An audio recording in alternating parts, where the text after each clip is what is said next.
YouTube is going live.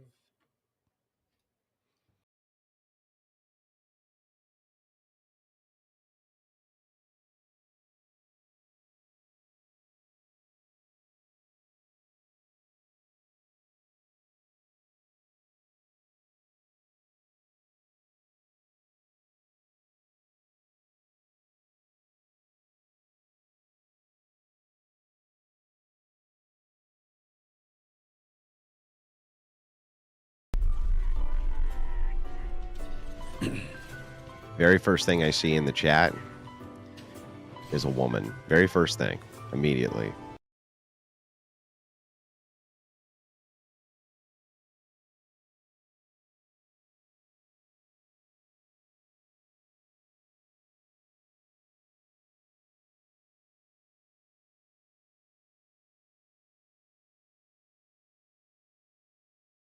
Honey, just can we just ban them outright, Mystery? Can we just do that?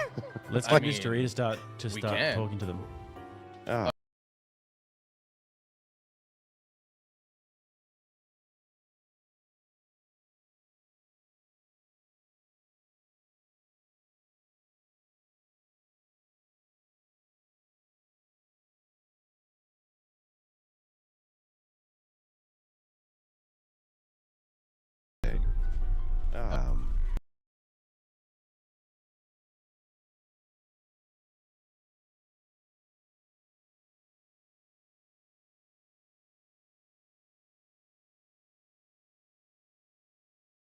Yeah.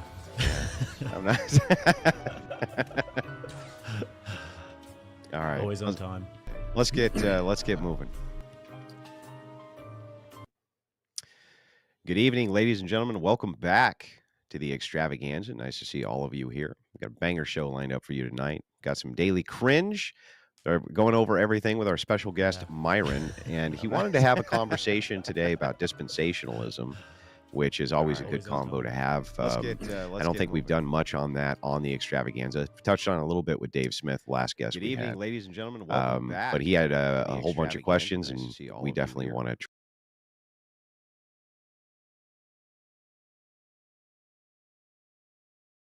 I'm here with my pristinely untalented co-host, Jake Rattlesnake. Totally worthless, always in every capacity. We basically.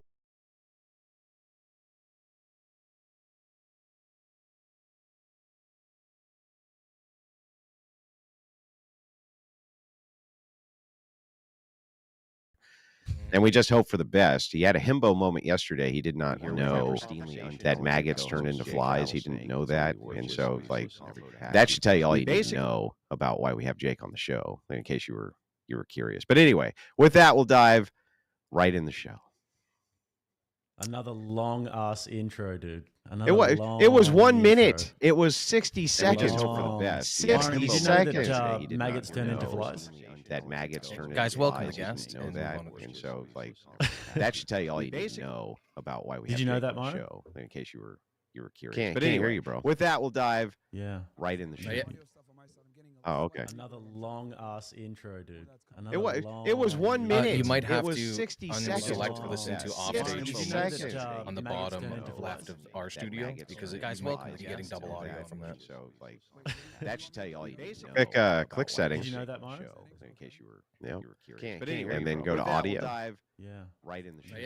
And then go to It was 1 minute. Which one is it, Mystery? Echo cancellation? That might be one as well. Yeah, click the echo cancellation. But if he's running through OBS, he's probably getting the off-stage feed coming in, click, as well click as settings.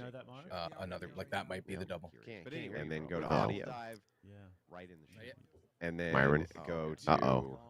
Okay. Are you still getting the double feed? Which one is it, Mystery? Okay. Echo cancellation. Did you go? So where the things are down the bottom, where you can see our different icons, at the very bottom left, you'll see listen offstage feeds. Coming in, click, as well click as settings. Another, like that might be the double. Look at where all the boxes are at the bottom. And just go all the way to the left, and it says "Listen Offstage Feeds." Okay. Are you still getting the where all the picture boxes are of us? Okay. Go all the way left. Where the things are down the bottom, where you can see still there. our different icons. Still at there. the very bottom left, you'll see listen offstage feeds. Probably because of mystery. Yeah. Look at where all the boxes are at the bottom. And just go all the way to the left. It says listen off stage feeds. 100% sure. Okay. Are you still getting the where all the picture boxes are of us? Fucking Canadians. Go all the way left. Where the things are at the bottom, where you is can it see still there? different icons. Yeah, you want it checked off. Yeah, I do have it checked off. You have it checked off. Okay. So what's probably happening is you're getting a double feed on your OBS audio. Are at the bottom. So Just go all the way to the left. It says listen off stage feeds. 100% sure. Okay. Are you still getting the Where all the picture boxes are of us. Fucking Canadians. Go all the way left. Is it still there? Mm. Yeah, it's. I mean, it should be the same audio inputs for both. You have it checked off. It's trickier on OBS. So yeah. what's I've probably tried to- happening is you're getting I'm a like double avoiding feed using it on at the your moment. OBS audio. because of that. Fixed it. All right. We're good. Sorry about Good. Yep. Okay, great. All right. Well, off to a bit of a rough start, but no big deal. Myron Gaines, nice of you to join us here on the Extravaganza. Why don't you take a second, shout yourself out, your channel out, tell everybody a little bit about you. Yeah. Thanks for having me on, guys. Sorry for the audio issue from before. One half of the Fresh Fit podcast, Myron Gaines. For those that are not familiar with my background, I used to be a special agent of Homeland Security Investigations from 2013 up until 2020. I was with the agency for a total of 10 years, though. Graduated from Northeastern University out of Boston, Massachusetts.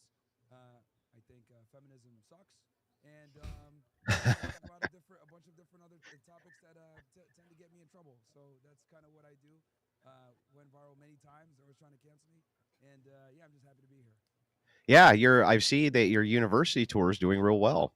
That's been a lot of bangers coming out of that. A lot of people debating. You were very cool, calm, and collected doing those debates. So congrats to you on that tour. It looked very successful, man. With that, we're going to drop the YouTube feed, guys. Make sure you go over to Kick. That's where you're going to be able to catch this stream today. And we'll see all of you guys over there. Mystery, go ahead and you can kill it on the YouTube side. Myron, did you know that maggots turn into flies? Yeah, this is a question. No, I did not know that. Hold on. Wait. I gotta fix because. Give me 1 sec, guys. This is what happens when you software. I know what I gotta do. I gotta fix the control panel. But you guys keep on talking. They can See, fine. motherfucker, you didn't know that either, Andrew. Dude, no, I knew that. Yes, of course. You Of course did I not knew know that. that. You did Yes. not get the trivia question yesterday. That's See, this is just bro. pure It was coke. a Everyone trick. acting It like was they a knew. trick question, Himbo. It was a trick question. It was a riddle. Okay. wasn't. Yeah, but I knew just that maggots projecting. turn into. Everyone knows maggots turn into flies. Everyone No, knows dude. that.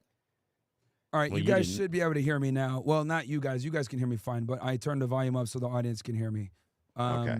So yeah, it's so Okay. weird, dude. And when I don't know if this happens to you guys, but like my audio automatically cuts to 50% whenever I joined an X Space or live, like StreamYard or something like that. But yeah, we're good now. OBS is fucking evil, dude. It's Yeah. just, it's evil incarnate. I'm sure that it was made by Satan himself. We all have to use it. But anyway, with that, if you're all set, Myron, we'll dive right into the show here today. It actually feels good to be the one who's not taking L's for once. Take Yeah, that's Ls true. That's for true. once. Myron's taking the L's today, not us. So that's good. I'm glad someone's substituting for me for once. All right. So this is one of Joe Rogan's buddies, Aubrey Marcus. I'll let you guys get a raw look at this without me saying anything. I first knew Joshua Draper as one of the homies I used to play ball with, but then he caught my wife's eye. Ultimately, in our expanded relationship constellation, there was an opening for Vylana Marcus and Joshua Draper to explore what that possibility might look like. So expanded relationship constellation. There was a chance for his wife to explore with Joshua. Wait, so she started banging this other guy? So they opened up a whole new planet in the constellation, bro. What the fuck? What? You got to watch out for these hippies, bro. Myron, have you ever had any of this hippie talk on the Fresh and Fit podcast where they talk about the expanded relationship constellations? Yeah, I mean, to me, it just sounds like a fancy way of saying I'm a cuck. This is very strange. It's wild how people, go through leaps and bounds and double backflips to go ahead and just justify their bullshit. So, it's plainly put, the guy's a cuck, but he's over here trying to say we're exploring and we're doing all this other stuff.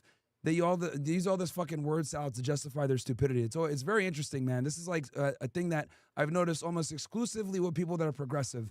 They'll use certain buzz terms right, to justify their moronic behavior, right? Yeah. And they use the guise of like being a moral superior or I'm tolerant, etc. But I find it interesting how those people are almost never tolerant of individuals that have conservative viewpoints. Isn't that interesting? They're It tolerant. is. They're It tolerant is. of degeneracy, but they're never tolerant of anyone that opposes their worldview.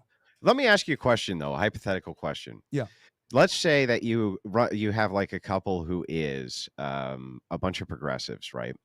Is it actually, do you think that if conservatives started banging their wives because they were attracted to them, would that help turn them out? Like, do you think that would help change the ideology of the women?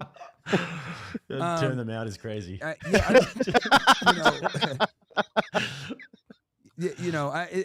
We're in such a, after talking to like, 3,500 plus girls closing in on 4,000, it's just, I think we're cooked, bro. I don't know, man. I think we're cooked. You think we're done? It's over? We're damn near cooked, bro. Like it's amazing to me how, regardless of education, racial background, where they grew up, father figure or not, having a father obviously mitigates some of these problems, but it's like it doesn't matter. It's like we're just cooked. Like the strength of feminism is so wildly ubiquitous. Like I don't know if we can go backwards. At this point, I don't know if they're going to concede. Obviously we should try, right? We should do our best, save those that want to be saved. But I don't think they're going to yield any or concede on any of the territory they've taken, because it's like they would have to go backwards from a progressive standpoint. So yeah, that's true. I agree that they would. I just don't care what they want, right? That's the whole point. But anyway, let's keep moving here, Jake. Yeah. This actually gets better. People can have so many perspectives around what this is. But just to let you know, by the way, for a bit of context, they're doing a podcast with the guy and his wife and the guy who's cucking him at the moment. Like the gleaming truth and beauty of what's in my heart is like, this is the happiest that I've ever been, the most grateful that I've ever been. It has required and brought out the absolute best of me. My overwhelming love, oh just God, for Vi, but for Vi to experience the fullness of what's possible for her life is like a stronger part of my character and will than that natural primal response, which is like, so I immediately went into wingman mode. First of all, I felt What? Yo. Yeah, just it's immediately went into wingman mode. May this love never find me. Wow. Wow. Holy shit, dude. Hey, you got the dreads. We got the dreads going, Jake. Yeah, this is the sneaky fucker, the one who's fucking his wife. Yeah, this is a guy. The hair. She couldn't stay away from the hair. It really just drew her in. Yeah, man. That was it. Yeah. All right. the directness of it. If there's something there, if this is a true thing, I bless the truth. And for me, it's like, how am I in this experience where the person that I love more than anything is so graciously and generously and beautifully, impeccably granting me the freedom. Thank you so much. I know. So hang on. So just the adjective-laced diatribe to try to soften the blow. Yeah. And then saying, thank you for letting this other guy fuck my mouth. Right? Yeah. Am I wrong, though? Am I wrong? Holy shit, dude. Myron, give us the womanese, bro. Give us the womanese. What's she really saying? Holy crap, dude. Like, okay. What I'm about to say doesn't reflect the individuals on this panel, first and foremost, okay? They might agree with some of it, but it might not reflect them. This is my take. I think we need to go back to making women second-class citizens. We need to go, like, we need to start withdrawing some of their rights. Because what I've come to realize is when you give women power, progressivism becomes rampant. They use word salad to justify their bullshit behavior. They do a whole bunch of deplorable, retarded things. And I think for a long time, this is why every society has always made sure that either a father or a brother or some other male in her family that's close to her that doesn't have a vested interest in smashing her needs to be involved in the mating process because of shit like this. Like, this is what fathers are supposed to defend against, right? And the fact that she's on a podcast talking about this with no shame, I think kind of shows how far we've fallen as a society. But the reason why is because we've basically effectively given the market to women where they dictate what's appropriate and what's not appropriate in the bedroom. Now, that's really what it's come down to. So I know some people might say, oh, well, who cares? Like, let them do whatever they want. But the problem with this is that with women, they're followers, right? They're followers. They're not really individuals capable of independent thought. Very few are capable of doing that. So when this bullshit is out there in the media, an impressionable girl at maybe 18 years old is scrolling through her TikTok and she sees this, she's going to think that this is appropriate, right? Because I think a lot of the covenants that we had in place to kind of deal with this problem, shame, religion, father figures, the family, all the training wheels we had to keep women from being retards, they're gone. They're effectively gone. And then this is the byproduct of what happens when you allow unhinged and unfeathered hypergamy. But let me ask you this, Yeah. right? It'd be remiss in my duties not to give one piece of pushback here, which is this guy is allowing this. This guy is sitting there like a fucking chump with with his head like this, while she thanks him for letting this other guy stuff her like a Thanksgiving turkey. How does this fucking guy not have to walk the walk of shame? How does he not get the tomatoes thrown at his fucking face? Like, how does that happen, though? What about that part of it? Yeah, no, of course men have to accept some type of responsibility for the fuckery, especially when they're in a relationship. Clearly, he's not the one leading the relationships. He is. Yeah, that's true. There's no doubt about that. Yeah, so it's a combination of two different things, right? So it's her being a 304, and then it's him being too stupid to realize that her being a 304 is unacceptable behavior, right? I think a lot of guys, modern men, have a big problem with establishing boundaries with women. This is something that I've noticed with a lot of young guys, is they're extremely uncomfortable or unwilling to put boundaries up with women, and they kind of just let them do whatever they want. And obviously, as she continues to do whatever she wants, it snowballs, becomes worse. And then, bam, now you got an insufferable girlfriend who's cucking you on a podcast. And that's you part. got to be able to just put down the boundaries and to be able to leave, though. If you're not actually going to leave, and if they don't actually think that you're going to leave, then they will just keep shit testing you. But sometimes it's to the shit. They shit test to the point where you actually just have to say, all right, well, fuck off. We were actually just talking about this before we were on air. And you have to say to them, all right, fuck off. And then they always come back to you every single time. Is there a demoralizing aspect socially, you think, Myron, from society, from the inside out, which is now so rotten that this demoralizing aspect has moved to young Zoomers and even millennials? Like, I see this guy's got to be close to our age, right? He's got to be more in the millennial camp than he is in the Gen Z camp. Why we're just so they're so demoralized putting up with this? Is this part of a kind of social zeitgeist you think men are dealing with? That's a very good question. I'll give I've talked about this before, and I really kind of want to get your take on this. I'm going to kind of give you what I think, and I'd love to get your feedback. I think millennials, right? People in our demographic, 30s, 40s, born in the 80s, 90s, right? I think we're retarded. And what I mean by this is, and I'll explain what I mean by this.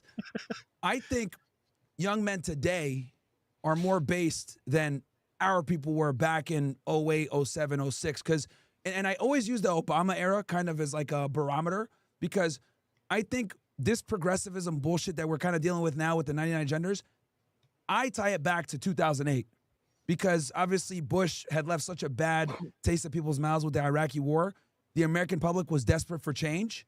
And Obama kind of came at the perfect time where you had this guy who was black, he was mixed, he was well-spoken, he came from Harvard. It's like almost a perfect storm where he was able to come in with his charisma and charm and, eloquent speaking.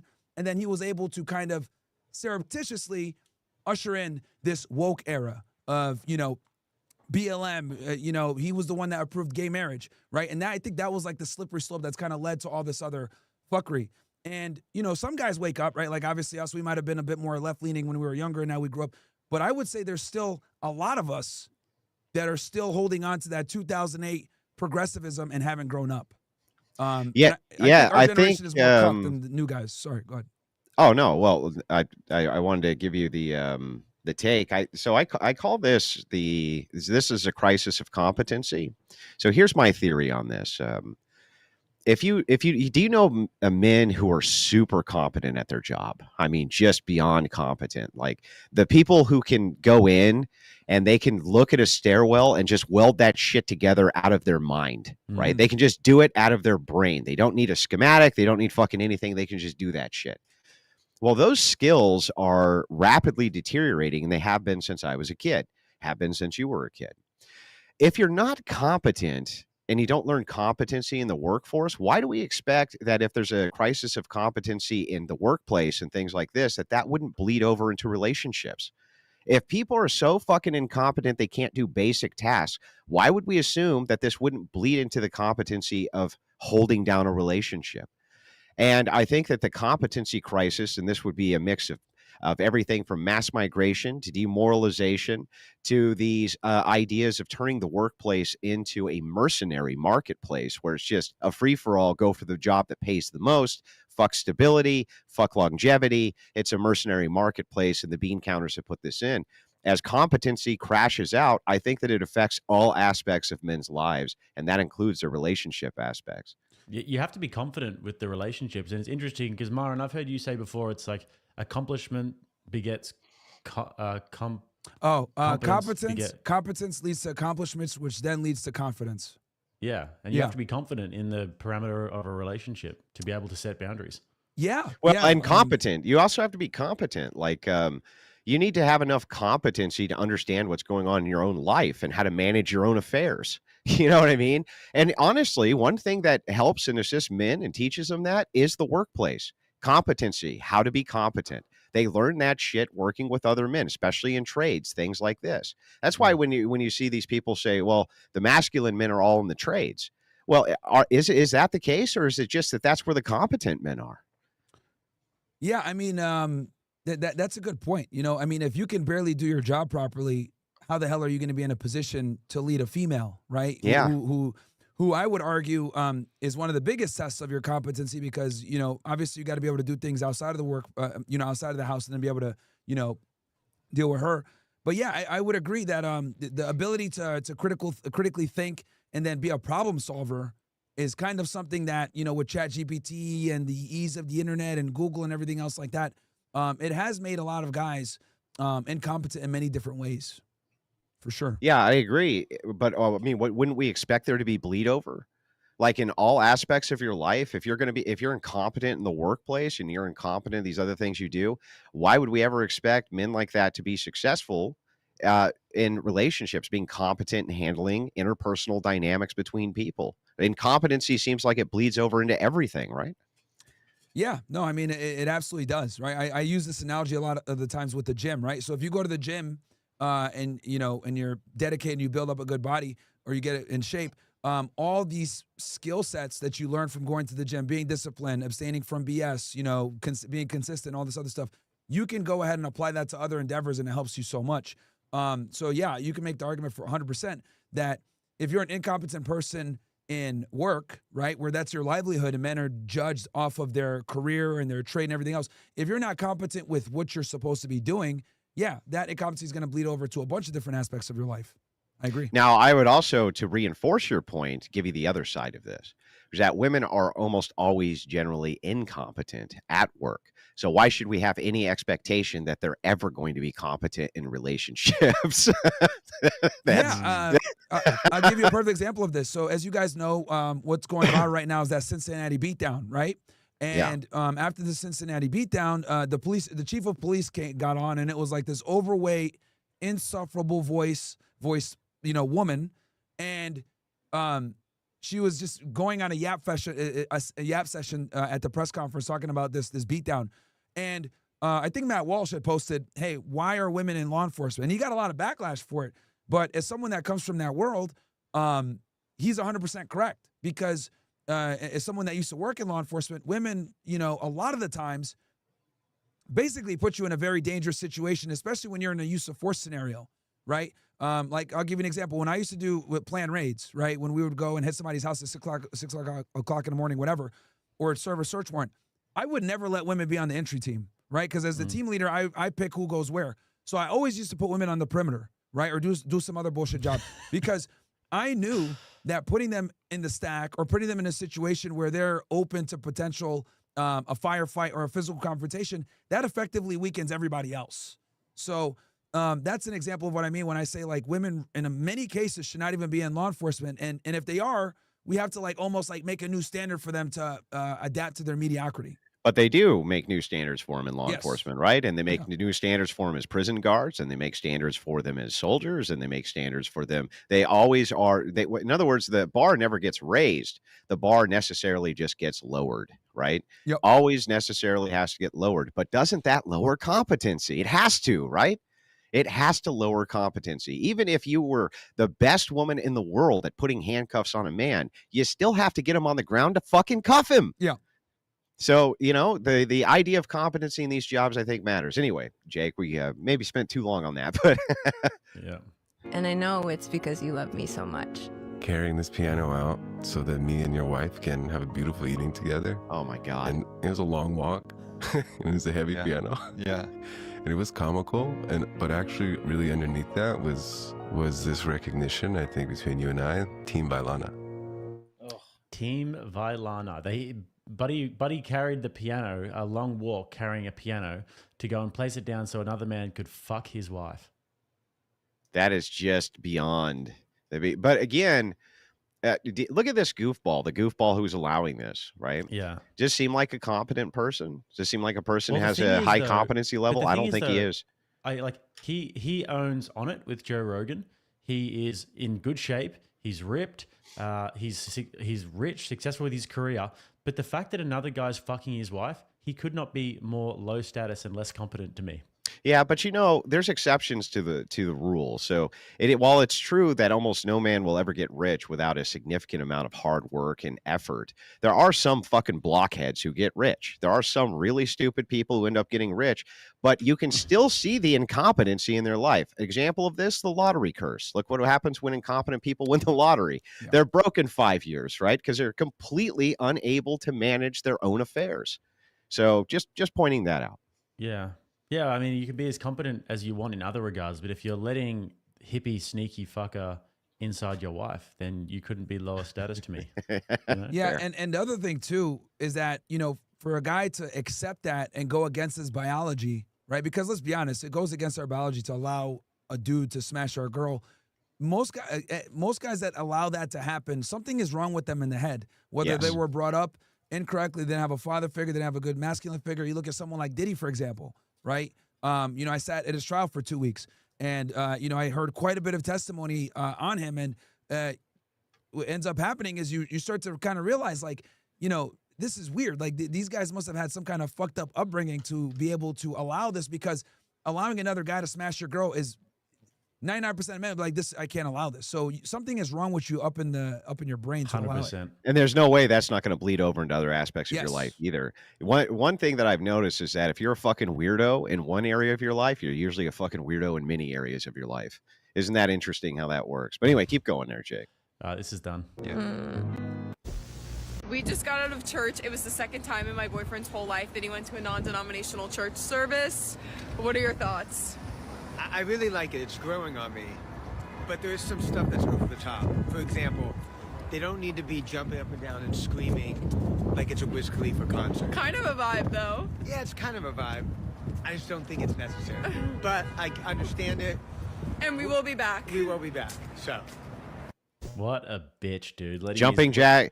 jacks for Jesus so that he can sniff around that poon, dude. That's what's going on there, right? He instantly knew there's something wrong here when you're doing the praise him bees, when you're doing the jumping jacks and your hands are flailing above he instantly knew, wait a second, that doesn't look like respectful worship. That looks like a bunch of fucking female bullshit, right? But he's going to come back, right? He's going to come back. Can we play that clip one more time? Sure. Just got out of church. It was the second time in my boyfriend's whole life that he went to a non-denominational church service. What are your thoughts? I really like it. It's growing on me. But there's some stuff that's over the top. For example, they don't need to be jumping up and down and screaming like it's a Wiz Khalifa concert. Kind of a vibe, though. Yeah, it's kind of a vibe. I just don't think it's necessary. But I understand it. And we will be back. We will be back. So. Unreal. These hoes in the Protestant churches, they literally they are all in like a competition to see who's the most Jesusist and who's feeling the Holy Spirit. It's completely the most. performative. It's totally Yeah. performative. So let me ask you guys a question, because obviously I'm not as well versed in Christianity, so I want to make sure I understand like how severe this is. As a Catholic, is going to a non-denominational church like extreme? Would that be considered blasphemous? Or Yeah, we extremely- can't do that. Okay, Yeah, we can't do that. all right. So it's like the equivalent, if I was to give a functional equivalent of like damn near almost a Muslim renouncing Islam. There is times within the Orthodox Church and in the Catholic Church where you can go to your priest and say like, my best friend's getting married in a Protestant church, and you can get some, special permissions sometimes to go, as long as you're not a part of a worship or something like that. But ecumenism is what this is called, or joint prayer. It's not just frowned upon, it's not allowed, period.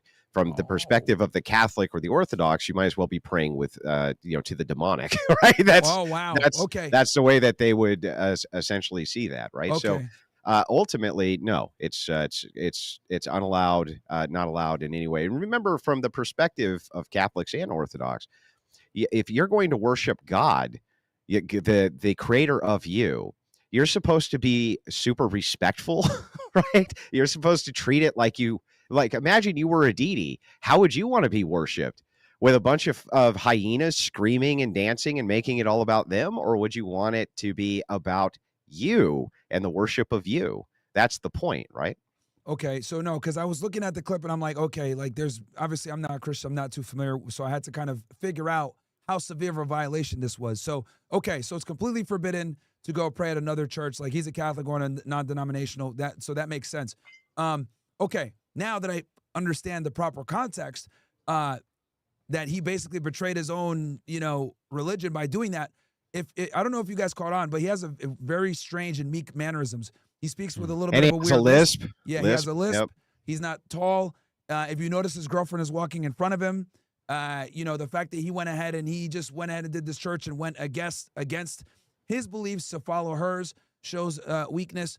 And it's amazing to me how guys will concede on damn near anything, to include their religious beliefs, to appease a woman. It should be the other way around. She should be going with him to a Catholic church and saying, oh, yeah, I went to a Catholic church and this is different, blah, blah. But for him to do it and follow her lead, that's absolutely fucking retarded. You should never be in a position where the chick is trying to mold you. Like, I would hesitate to guess, but I would assume that he's got some money and he's probably got a good job, works in finance or something like this. And she's seen him and she's thought, yeah, I could mold him to be a long-term partner that would be good arm candy for me, but it should definitely be the other way around. Now, remember, when it comes to... And also, one last thing, too. Remember that she put this on the internet. So, now that you guys properly explained to me how egregious this is in the Christian faith, she put that on the internet, too. So that goes to show another level of disrespect. Now, it's funny, some Roman Catholics may disagree with me about prayer with heterodox. Some of them may do that. But in Orthodox, that's just not allowed. Period. But in Roman Catholicism, at least the Roman Catholics I've talked to who are priests, clergy, and then, men of stature within their church, they not only frown upon it, but they're just like, no, no, you're not allowed to do it. So there's a lot of base Catholics, I must admit, a lot of base Catholics. Today's hot take is that being a simp is actually so attractive. Guys will fully bully each other about being a simp. It's genuinely so attractive. And I just don't get why they get bullied for it. Like, it's so attractive, a guy knowing what they want and, like, being obsessed with you and, like, adoring you. Like, that's really attractive. All right, womanese, Myron, do you have a womanese translation for us? Please allow me to walk all over you, benefit in the process, and then reserve the right to leave you at any time because you've completely turned me off by following my lead, like the pussy you are. This was a test, and you failed. Yeah. I also think that there is with these chicks on the internet, they will say something like this, which is like a dog whistle for all of the simps who come and send them money and who come and give them all of this unrequited attention. And so they'll do these videos where they say simps are great, and then you'll get all of these fucking retard simps coming in and giving them all of this attention and sending them money. Well, but it's also rage bait, right? So the whole idea is to bring in. So the idea from these women, and they're not coming up with this shit themselves, right? They have producers and various people like this who give them these ideas for these videos. And the principle and the point of it is, if you enrage enough people, they come and tell you you're stupid, you're an idiot, you don't know what the fuck you're talking about. This equally brings in as many white knights to come in and be like, oh, no, my lady. No, my lady, these men are just all the bad ones. They're the horrible ones. So it's almost like, in a way, by giving the attention that direction to the rage bait, you're inviting the white knights to come in and drop all that cash on these women. You know, one thing that, like, if you look at like someone who's a professional simp gatherer, like an OnlyFans girl, right, or a girl that's involved in on Twitch streaming or something like that, you'll never see them ever ostracize a group of men. Oh, I like all types of guys. Oh, you can be 5'5", you could be 5'6", you can be fat. Like, I like all types of guys. I like medium ugly guys. Old guys, yep. Like, and what ends up happening is, you know, they'll do this, right, to kind of, on one side, they'll do this to ensure that they're able to get a steady supply of support, whether it be financially, through other things. And what I've noticed about women, and they're way better at us than this, is they're able to put men in compartmentalized roles to serve their interests, right? And men cannot do that. Only maybe the top 1% of men can put women in, this is wife category, this is side chick category. Very few men can do that. But even average women have 3 to 5 guys that they can contact at any time that serve them some type of utility. One guy is Uber Eats, another guy is money, another guy is sex, another guy is sugar daddy, another guy is, well, you know, bank number 2, advice. Attention. Yep. And it's actually fantastic and crazy how they're able to do this. And I would argue the internet, social media, and our interconnectivity has allowed this to kind of happen on an unprecedented scale, where we've gotten to a point now, women are so brazen where they can go on the internet and say stupid shit like, oh, I love simps, and people actually believe it. And one last thing I'll kind of land my plane on this is, this kind of goes to show the retarded nature of females. And what I mean by this is this. So on one end, they're going to say things like this, right, to come off as politically correct and polite and like an open-minded girl. But the reality is, what they're actually aroused by and what they're attracted by is far narrower than what they're telling you, and it's your job to figure it out. They're not going to tell you, because the things that turn women on are, it reveals their dark nature in general. So like, for an example, women like it when you choke them during sex, pull their hair, call them a slut. But if she was to openly say this publicly all the time, no one would take her serious, or worse yet, simps wouldn't feel like they have a chance with her. So she has to lie and say, no, I don't need the Chad to tell me that I'm a dumb bitch. I'll totally take you who will value me and, you know, give me money on Twitch and all this other shit. So women are kind of in a weird spot where they can't tell you what they're really aroused by, because it would make them look horrible. So they'd rather kind of go with what's politically correct, but the people that actually bite on that bait will never actually get a sexual relationship with them, which is the craziest part with her. Are you giving too much credit there, Myron? Like, don't you think that maybe a lot of women just don't even fucking know themselves? They have no idea. I was going to say, this is they're why just they attracted to what they're attracted to, and they don't even know what that is. Oftentimes, you'll see in some of these megala breakups, as I kind of review them and look at them, that a lot of times when these women are complaining, they say these kind of vague things. I needed to find myself. I needed to get out from under this. Nothing was wrong, but something was wrong. You know what I mean? This time, they don't even know what the fuck is bothering them. They can't even articulate what the problem is and why they're so miserable. Literally had a girl on last night. We asked her, are you single? She said, yeah, I am. But I miss my boyfriend. You're like, okay, what happened? Or I love my boyfriend. Oh, I broke up with him. What? Yeah, I broke up with him. Why? I need to find myself. Like, yeah, I need to find myself. Ridiculousness. But yeah, you're correct. A lot of them can't even point what they're aroused by. They need to experience it and feel it to understand it. This is why, like, when I give women analogies, right? Like, some girl yesterday asked me, why do men want to have multiple women? And instead of telling her that, you know, men like variety, I had to kind of womanize it, and since they're stupid. So I go, okay, how many purses do you have? Oh, I have like 5 or 10. Cool. Would it be fair to say that if you had more money, you would have more purses and or higher end purses? Yes, fair.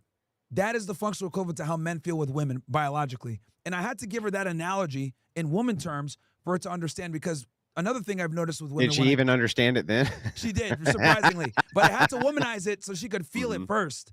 And this is what this kind of brings me to my other thing that I've kind of realized is, I think women in general lack empathy to the male experience completely. Like they'll sit there and say that they're empathetic, but what I think they really are is they're sympathetic, but they're not empathetic whatsoever. Well, when you make that distinction, what do you mean by that? Like So- you have sympathy meaning, and then you have empathy meaning what? Okay, sure. So when I say that women have sympathy but they don't have empathy, I mean as in, let's say you're like a fat loser guy, right? And you don't get girls or life sucks or whatever. They'll feel sorry for you. Like, oh my God, that sucks, whatever. But they won't understand where like all the trials and tribulations you're going through, because men and women have completely different experiences. So like, I think women are 100% capable of sympathy and feeling bad for people, right? They have compassion, but they lack empathy. And I would argue they lack empathy even more so to the male experience, because the fact that so many women, right? And I've seen you talk about this quite a bit, Andrew. I think it was when you were talking with Tommy Lahren or one of these other dumb, undercover feminists. You were basically explaining that little boys are taught from a young age how to treat women and be a gentleman. Yeah. But little girls are almost never taught how to properly treat a man. Yep. Yeah. They never were taught how to treat men. And the thing is like, and how could they be? The entire public school system is run by women. The entire infrastructure is run by women. They have complete and total control of youth academia across the board. And everything is tailored towards little girls. None of it's tailored towards little boys. The truth is that, mere 200 years ago, a fist fight on the playground was no cause for concern. This was not a problem. Nobody gave a shit. In fact, sometimes the teachers would say things like, yeah, they need to do that. And they would just ignore it. Let them beat the hell out of each other. They go back to class with bloody noses, right? They're fast friends by Tuesday, because that's part of the male experience. For women, this is a level 10 crisis, right? There must be abuse at home. There must be all sorts of conditionals and neglect and this and that. And it's over psychologizing things which they don't even understand. The truth is that little boys like to wrestle and beat the hell out of each other, right? All the way up until they're, in their teens, they like to do that. And even in their late teens, they still like to do that. But the idea that this is some massive cause for concern where authorities need to get involved, and only a woman could come up with a system like that. Only women could come up with a system like that. And so, yeah, I think that the male experience is curtailed right from the beginning by the interjection of the feminine and never anything about the masculine. So, and one of my other points that I give as to why I think men have far more empathy than women, despite the fact that they say stupid shit like, oh, we're more emotionally intelligent, is at least with men, we have to understand them to attract them and be with them, right? Yeah. They don't have to necessarily understand us to attract us, because we are the ones that approach them. So since they're in the buyer seat, they don't really have to really qualify themselves much. Right? Obviously, if you're good with women as a guy, you understand that you do have to get them to qualify, but a lot of guys don't understand that. So I think with women, it's even worse, because they don't even got to understand us to get us, but we do have to understand them to get them to a degree. So we do have to have some semblance of empathy towards them to be able to attract them. And if we don't have it, we pay the price. We don't get girls. Right. Well, that makes sense. Let me ask you guys a question before we move on. Did either of you make a friend in school by getting in a fight with them first? You hated each other first? Most of my best friends. Yep. Yeah. Yep. And that's unique to the male experience. Yeah. That's unique to the male experience. That's the same thing doesn't happen with women. They don't get into fist fights and then become besties, right? That's not how it works. And it's like that kind of uniqueness to that experience is completely curtailed. And it's just one of many examples I can give for how the school system itself is set up against young men. Andrew, I got a question for you, because I know you're well-versed in the studies too, but I've been trying to find something on this. Is there any type of documentation? Because I've always had the position that I've realized that women don't hold on to friendships as long as men do, right? Mm-hmm. Men typically tend to be friends with their childhood friends for a very long time. They can meet up after 10 years like nothing happened and watch an episode of Dragon Ball Z, right? And relive their childhood. I've noticed with women, they kind of grow out of their different friend groups. Is there anything out there that shows that men tend to hold friendships longer than women do? Or is there nothing there? There is. Okay. Yes, indeed. And there's also some others so the reason that this is contested is because I believe that the last study I read on this, it showed that women move less than men do. So men are more likely to be risk takers, so they actually move more. And so it's harder for them to connect with the same people group. But they are more likely to have longevity in friendships where they haven't seen a guy for like 5-10 years and still feel as though they're friends with them. So I think that that's an interesting dynamic. Wow. Okay. Yeah. So I can send you over. There was a bunch that we were just reviewing in the Discord the other night. I thought were interesting. So I'll send those over to you, man. Yeah, because we always see the jokes like women hate each other because they understand each other, etc. And that's kind of just something I've noticed is like, even like with my sister and other girls that I know, like they don't hold the same friend group throughout their lifetime. Where they are in life directly dictates who their friends are a lot of the time, which I thought was very interesting. And I do think also with women, they're able to, alongside with men, they're able to kind of like extract what they need from their friend group. Like they got girls that they go out with, and these are the party girls. They got girls that they talk to. With men, I just that whole user mentality isn't as prevalent, at least from what I've seen. Gotcha, Mystery Jake. for the sake of time, too, we should probably move on to the other part of the show. So we got bogged down in too much fun convo. So yeah, I think this kind of summarizes it. If you guys can see this. Girls! Ugh, come on, Chris. Girls are terrible. They're always backstabbing and giving each other phony compliments. Oh, wow. You are definitely not afraid of dessert. I wish I were secure enough to throw on any old thing and call it an outfit. Come on. You have so much body confidence. I mean, who wouldn't with those strong legs? So muscular. I'm jealous of how thick with strength they are. Hey, I like your tie. Thanks. We know how to be friends. Yeah. I mean, that more or less summarizes it, if you ask me. Just plug it in right. All right, so yeah, that literally perfectly. I can't even really add to that. It's just it's perfectly stated. Family Guy absolutely nailed it. Now, Mystery, I think we're going to need the other screen for this one. There we go. And here we go. All right, cool. Nice. So I wanted to get into this Ted Cruz stuff, but first of all, I wanted to show you guys a clip from this documentary called Till Kingdom Come. Now, you might think that this is a parody when you watch it, but I promise it's not a parody. This is real. You guys okay this evening? All right. Every good thing we know, all the things we love about the Bible, they were given This guy's a Christian Zionist, by the way. to us of the Jewish nation. Israel, their people, the Jews, are better than all of us. They're better than all of us. And you need to accept that. A lot of people hate Israel, the Arab countries, and they want to drive them into the sea. But we know what? That God will not cast away his people. When Jesus said salvation is of the Jews, he was right. This is where, with the kids, where we start our indoctrination. I know that's a strong word to use, indoctrination, that it, it gets such a bad reputation, but that's where it starts. That's where it started with me when I was a child, that I was taught about the support that the church owes to Israel.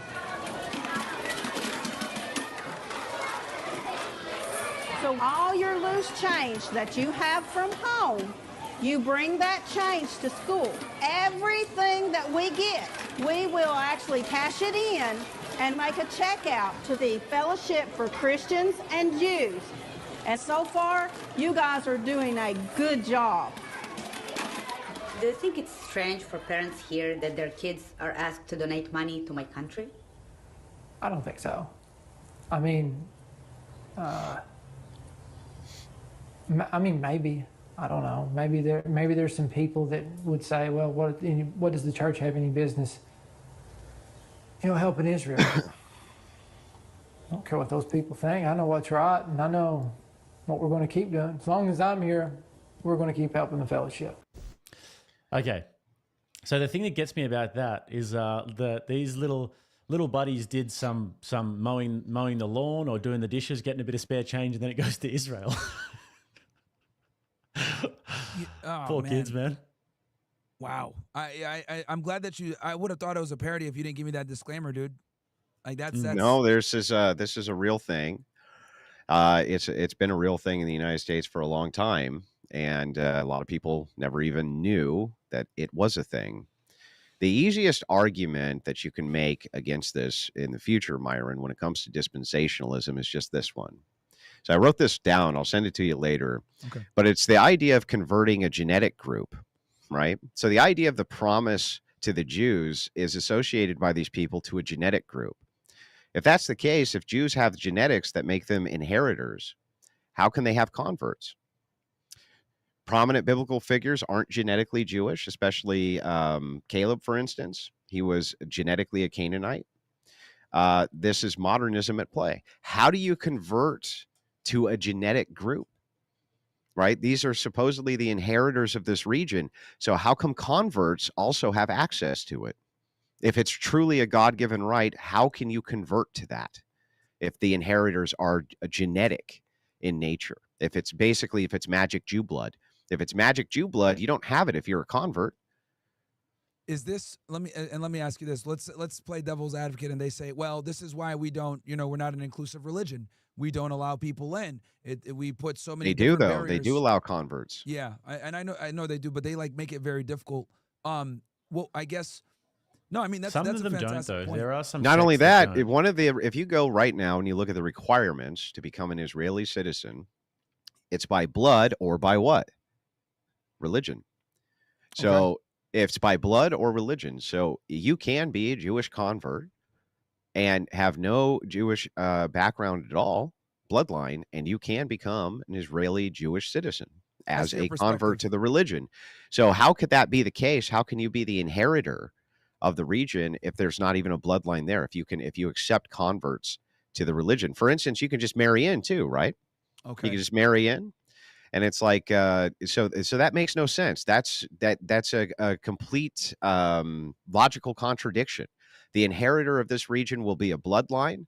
Do you share that bloodline? No. Well, then how can you be a fucking inheritor? That is P and not P at the same time. It's a performative contradiction.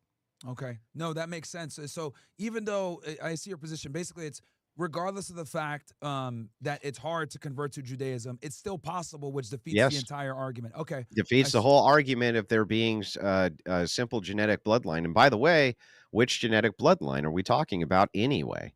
Right? Because there's that's different types. That's Ashkenazi, another. Sephardic. Yeah. So the idea here, what's being asked here is who's Jewish? Who's Jewish? Is it by blood and by right? Right? Soil and blood? Or is it the religion? Is it the conversion? Which thing is it? The question which is asked from the religious perspective is, who the fuck are you talking about? Who are you talking about? Who is the inheritor here? You know what I mean? And that's what the argument will often boil down to. And so, but if you take converts, this is what got the guy I was debating with on this very topic. If Christians have an ought to support Israel, that messed him up immediately. Was just asking him, who if they take converts, how can they be the inheritors? How? And he didn't have a good answer for that, and none of them have a good answer for that because it makes no fucking sense. You know what I mean? If you have a right to return to Ireland, you have to demonstrate you're Irish. There's a right of return in Germany, you have to demonstrate you're German. There's a right of return in many European nations, and all you have to do is demonstrate that you're X amount of whatever that bloodline is. And you can do this with your family tree, or you can even do it through genetic testing in some cases. So let me add to your argument here, because I was literally researching this yesterday on stream, and I'm glad that you gave me this argument that I didn't think about. To even strengthen it there, DNA testing is extremely difficult to do in Israel. It's not illegal, so to speak, but it's extremely difficult to get it done. And that adds to your argument where it's like they're trying to make it more difficult for people to be able to establish if they actually have blood that ties to the land. So that's so that's why that's the distinction which is made when we're talking about Christianity, especially versus Zionism in this case, right? Not even Judaism, but Zionism specifically. Zionists believe that they're the inheritors. They're the God-given inheritors of this land. They pretend that it's a secular movement, even though you have the temple. You have the temple movement in Israel, where some like 1/3 of the support of the entirety of Israel wants to rebuild the temple and this type of thing, right? But ultimately, the very idea here is why Christians have no ought to support Zionism is because we believe Christians are the inheritors. We're the inheritors, right? So if this is the case, right? If Christianity believes that it itself is the church is what's being referenced as Israel, that's what we believe, not this fucking land in the Middle East, which has nothing to do with anything, especially not the modern nation of Israel, especially is not what's being referenced anywhere biblically. So we believe that the church itself is what's being referenced as Israel. Okay. So, and I'm glad that we got on this because, I was having, and that's why I kind of wanted to come on and kind of get your take on this. Because obviously we all saw the Ted Cruz interview, which, do you guys want to play the clip or do you want me to just... Yeah, I've got Yeah, we can play the clip now. Yeah, Yep. go ahead. I'll let you guys play it and then we can, so the audience has context. Just let me know as you guys want to pause it, just say so. Where does my support for Israel come from? Number one, because biblically we're commanded to support Israel. But number two... Hold on. I'm not holding on. Hold on. You're a senator, and now you're throwing out theology, and I am a Christian, and I am allowed to weigh in on this. We are commanded as Christians to support the government of Israel? We are commanded to support Israel. And what does that mean, Israel? We're told those who bless Israel will be blessed. But what? Hold on. Define Israel. This is important. Are you kidding? Right here, Jake. Stop it here. So this is really important. This gets right to the crux of it. Into it, I've also heard Charlie Kirk give the same exact argument, Andrew. But go ahead, take it away. And I'd be willing to take them both on it. So the idea here is, so what Ted Cruz is saying, he's making a word concept fallacy. He's saying we're commanded to support Israel, right? Here's the word concept fallacy. First of all, Zionists argued over whether or not to even call that land Israel. They were going to call it Zion. They were going to call it other things. If you go and you read early Zionist writings, they fought incessantly about what to even call it. They ended up calling it Israel. But the secularists there, when they didn't even want to call it that. They didn't want to. And the religious there didn't want to either. They ended up in a compromise through these various Jewish congresses that they had. But what's so interesting about this, what this is being reduced to is Cruz says, we are commanded to support Israel, but doesn't tell you who that is. So who's Israel? Are they talking about the modern nation state in Genesis? Right? And Tucker Carlson goes on to ask him this. Go ahead and play that real quick. And so we'll finish the context out here.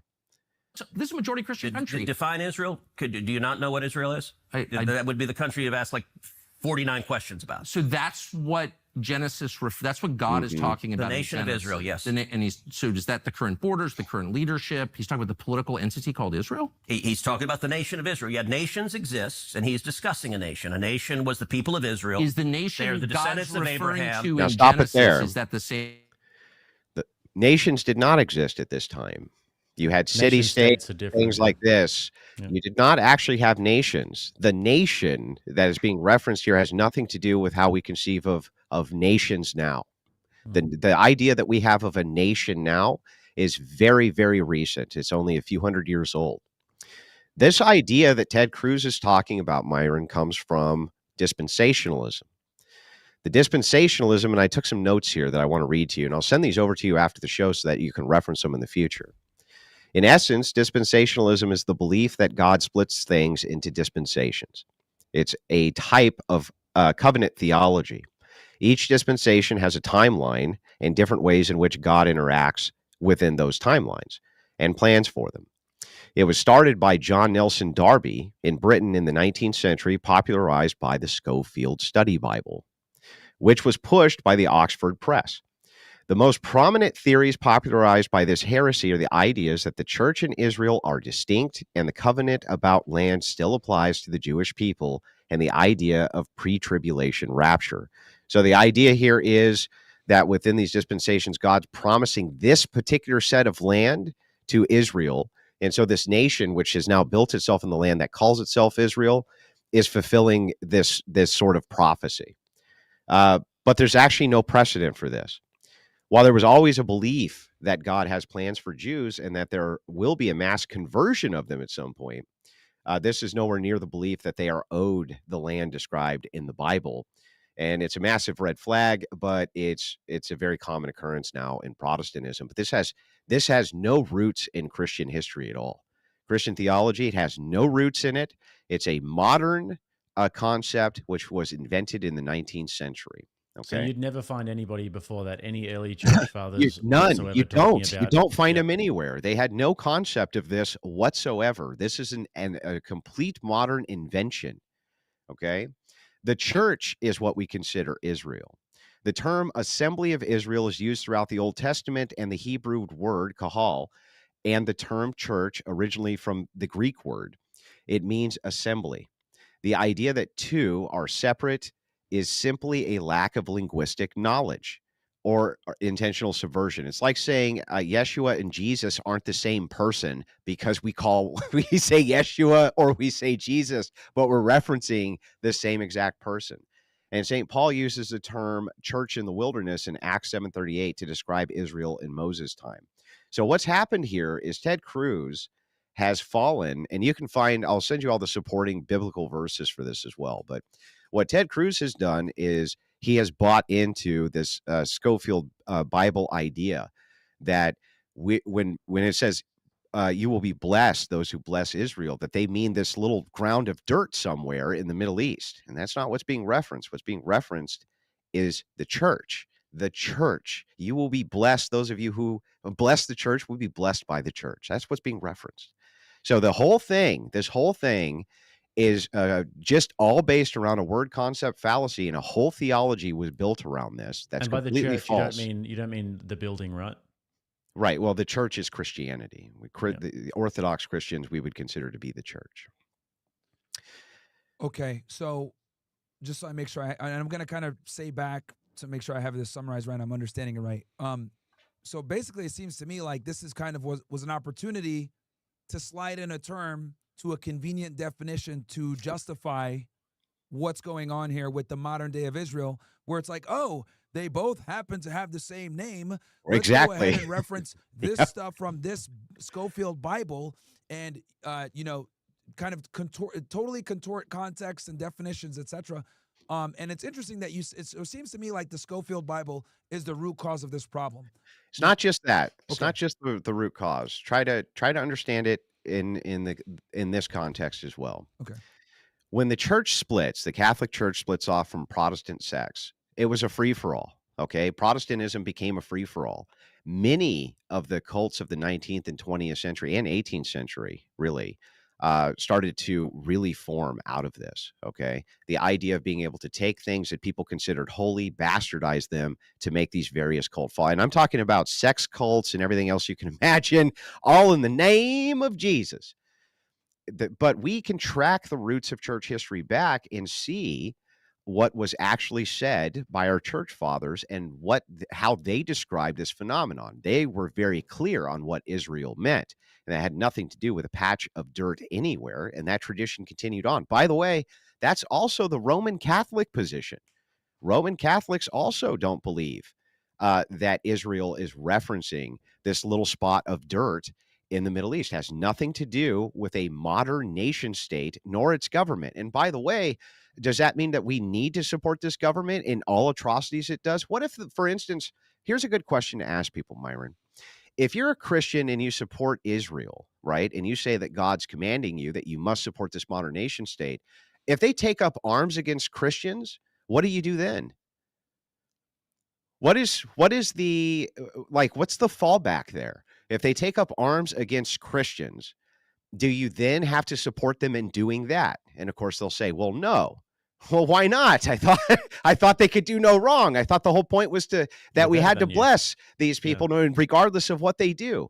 Even if it was the case that you felt like you needed to bless Israel, does that mean unconditional support for whatever modern Israeli government is there? Or does that mean support of the people? And could it be that opposing Israel's government on some things is the best thing for the people there? Right? So it's not so cut and dry as just, well, we have to support them because we have to support them. So what? So we know with the Schofield Bible, and then you mentioned basically that once the Protestants split off the Orthodox Church, this is kind of what led to all this craziness. Well, there was a schism first between Orthodox and Catholics. Okay. The Protestant schism came a long time after this, headed by Martin Luther. Gotcha. In revolt against the Catholics. Yes. So would you be able? So which forms of Christianity take your stance, right? And obviously Orthodox Christianity does. Which and Catholicism, which you described, versus which ones take the evangelical route, where they misquote this whole Israel thing? It's actually, interestingly enough, Martin Luther's literature as well. He's the dispensational. Exactly to take this. No, he wouldn't. And dispensationalists, just so you know, they're actually a minority, even of evangelicals. So the dispensationalists who believe this, that Israel's what's being mentioned, the modern nation state, and that Christians must just support it no matter what, that's actually a minority. of Christians who believe that, even within Protestantism. And the Catholic Church rejects it, and the Orthodox Church rejects it, right? And the Catholic Church is, I believe, the main denomination globally with the sect with the most amount of what you would consider to be Christians, right? So if this is the case, then it's actually rejected by far more than who accept this theology as being true. Damn. Okay. So what percentage would you say of the Christian community, of everyone total Actually, combined? let's Is see. it We can just look 10% it up. that I accept think, this? yeah. How many? There's polls on this. Let me pull them up. How many Christians believe in dispensationalism? Myron, you should look up Martin Luther, who led the Protestant Reformation. He's got some very interesting literature. Oh yeah, I'm familiar with him. He came out with a great book. So if you ever get Lutherans who argue for this, then you can point out that book. Yeah, he has a fantastic book. It's one of my favorites. So you're looking at 25% of Americans are evangelical Protestants. This is old, right? This is from 2003. I'm guessing that Pew Research has done something more modern. The question is not just directly, though, do you believe in dispensationalism? That would be too specific, right? But somewhere, it's going to be somewhere around 15 to 20% probably of evangelicals who would accept something like this. Now, I don't have great evidence to back that number up. I don't want to say I pull it out with great evidence, but I still think it's even a minority of Protestants who would believe that. But we would have to dive into the specific. The way that we could do this, we could dive into specific Protestant sects who do believe this theology and just do a head count. How many of them are counted inside of that sect, or how many do the churches report are in their pews? And then we'd have a good number of the percentage of Christians who would actually believe that. It tends to be the Orthodox and the Catholics who push back against this, as far as I've seen. I haven't really seen that many Protestants pushing back against it. They do. Yeah. Yeah, they do. There's sects who don't believe it at all, and they have a complete. So you got to understand, even among Protestants, they have what's The called Anglicans don't. Yeah. it's called high church. The idea of high church, where they actually adopt a lot of kind of Catholic ideas and this type of thing. I've seen many Calvinists reject this as well. Oh yeah, Calvinists so too, that's true. it just depends. It just depends on which ones you're looking at. There's some. I think that there's even some Southern Baptists who reject this, but we'd have to dive into the numbers. I don't feel comfortable saying exactly how many. I just know that even among global evangelicals, this is a minority position. Very interesting. Because the thing is like, you see people like Ted Cruz, Charlie Kirk, put this stuff out there, and there's some of they're huge conservatives with like a huge platform that reach a lot of people, and and Charlie Kirk is one of the biggest. He's out there on these college campuses saying, those who bless Israel. I've also heard the phrase "those who bless Abraham." Is that what it actually says in the Bible, or where does that? Because I know I'm assuming when Charlie Kirk says "those who bless Israel" and Ted Cruz, that's from the Scofield Bible. Because the promise was made to Abraham. That's the whole idea here. And the thing is like that again, that has nothing to do with none of this has anything to do with the modern nation state, which was formed in the Middle East by a Zionist Congress, which they wanted that land. Right. And there had been pilgrims going to that land, Jewish pilgrims going to that land for hundreds of years. And they got along with the local natives fairly well. Right. The religious Jews who were making these pilgrimages back and forth to Palestine, there wasn't really much in the way of conflict. The conflict really started when the nation was allowed to establish itself because the deal with the British. So ultimately, and here's the other thing. Here's the other argument that I think is a really top tier one. Israel has not fulfilled its promise anyway of safety for Jewish people. It's done the opposite. There's more Jews who live outside of Israel than live inside of Israel, right? More Jews live outside of it than inside of it. And the ones who live inside of it are constantly at risk of death from missile attacks, from suicide bombers, from their neighbors. And the early Zionists made the argument, hey, look, their Western nations are beginning to accept us. They're actually beginning to accept us. We're integrating into their cultures, and they're actually being pretty good to us, right? Establishing this nation could really set us back. And now we're going to put all of the Jewish people in one spot to attack. That sounds insane. That was an actual argument which was made. And lo and behold, More Jews are actually exiting from Israel than are coming yearly. Yeah. They're actually leaving more than they're coming because they actually find that the Christian nations that they're in protect them better than the Jewish state does that they say needs to be there in order to protect Jews. It's backwards. It makes no sense. So why isn't it just the case that if Jewish people in the Jewish state need Christian nations for protection, then why not give Israel to the Christians? I mean, with the Orthodox Church over the tomb of Jesus is there. Why not give it to the Christians? You want protections? Fine. Give it to the Christians, and then you'll be protected. They'll still allow Judaism there. Why is it that we need to endlessly give them weapons and guns and this and that? Just give it to us then. If you want to be protected and you want to still practice Judaism, shouldn't the Christian doctrine be to also convert Jews? Yes, that's the Christian dogma. So none of it makes any sense. But Israel itself has failed in its own promise to protect its people. It's failed miserably. When you debated that fat loser, apostate or whatever his name is, on this topic of, supporting, Israel and everything else like that. One of the arguments that you used against him, which I thought was a very strong argument, was them trying to rebuild the temple. For the Antichrist, yeah. For the Antichrist. Yeah. And I thought it was a fantastic argument, right? Can you quickly explain that to my audience about? Yeah, so the idea, this Temple Mount right now as we speak. Yeah, the idea. There's an organization you could call. It's called the Temple Institute.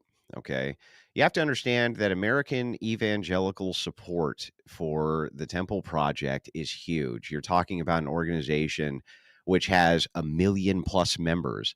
The entire, or actually, I think it's higher than that now. I think actually the amount in the organization, I'd have to check my debate notes.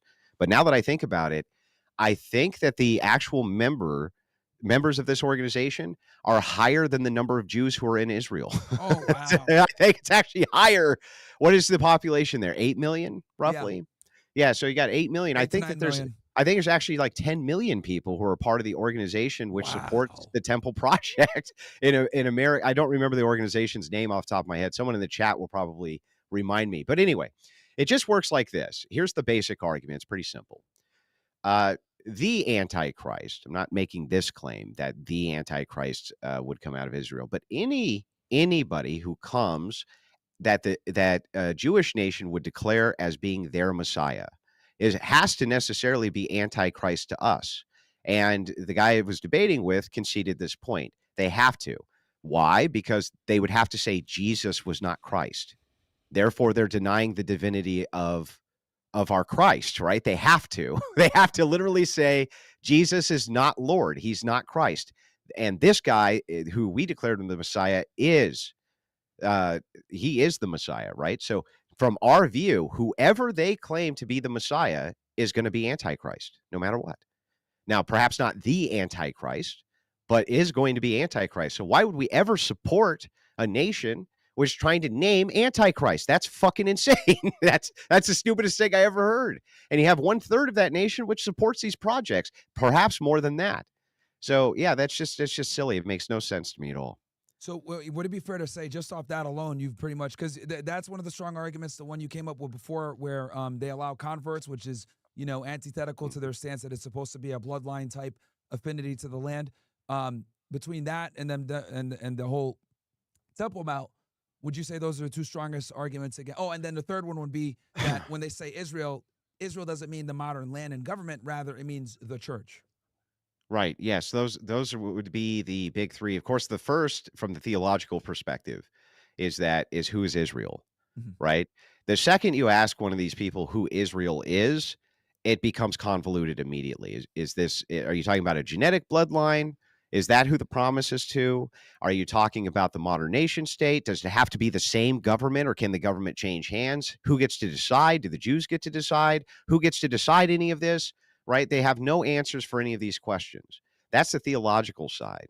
On just the pure logic side, though, the idea that Christians have some sort of moral ought to support a nation who has a massive amount of people inside of it who want to name what we would consider Antichrist, a person who would necessarily have to deny that Jesus Christ is God and the Messiah of all, has to be categorically rejected, just like we would reject any nation which said that it needed to be ruled by any of what we would call antichrist. In this case, let's say some Muslim sect said that they had some savior. You know what I mean? We would instantly categorize that savior as being antichrist, right? Meaning literally what the words say. Anti-Jesus Christ. If you declare yourself as the Messiah, you have to be declaring that Jesus was not. That's that simple, right? Very logical, right? If you declare a Messiah, you have to declare Jesus Christ wasn't the Messiah. It's that easy. And if you're going to do that, you're antithetical to Christian ethics, and I'm going to reject your worldview immediately. And even if you say that there could be a Messiah, that you're expecting a Messiah that's not Jesus Christ, right? So real quick, and forgive me for not, I'm learning so much right now when it comes to Christianity. Now, obviously, their belief is that a Messiah is going to come, and you're saying by them even accepting this, you're rejecting Jesus Christ himself. What is the Christian even accepting view? it. What is the Christian view on Jesus' return then? Yeah, so I mean, when Jesus Christ returns, it's because the world is basically in such a state of decay that his return is necessary to set all to rights. But from our view, the Messiah has come. The Messiah may return, right? But they're not waiting for the return of a Messiah. Their Messiah hasn't come. The Jews rejected Jesus as being a false Messiah, and then a certain sect of them demanded that Pontius Pilate crucify Jesus Christ. They demanded it. Demanded that Pontius Pilate crucify Christ. So from their perspective, their Messiah has never come. So any Messiah that they name is necessarily going to have to say Jesus Christ was not the Messiah. He was a false Messiah. So what they're doing is they're rejecting. Imagine these people are so fucking stupid. The guys like Charlie Kirk and this and that, they're so dumb that they actually will allow another nation to move towards naming Messiah, right? Naming their Messiah, which they know will necessarily be rejecting Jesus Christ as the savior of all. It's completely antithetical to their own Christian ethics. It's totally antithetical to it. You can't support a false Messiah or the people who are supporting a false Messiah. You can't do it. And I just want to make sure, I know this is rudimentary Bible stuff, but I'm an outsider, so I just want to make sure I understand this properly. So in the Christian faith, Jesus was the Messiah. He already came. He already came. You guys are waiting for his return. Yes. However, the Jews believe, which obviously they rejected him, he was never the Messiah, hence why he got crucified, and their Messiah is still waiting, or waiting to come. So when that guy comes in, I see your position now. Because they've already gotten rid of Jesus, so they're looking at it like this is the real Messiah. That's completely antithetical to your belief, where he's already come. I see now. So they would have to be denying that Christ is the Messiah, which would basically be saying that Christianity is untrue, it's false, right? All Christians are, delusional and they have a false faith. It would be completely and totally against Christianity to give any support to that whatsoever. And so what these people do, they justify it by saying that they're accelerationists. They're trying to accelerate the end of times, Myron. That's what the view is. The view is by us supporting the temple and them naming false Messiah, that will make Jesus Christ come back faster. Yes, not kidding. I'm not kidding. Yes. So let me get this straight. So, okay, because this is crazy to me. I know. So they want to, so these evangelicals and these people that believe in this stuff, they're assisting the Jews with getting their Messiah here, even though that's antithetical to what they're supposed to believe, because it will accelerate the end of times for Christ's return. So they're trying to trick God into making sure that God will send Jesus back sooner by accelerating the process. Not kidding. So what are they supposed to do when their Messiah comes and then Jesus comes? Like, what's going to happen? Are they going to fight? So here's the thing. Yes. I mean, yes. What they think is that as the Antichrist rises, that, when Jesus Christ comes back, he will put all the rights. Now that's true, right? The Orthodox accept that this is true as well. But the Orthodox position is that you're not supposed to try to usher in the end of times, right? That's not the goal of Christians on this earth.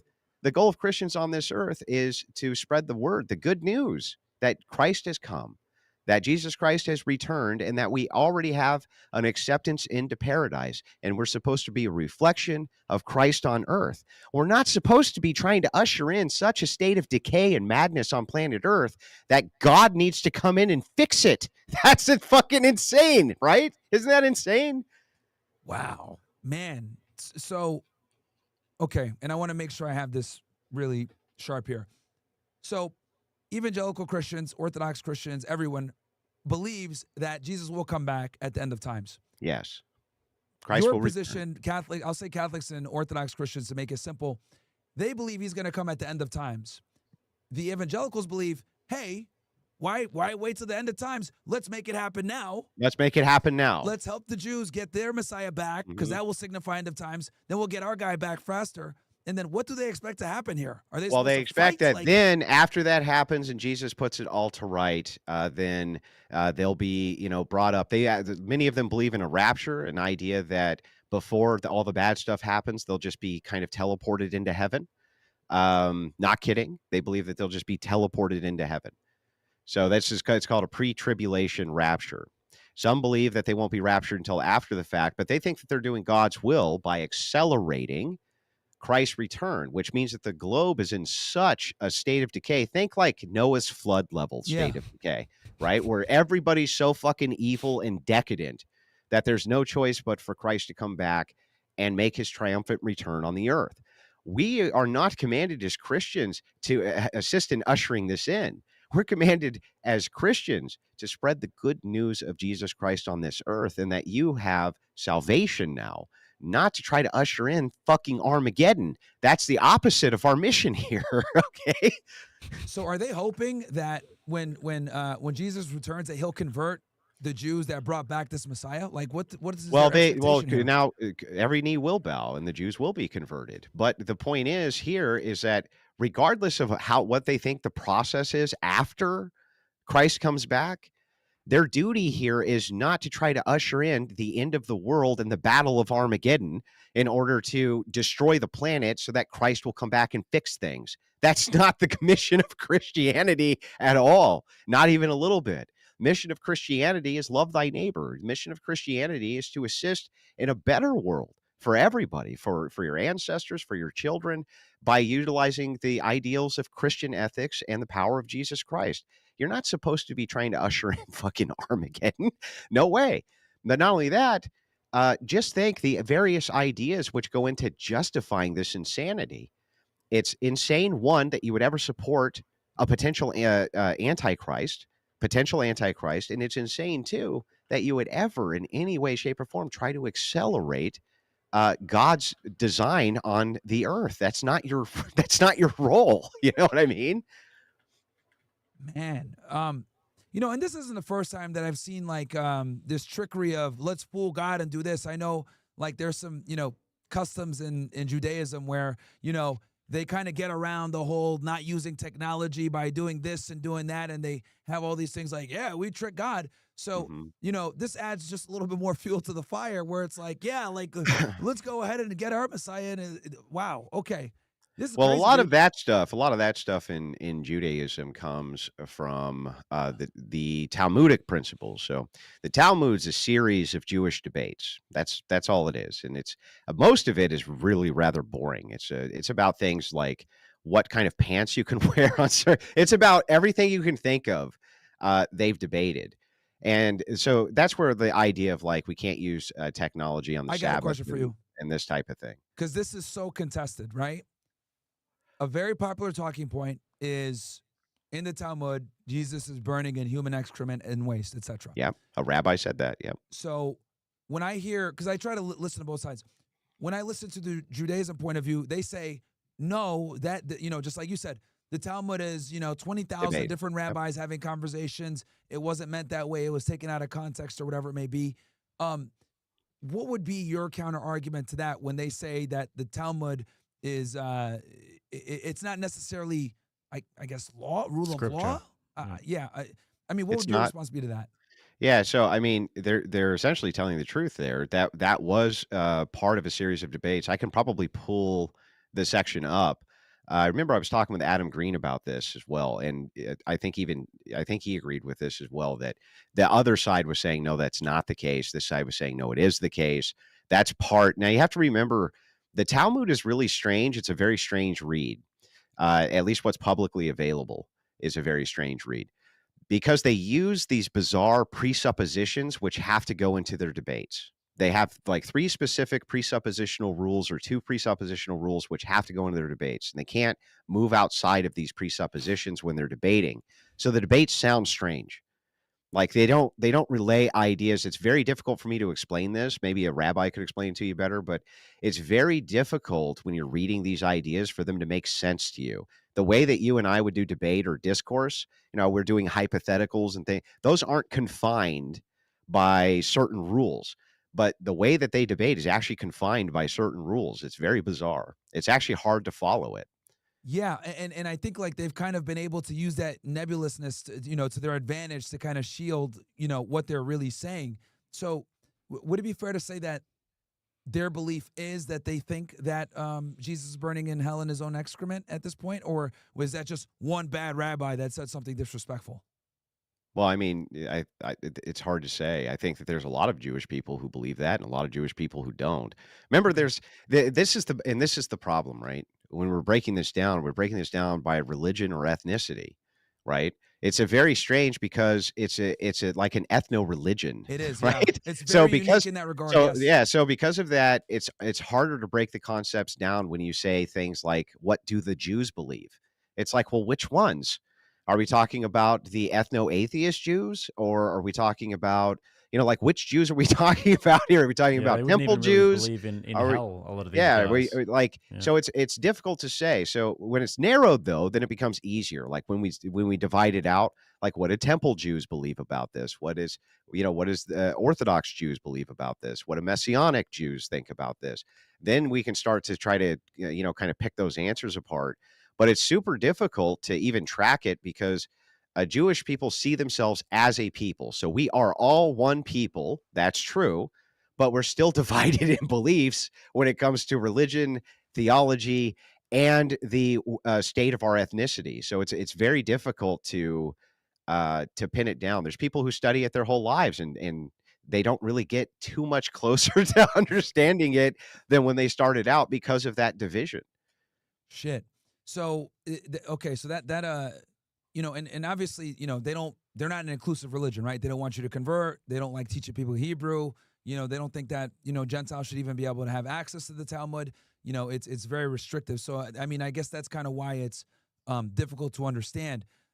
So I guess, is that just a bad position to take altogether when people are criticizing the religion or criticizing the Talmud? Because a lot of people use that verse to say, look, these guys hate Christians. So I don't know. Yeah, well, I mean, and it's I don't think that you could fairly square it and say, point to that and say, this is our proof or evidence that Jews hate Christians. That I think that you could say this is in the Talmud, and at least gives us some evidence that Jews at the time, and at least in modernity, many of them probably believed that this was a false Messiah who just got what he had coming to him. I'm sure that that's the case with some sects of Judaism, but That's the what issue, Shapiro says. yeah, but the issue is like trying to, when you take a people group in general, right, and you kind of try to dissect it, or you try to figure out what this sect believes, that sect believes. Just take like the American political establishment. Yeah, right. Oh, we have Republicans and Democrats. No, we don't. No, we don't. We have conservatives and liberals and progressives and postmodernists and fucking communists and fascists and socialists. And it's like it's so many different kind of broad ideologies that it's hard to pin it all down. You know what I mean? And so one thing I learned from debating is that you want to get right at the root immediately. To me, it's irrelevant. Like, who gives a shit if they said it or didn't say it? Ultimately, at its root, we have no ought to support Israel. And at its root, we have no ought to support Judaism. And at its root, we have no ought at all to be trying to usher in an antichrist. So like all the other shit that comes along with it, it's just tangential to me. Like, even if it was true, who gives a shit? It has nothing to do with the pillars themselves. And those are the things that I prefer to attack. The thing that holds the ideology up. So would you say your strongest argument when you attack it at the root is the argument we talked about before where they're trying to literally bring in the antichrist? Is that your strongest argument towards that worldview, I guess? Why Christians shouldn't have an ought for it, yeah. Okay. Yeah, that makes Yeah, I perfect think sense. that, I mean, and not just that, but the acceleration towards trying to usher in the end of times. Why would anybody support, like, imagine this. Imagine going to a rational person as a Christian evangelist, and you say, you don't believe in God? I'm going to try to convince you. And they go, okay, convince me. And you go, well, you see, what I want to do is I want to assist Israel with naming what I would consider an antichrist to be, so that we can usher in the end of times and go through a trial and tribulation where perhaps hundreds of millions or billions die so that Jesus Christ will return. What do you think? Are you on board? What would that fucking person say to him? Wouldn't they be like, you're fucking crazy? You're out of your mind? I'm not joining that. I'm not joining this version of Christianity. This is insane, right? Why would a rational person ever convert to that? Yeah, no, I mean, that's a fantastic point that it's ridiculous. Whoa, what happened there? No, he's good now. But yeah, it is. It's totally ridiculous. Yeah. No, you're good now. Good. But yeah, I mean, who would ever sign up for that? You know what I mean? Nobody would ever sign up for that. So the dispensationalists also hide their own agenda as well. They don't really come right out and tell you that a lot of this is what they believe, that they want to move towards this. They're just as much at peril here as the very people they're supporting, right? They're just as much of a thorn in the side. Remember this. America would not have nearly the incestuous relationship that it has right now with the political body of Zionism or Israel were it not for dispensational evangelical ideology in the United States. And that's a fucking fact. That's a fact. And even the Protestants who right now hate my guts are not going to dispute that that's true. It's a fact. Without the kind of Protestant sects pushing dispensational ideology and the idea that Israel is the nation of the chosen people, and that they must be supported by the richest nation on earth no matter what, that is 100% responsible for the incestuous relationship we currently find ourselves in. And what's my proof for that? Look at what fucking Ted Cruz just said. We need to bless this country. We need to give them whatever they want, because that's how we get blessed. He just made the whole argument for me, didn't he? Yeah. Yeah, by using like a key term and kind of bastardizing it. So that's, man, okay. Yeah. Yep. I'm trying to think if there was one other thing I wanted to ask you. I know we got to wrap up here soon. How much time do we got? We got a few more minutes if you want to get some final thoughts out there, Myron. Yeah, I mean, for me, this was, I just kind of wanted to get a lot of my questions answered on this stuff because there's so much back and forth on this. And I know someone that's, from the Orthodox Church that understands this at a deep level, you'd be able to answer somebody. Oh, this is what I was going to say. The IHRA right now is trying to define anti-Semitism with a multitude of different definitions. One of them that they're pushing to move, if they haven't already, is that saying that the Jews killed Jesus Christ is anti-Semitic. Can you kind of give us the lore on that and the true background and whether they're, whether it's a lie, not lie, or from the, theological perspective? Yeah, I mean, this is pretty simple, and I don't even think that this would be disputed by evangelicals, huh? Yeah, no, I don't think so. So it basically just went like this. The sect of Judaism, which was demanding the head of Christ. Remember, this isn't all Jews. That is true. Okay, that is the truth.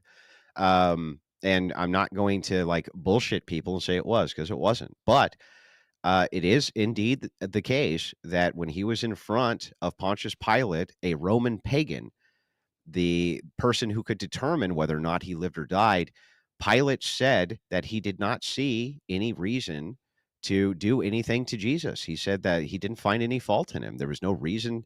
And he gave them the choice. He gave them the choice if they wanted him crucified or not. And that sect did indeed choose to crucify Jesus Christ. So that's what's being, I don't this is not a reflection, again, of all Jews. That's just factually, that would just be theologically incorrect. So yes, it was a specific and very specific sect of them, which but it wasn't the other Roman pagan people that were in the crowd. What do you mean? Because he asked the crowd, didn't he, whether they wanted to have him killed or not. Yeah. Okay. Well, but I don't understand. What are you referencing here? What's the point of the reference? So when he's saying like, should we kill Jesus or not, and then the crowd responds to it, would there have been Roman pagans in the crowd, or would have just have been the sect of Judaism? No. I'm saying that the sect of Judaism ultimately had the choice. Okay. They were ultimately given the choice as to whether or not they wanted to do it, or in fact, he gave them the option to crucify a criminal. It said, we could crucify the criminal or Jesus, and they said, then crucify Jesus. So that's what they're referencing when they say the Jews killed Jesus. But is that a fair comparison? I don't think so. But is it anti-Semitic to say? I don't think so. I don't think it's anti-Semitic the reference there has just always been that Judaism itself, from a Christian perspective, is corrupting to the soul because they reject Jesus Christ. That's what that means, right? So they're killing Jesus in a certain sense, whether they crucify him or not. Every single time they deny that he's divine, they're killing Jesus. That's what that's what the point of that always was. The point of that was not to just talk about the physical nature of putting Jesus on a cross, but the denial of the divinity of Christ is to kill Christ. That's what that is. It's blasphemy against the Holy Spirit. It's the one unforgivable sin. And the reason why I asked this is because, right, the IHRA, the International Holocaust Remembrance Association or whatever, they're pushing to expand the definition of anti-Semitism. And the reason why this is bad is because their definition is what the U.S. government is using to create these anti-Semitism laws. And what we could end up with is where someone who might not necessarily be an American can come here, read scripture, say the Jews killed Jesus, and they're like, oh, that's anti-Semitic, and deport that individual for referencing, biblical scripture. And I think that's where we're potentially headed, which is why it's problematic that they're expanding the definition of anti-Semitism to include very valid religious text. Yeah, well, this is the case. But this doesn't surprise me. There has been an ongoing fight going on with, and it's very strange too, like the remarkable silence that the ACLU has under the First Amendment when it comes to this, and just like they do on the Second Amendment, right? But they're going to fight for the immigrants' rights to be here. The truth is that AIPAC and various other Jewish lobbying groups have indeed wanted to expand what they consider anti-Semitism to be, and they want penalties on it. And I know this because they have introduced legislation and penalties in other European nations where people are jailed. This happened to what was that famous streamer's name? What's his name? Count Dankula. His dog, he had his pug do like a fucking Roman salute. And didn't they prosecute him for that? Yeah, they prosecuted him. Yep. They prosecuted him for that in Scotland, right? So it is in fact the case that they want the expansion into that. In Australia, it's illegal. It's illegal to raise your arm in the direction it's illegal. It's go to jail. If I did it right now, I could go to jail. I could have the police knock on my door. Yeah. So is that a problem? Yes, but I don't even know that I would argue it on the basis of of anti-Semitism or not. Ultimately, this is the United States, and we have the First Amendment imposed. We can do what the fuck, we can say whatever we want, and you go fuck yourself. Okay, go fuck yourself. That's the way it is here. So do I think that they're trying to expand that? I also think that was a bad Trump policy. The idea that Trump was trying to move into this idea of actually putting real penalties on people for being anti-Israel was a bad fucking move. Bad move. That is crazy. That, dude, they could arrest my dog. My dog does Romans all the time. Holy, they put Frank in jail. Ask for a paw. And then this is my last question, Andrew. If you want to answer this, I'll kind of leave it open so you can answer how you want, because this might be a little bit of touchier subject. The blood libel, true, false? Obviously, organizations like the ADL and the SPLC, this is an anti-Semitic conspiracy theory, blah blah. If I was the type of person, Myron, who loved to do deep dives into very entrenched historic things and found significant evidence supporting a side of that and believed it, I would never say it publicly. Okay, fair enough. So I know me. That's where that's where I'll leave that. But I would never state such a thing publicly ever, whether I believed it or didn't believe it. So yeah, that's my take on that. No, fair enough. Fair enough. Yep. And that's why I kind of left it open-ended, because that's a very taboo subject. So I totally understand. And we're on YouTube, so got to be careful. Yep. Yep. Fair enough. Yeah, no, man, I think I got a lot of my stuff answered. You guys like really hit it out the park. I feel like I'm a lot more well-versed on this topic now. And I would say, just to recap, the three strongest arguments is, number one, they're trying to accelerate, the antichrist, which is antithetical to Christian belief systems in the first place, because that rejects Jesus Christ in itself. Two, they are saying that we have a right to return to the land based on blood, but they also allow converts, which is also doesn't make sense. And then third is when they reference this scripture in the Bible, when it comes to those who bless Israel, that placeholder term of Israel really means the church, not the modern Israeli government that they utilize it for now. Yeah, and by the way, Jews from their perspective, like theological Jews or ideological Jews, may dispute, what Christians believe, but who cares, right? We're talking about what Christians themselves believe within Christianity, right? Basically, Jewish people don't get to come in and tell us what we believe about our own religion any more than Muslims do, right? Or anybody else does. Yeah. So this is part of an interfaith fight, which is necessary and should be happening. And I wish more people would do, these anti-Zionism debates and dive into what this theology really means. The problem I had after I did that, Myron, I went and did that debate, and I completely crushed the guy. Yeah. You know what I mean? But by the next day, there was the fucking 1,000 of these Fed posting fucking lunatics in my DMs and all over my fucking timeline, Fed posting all over it about, Andrew thinks that Jews are evil and blah, blah, blah, blah, blah, blah. And I'm just like, what the fuck? But the thing is it's just like, well, then what's the fucking point of me even doing these debates if it's going to be just endless brigading from fucking people who are like, no, you have to actually say that Jewish people are evil. And it's like, who the fuck believes that? Not even Nick Fuentes doesn't believe Jewish people are evil because they're Jewish. That's fucking insane. Yeah. Even he doesn't believe that shit. You don't believe that shit. Yeah. Has nothing to do with that. Has to do with the theological fight when it comes to how Christians present the religion, and the very idea that we can reject Israel or the unlimited support of this government of Israel based on your loose biblical interpretation that we should. Fuck that. That's bullshit. It's fucking bullshit. And that's why I was like kind of keeping it like strictly to the book here, because you can't dispute what's in the scripture, right? But, that's what they do. Like, if you say anything critical, they'll sit there and say you're anti-Semitic or some other shit like that. And this is kind of the problem where, we're quickly moving towards a potential government here in America where they might go ahead and say, oh, well, if you quote scripture, that's considered anti-Semitic. I mean, in Australia, you guys are already far ahead of us. I mean, throwing a Roman gets you in jail. That's absolutely fucking nuts, man. So, I guess there's no freedom of speech in Australia whatsoever. But well, there's not. Listen, we're very unique. Camps in COVID. We're very unique there in that respect. That the United States does have the First Amendment, and it is, man, that's the one thing that's left. You know what I mean? That people still seem to actually care about. And it's really funny because in some ways it has nothing to do with politics. Why people want it so intact? People really started paying attention to the First Amendment when it came to comedy.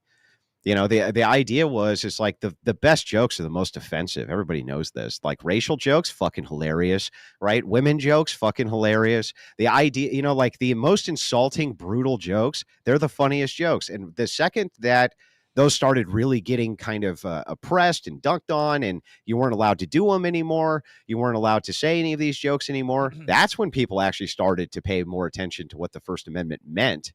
And it's like, it had nothing to do with some political fight. It had to do with the fact that people like to laugh at shit that they think is funny.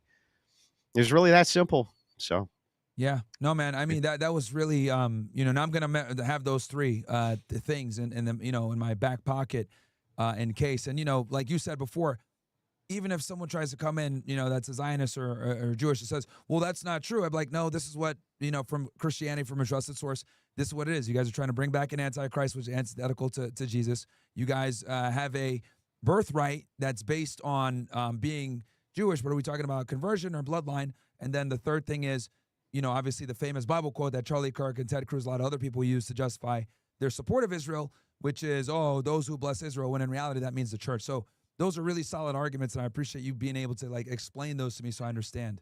Yeah, well, I mean, that's the you'll find this perspective is very mainstream actually in Christianity. It's just often drowned out by by other people who are on center stage. I've always thought that the Charlie Kirk idea that he actually believes in dispensationalism is just fucking crazy. I've always thought that that was crazy, but he does.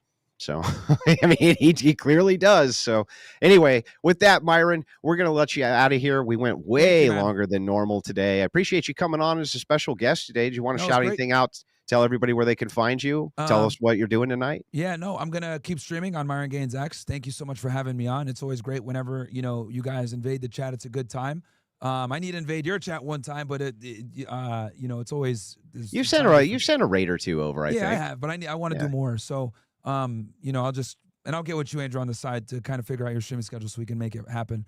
But no, man, thank you guys for having me on, and also thank you so much for explaining this stuff to someone who's not well versed in the Bible. Obviously, I trust your judgment on this, and thank you for giving me 3 solid arguments I can use now when they try to give me that bullshit, stuff. So thank you. Yeah. Appreciate it, man. You have yourself a wonderful day. Myron Gaines, everybody. You can find him on the Fresh and Fit podcast. You can also find him Myron Gaines X. He's got it right there. He's had me out to his studio many, many times. Yeah, we need you and Rachel on, man. That's another thing. I know. We'll do it. We'll do it. It's just always finding the time and everything. But yeah, we'll definitely do it. He's had me out many times. I will tell you this. He treats his guests fantastically. Never been out there one time where they haven't taken me out to dinner. They haven't rolled out the red carpet. They haven't made sure that we weren't well taken care of. And for that, of course, we appreciate you, Myron. You have yourself a wonderful night. Thank you so much, brother. I'll see you guys. See you later, man. Good to have you. Thank you. All right, guys. Let me fix my volume here. I know you guys are.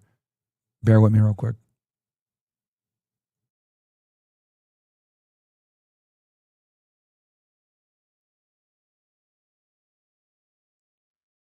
Alrighty, guys.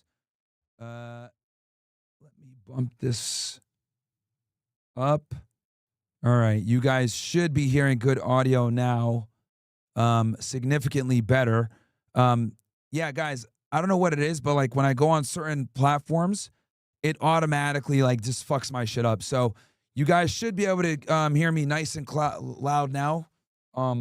But yeah, dude, I have to like switch because I got to switch. I got a fucking fader over here. I got an OBS thing over here. Then I got a sound panel over here that I got to fucking adjust. So it's a big pain in the ass.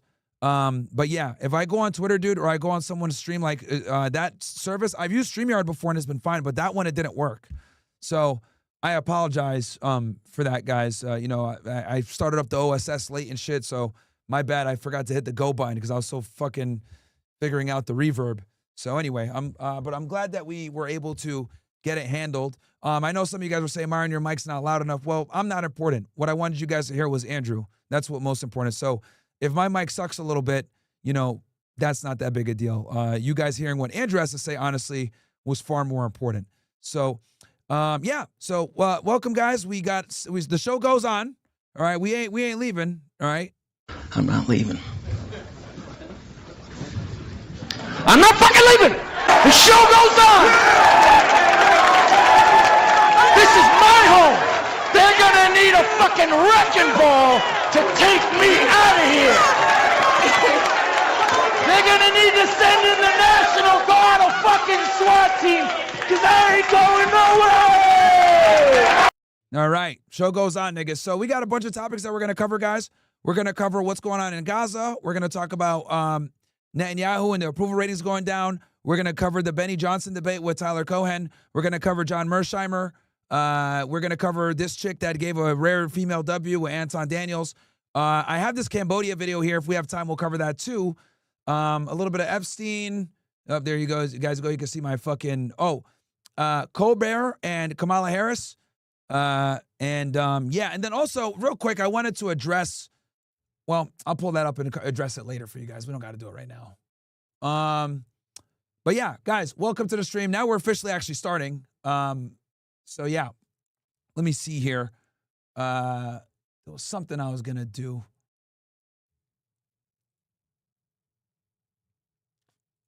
Give me 1 sec, and then just we'll get into the stuff.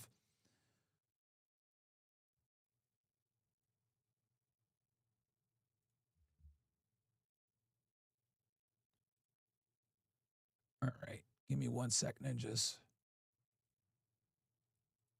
All right, before we get into the stream, quick word from our sponsor, niggas. Okay? Quick word from the sponsors, aka myself.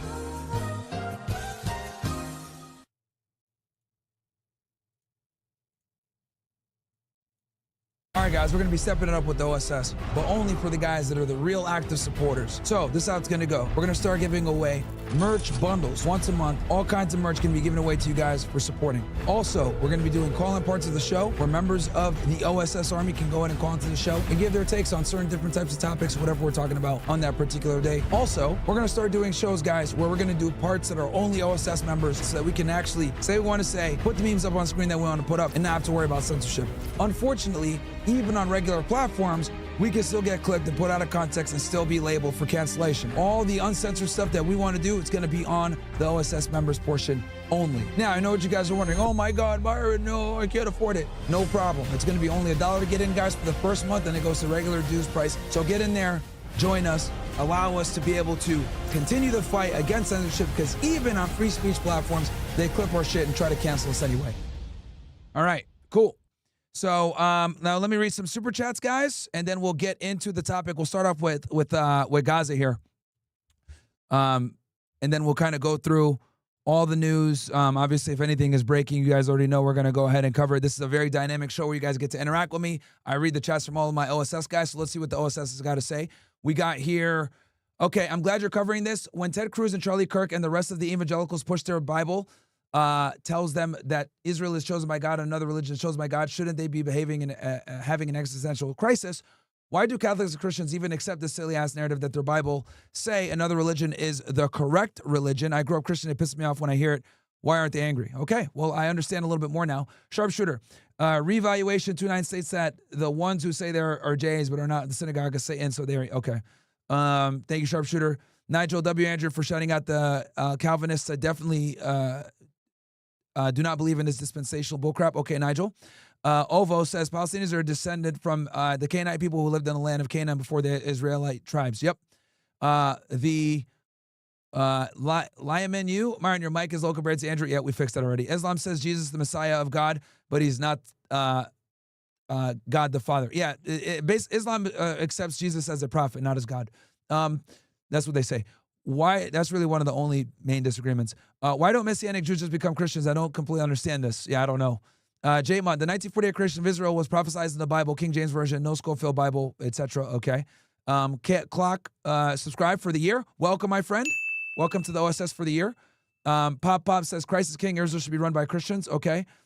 Peru says just joined the stream, but I caught the last part of that. Andrew was saying W Andrew. Yep, you guys can obviously rewind it. China invaded Taiwan. Check news you missing happening right what now? Oh shit. And then Radic Akasi says, fuck you two brokies. Yeah, I appreciate you guys supporting me on the OSS, man. And I will address what happened yesterday briefly, but let's go ahead because we got some breaking news. I'm going to move on it right away. China invaded Taiwan. Let's look this up. Let's look this up. As you guys know, we cover the breaking news here all the time. So let's go on YouTube and check this out. I'll also jump on Twitter as usual. Let's see if this is true. I hope you're not trolling, bro. Lights out, wargaming a Chinese blockade of Taiwan.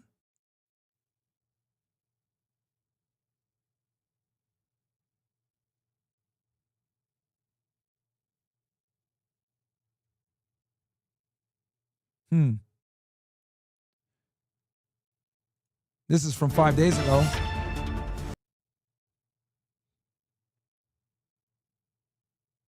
All right, so someone just trolled.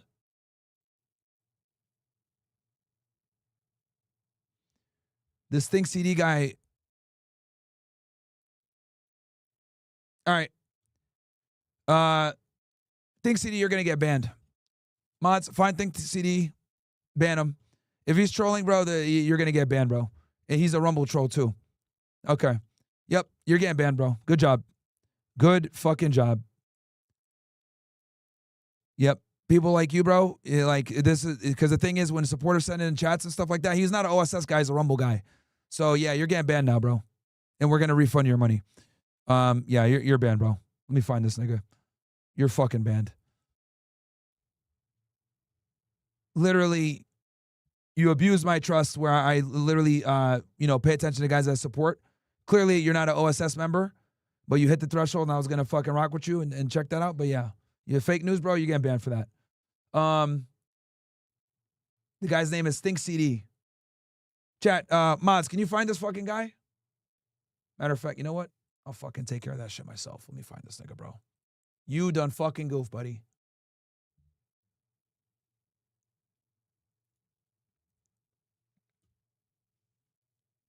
Let me fucking...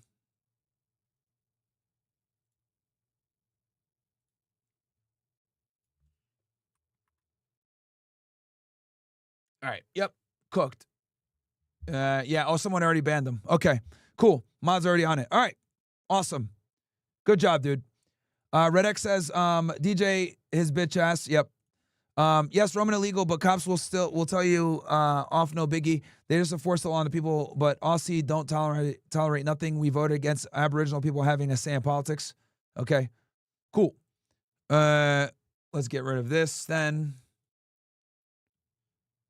Yeah, dude. Like shit like that, trolling on audio or anything else like that. Yeah, you're cooked. Oh, also we'll talk about Bassem Youssef. Nelk went ahead and interviewed him. I called it. I knew that was going to happen. So let's go first into what's going on in Palestine, guys, and then we're going to keep moving through. Today that both he and the First Lady are deeply affected by the starvation crisis in Gaza as health officials there say the death toll keeps rising. She thinks it's terrible, and she sees the same pictures that you see, and that we all see, and I think everybody, unless they're pretty cold-hearted or worse than that, nuts. There's nothing you can say other than it's terrible when you see the kids.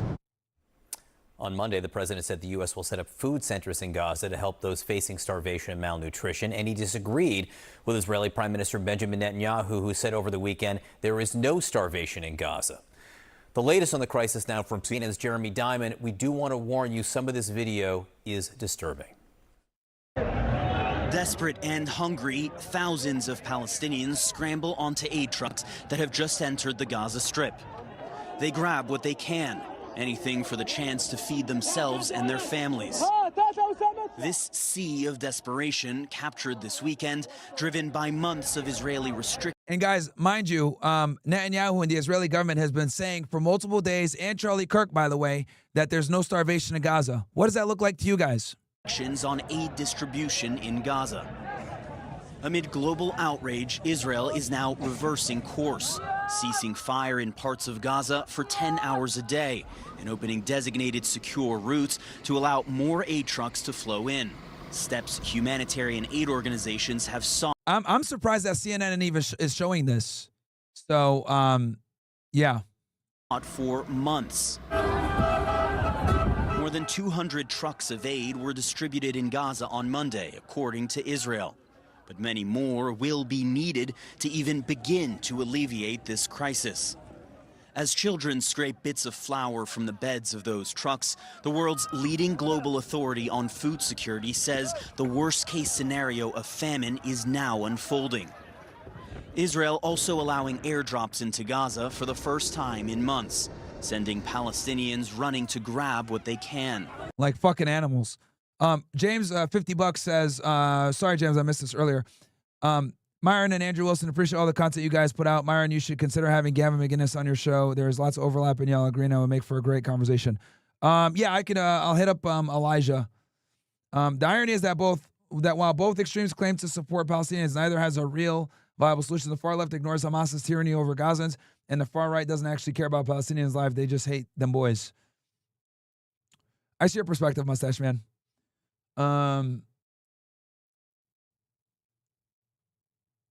Myron, do you know who Ali Alexander is? I just learned about him via the Ali Files on X and would love your take on the story. I don't know who he is.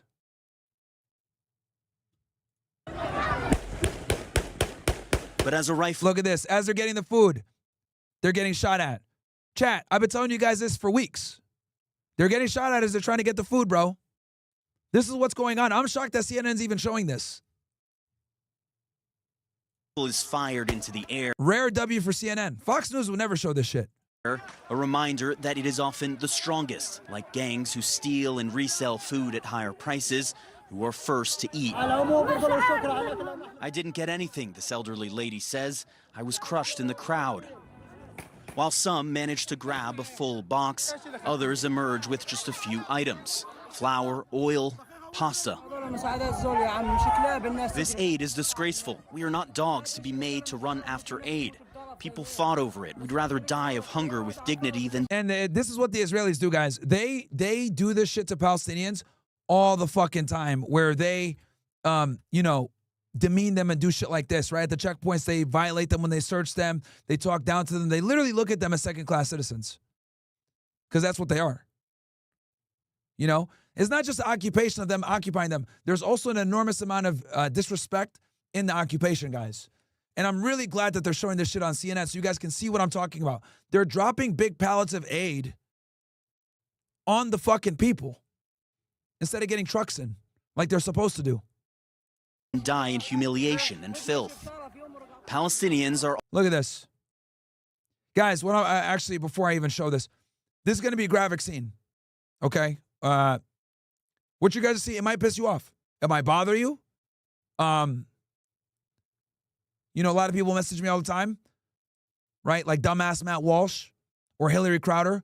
Oh, Myron, it's the Jews' gains, right? To say some fuck shit like that, like Matt Walsh's retarded ass when he's trying to advocate for men cucking themselves. Myron, the Jews' gains. The reason why I talk about this so much, okay, is because not only are they killing innocent people, which is deplorable, they're using our tax dollars to do it. That's what pisses me off the most. And to call it out gets you censored. And just so you guys know, I'm not on this fucking hype train now that it's cool to talk about this shit. I've been talking about this shit before, over 2 years now, actually. Over 2 years now. Before October 7th.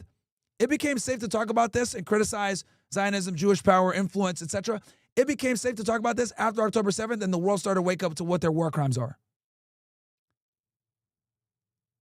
I've lost millions of dollars for it because I talked about it when it wasn't safe. But I'm not here to talk to you guys and cry about me losing millions of dollars. What I am here to tell you guys is that what you guys are going to see is very disturbing. And this is what's going on, and this is what your tax dollars are funding. So, you know, I know some of my viewers are squeamish and shit like that. So I'm giving you guys a fair warning.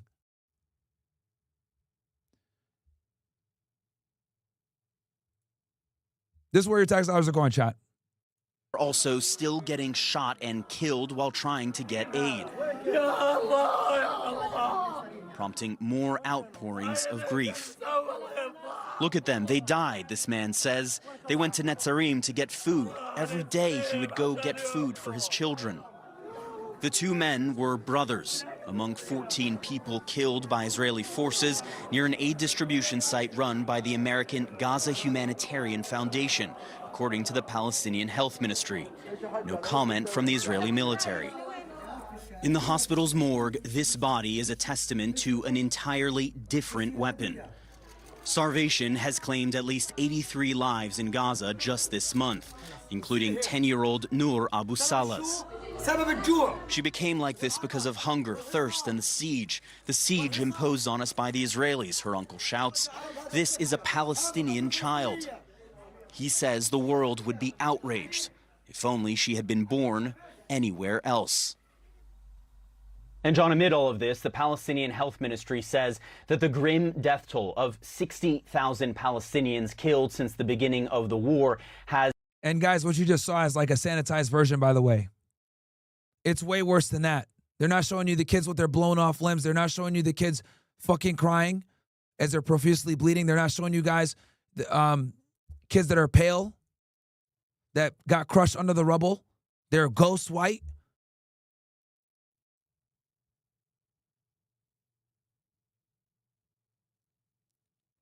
So when people say, Myron, you're obsessed, okay, fine. Fine. But it's one thing for these fucking assholes to steal millions of dollars away from me. That's fine. I'll find another way to make money. But I'm not going to fucking let them continue to subvert our country and use our tax dollars to bomb kids. You motherfuckers took my money, that's fine. You know, I get to personalize that and get a fucking mad and all this other shit. But not only did they fucking steal money from me and censor me and label me a fucking evil anti-Semite and shit like that, but they did that to me while simultaneously doing this to kids. So I will never shut up about this topic. And let me be clear about this too. The Israelis aren't the only ones that are evil in this. I've blamed the Gulf states plenty of times. I've blamed Saudi Arabia for bombing the fuck out of Yemen and killing hundreds of thousands of innocent people. I've talked shit about the UAE for funding the fucking war in Sudan and the civil war for gold. I've talked about how the Gulf states don't give enough fucking help. I've talked about how Egypt and Jordan are fucking cucked. I have talked about all this shit. But the reason why what's going on in Palestine is one of the most egregious is because if you're an American patriot, right, and you truly love this country and you want this country to thrive, you understand that we cannot continue to fund the destruction of kids and be able to hold our position as a global power. Does that make sense? Israel's reckless foreign policy and disregard for human life is not only going to drag them down, but it's going to take us with them. That's why I pay special attention to these dickheads. But make no mistake about it. I've talked shit about Saudi Arabia and many other of these Gulf state cucks for not doing enough. They live in luxury in Dubai as fucking kids can't even get flour. Now, we'll give the UAE a little bit of credit. They did send in a big-ass boat recently with aid, but they could do more.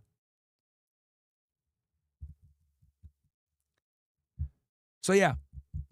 And what you guys are seeing right now is the PG version. It's way worse than that. I'm actually shocked that CNN even showed you guys that. It's good. Obviously, I don't like to look at kids suffering, but I need to red pill you guys. You guys see me talking shit about Israel, criticizing Jewish power, whatever, maybe. It's one thing for you guys to hear me talk about this shit. It's another thing for you guys to see it with your own two fucking eyes.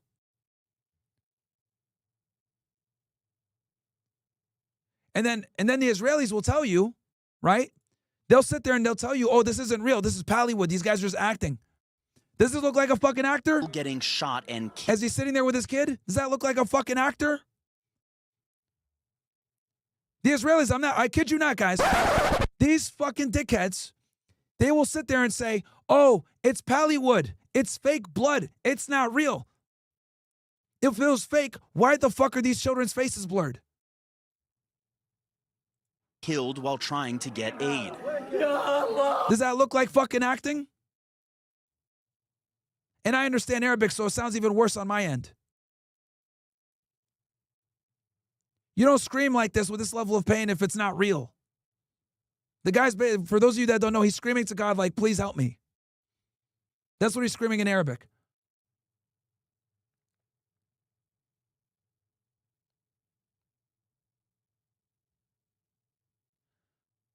You don't hear wails like this until someone in your family dies. You guys want to know when's the last time I heard a wail like this? When my grandmother died. And I could hear my mom on the phone saying this exact thing. It's not fake. It's not fake at all. Anyone that speaks Arabic understands the fucking pain in this guy's voice.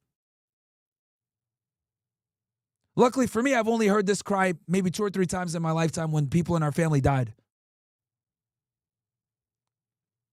I'm not showing you guys this so that you go run around and hate Jews. But what I am showing you this for is that you guys can run around and understand where your tax dollars are going and how we need to remove this fucking parasite of the state of Israel from the American conversation altogether.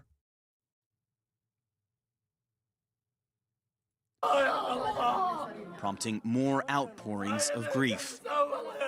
Look at them, they died, this man says. They went to Netzarim to get food. Every day he would go get food for his children.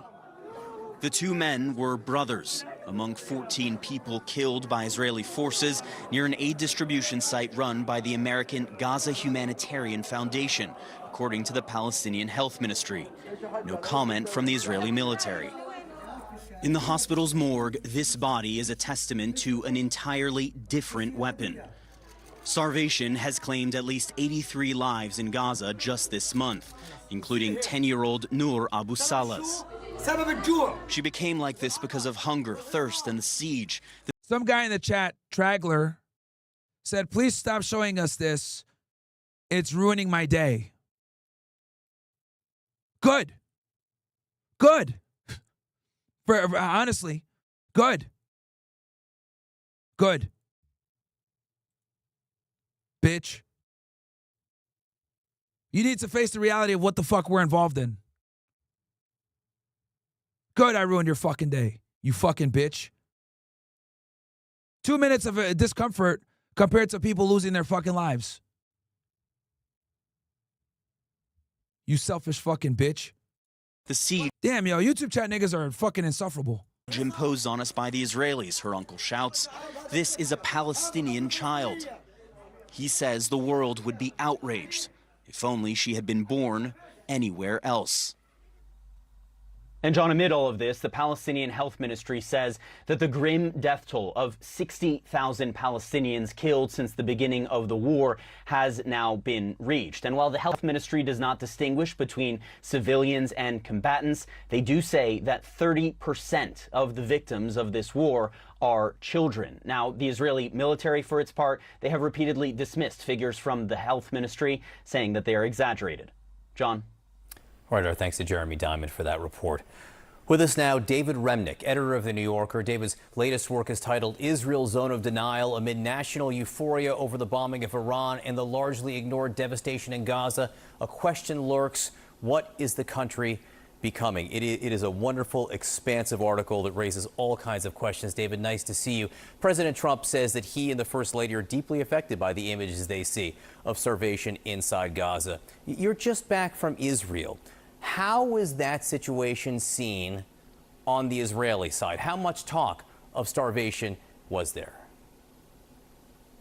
Well, until very, very recently, I would say there was next to no portrayal of the suffering of the Palestinian people in Gaza on the most important medium in Israel, and that's television, with the distinct exception of the newspaper Haaretz, which has a relatively small circulation.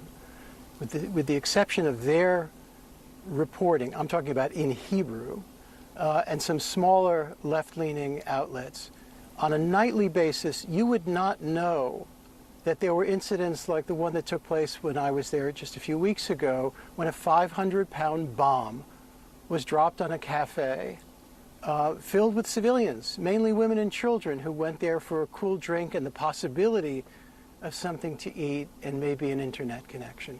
This is a kind, and 40 people were killed in a 500-pound bomb. This kind of thing is happening all the time. Haaretz had a remarkable report describing how Israeli soldiers were shooting at Gazans who were coming to get aid. People shot down for the terrible crime of wanting to eat and get some water to drink. And the reaction to this article was just constant denial, not least in the Prime Minister's office. And you saw this sense of denial starting at the top. It's extraordinary for Benjamin Netanyahu to stand in front of the world and deny what's in front of everybody's eyes. This war is just a calamity, above all for the Palestinian people, and the ramifications of it in terms of loss of life, the flattening of Gaza, the rage that undoubtedly will come out of it, the political prospects that were never good to begin with, that have been dimmed. I mean, there is no doubt that Hamas set off this particular chapter in this 100-year-long calamity and conflict with its attack on October 7th, but the way Israel has conducted this war and how long it has conducted it, and with the brutality that's been going on, and now this prospect of famine and the starvation that's already upon us is just beyond dreadful. And to deny it, beginning with the Prime Minister, is hideous. So the fact that President Trump has now said that he and the First Lady see the pictures, they see the starvation there, I wonder what impact you think that will have, and how is, or what is, the influence of this administration in Israel right now? The administration has enormous influence, and it's, I suppose it's terrific that he is affected by these pictures at long last.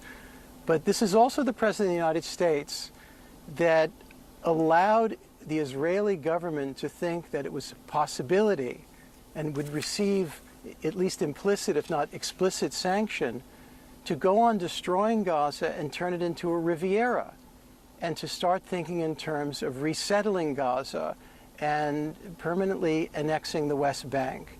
That all along, this president has given these kind of signals. Yes, he says this today, but he said radically different things earlier. He is, whether you like it or not, or believe it or not, Donald Trump is enormously popular in Israel and has enormous power. If he wanted to, he could force Netanyahu's hand much more quickly than he has, and force the hand of Hamas and end this war now. Israel has claimed that the purpose behind the blockade was to pressure Hamas to release the rest of the hostages and come to the table. Obviously, there has been international pressure now against Israel over the humanitarian crisis. The United Kingdom just said today that it will recognize a Palestinian state in September unless Israel agrees to a ceasefire in Gaza. So when Israel sees that, the move from the UK, previously France, how much does it care? And is there any sense that any of his actions, if you have suggested, have to an extent backfired? Good question. Benjamin Netanyahu has made an enormous show of showing how much contempt he has for these political gestures and political statements by first France and then the United Kingdom. He has said that all this is a reward for the terrorism of Hamas. And when he speaks, people in Israel listen.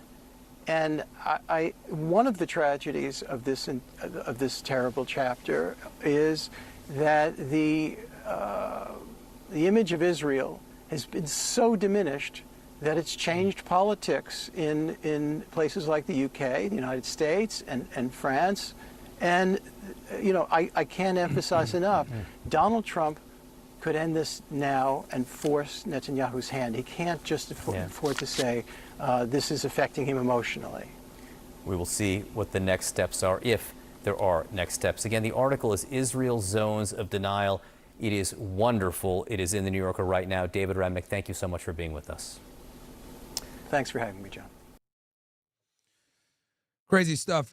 So the Note Boys, as expected, I called this shit out. They brought in Bassem Youssef, who, for those of you that don't know, is a big pro-Palestinian advocate. He's been on, Lex Friedman, Piers Morgan multiple times. He's an Egyptian comedian. Okay, very critical of Israel. Pretty big following. And he's pretty clean. He's not controversial like me and Nick and all these other guys. So, but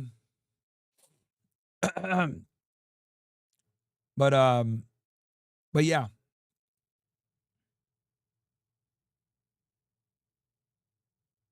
Hold on one sec. Oh, before we get into the Bassem Youssef stuff, so Kyle Kulinski, as you guys know, we disagree on all social issues, but he does give a very good perspective on what's going on right now with the conflict. An absolute sea change in American politics. The Israeli government is now viewed with disgust and disdain, and they've really, really lost the population. Of course, there's one segment of the population that still supports Israel, believes in Israel, likes Israel, loves Israel, you could even say. That, of course, is the Republican base. They sort of overwhelmingly still love Israel, which is, you tell me what that says about the Republican base, given what Israel is doing. But Everybody else in the country is done with them. So we got some new numbers here. CNN did a piece laying out how Benjamin Netanyahu, he is cooked. He is cooked, to put it plain and simple. Let's watch. Benjamin Netanyahu, if you look at polling in the United States, he is lost in the court of public. Now, this is important. We're slowly taking over, chat. Opinion. I want you to take a look here at his net favorable rating. It is the lowest on record according to Gallup, and they have records going all the way back since the 1990s. What are we talking about here? Well, in April of 2019, before obviously Israel in Gaza and the latest. And guys, that's not my audio. That cracking sound, that's their audio, as you guys can hear. It's not my audio. War that's been going on for a long time. Benjamin Netanyahu was on the positive side at plus 13 points. Look at where he is today, minus 23 points. My goodness gracious. You look at those under the age of 35, his net favorable rating at this point, get this, 53 points underwater. My God. And this, of course, has everything to do with Israel's actions in Gaza. 53 points underwater with people under the age of 35. That is the group that is most plugged in. They're most online. They're more on top of the news than anybody else, because they get it straight to their feed day in and day out. And basically all of them despise you. And your propaganda is failing miserably. Which, by the way, this is why this dipshit went on the Nelk Idiot show. Because he thought, oh, I'll just sit there. And they're dumb enough to think just the fact that I'm going on a podcast is going to increase my popularity, is going to increase my support. But no, it's not that simple. It's not just that you went on a podcast. No, it's like, what you say and what you believe and your actions matter, right? Trump was the fucking Celebrity Apprentice TV personality guy. He knows how to be in front of cameras, right? He's got a presence about him. Love him or hate him, we hate him, but he's got a presence about him, right? So he can sort of get away. Democrats are just so mad at how entertaining Trump is and how he has more aura than the Democrats, but that's fine. With going on these podcasts and doing his normal Trump thing. But Netanyahu is fucking disgusting and dislikable to the max, and he's committing a genocide. And so, like, he really thought, oh, this will work out perfectly. Instead of his podcast appearance raising his poll numbers, he just, like, nuked the Nelk brand, the Nelk boys and their podcast and the fucking Full Send podcast. And now everybody looks at them like the disgusting moral relativists and nihilists that they are, who just care about fucking cheap clicks, just care about getting eyeballs on them, and literally don't give a fuck about children starving to death right in front of our faces because of the guy you're giving a fucking foot massage to on your podcast. The American people at this particular point, not exactly liking what they're seeing, and they believe that Benjamin Netanyahu is in large part responsible. So to that point, how do Americans feel about Israel's actions in Gaza right now? Yeah, so let's take a look at this. I mean, net approval, Israel's military acts in Gaza. At first, everyone was on board. You go back to November of 2023, it's on the positive side of the ledger, plus 5 points. Boom. I bet if you even go back That's when they had started the bombing campaign. They had been doing it for a few weeks at that point. A little bit further, be a little bit higher, but Gallup only measured in November of 2023 at plus 5 points. Look at here where we are in July of 2025. Way down there at minus 28 points. Among those under the age of 35, get this, a negative 73 point net approval rating. This is all being led. All the negative opinions towards Israel and their acts in Gaza are being led by the younger folks in the electorate. Negative 73 points on the net approval rating. You rarely ever see numbers that low, and that is charging up this number, 28 points underwater. The net approval rating of Israel's military acts in Gaza. The American people do not like what they're seeing and increasingly dislike what they're seeing. Literally the entire country except the Republican base. And the Republican base, of course, are like fucking demons in the flesh. They're literally just demons. But everybody else in the boomers are retards. I will agree with him on that the boomers are retards. But the young conservatives are not supportive of Israel. Country is absolutely disgusting. And this was proven when Charlie Kirk had that stupid intervention talk with a bunch of his own people. And they even didn't like Israel. So the tide is shifting with the younger people. That's for sure. This is why fucking Jonathan Greenblatt was freaking out, talking at the Knesset about this, how they're losing U.S. support of young people.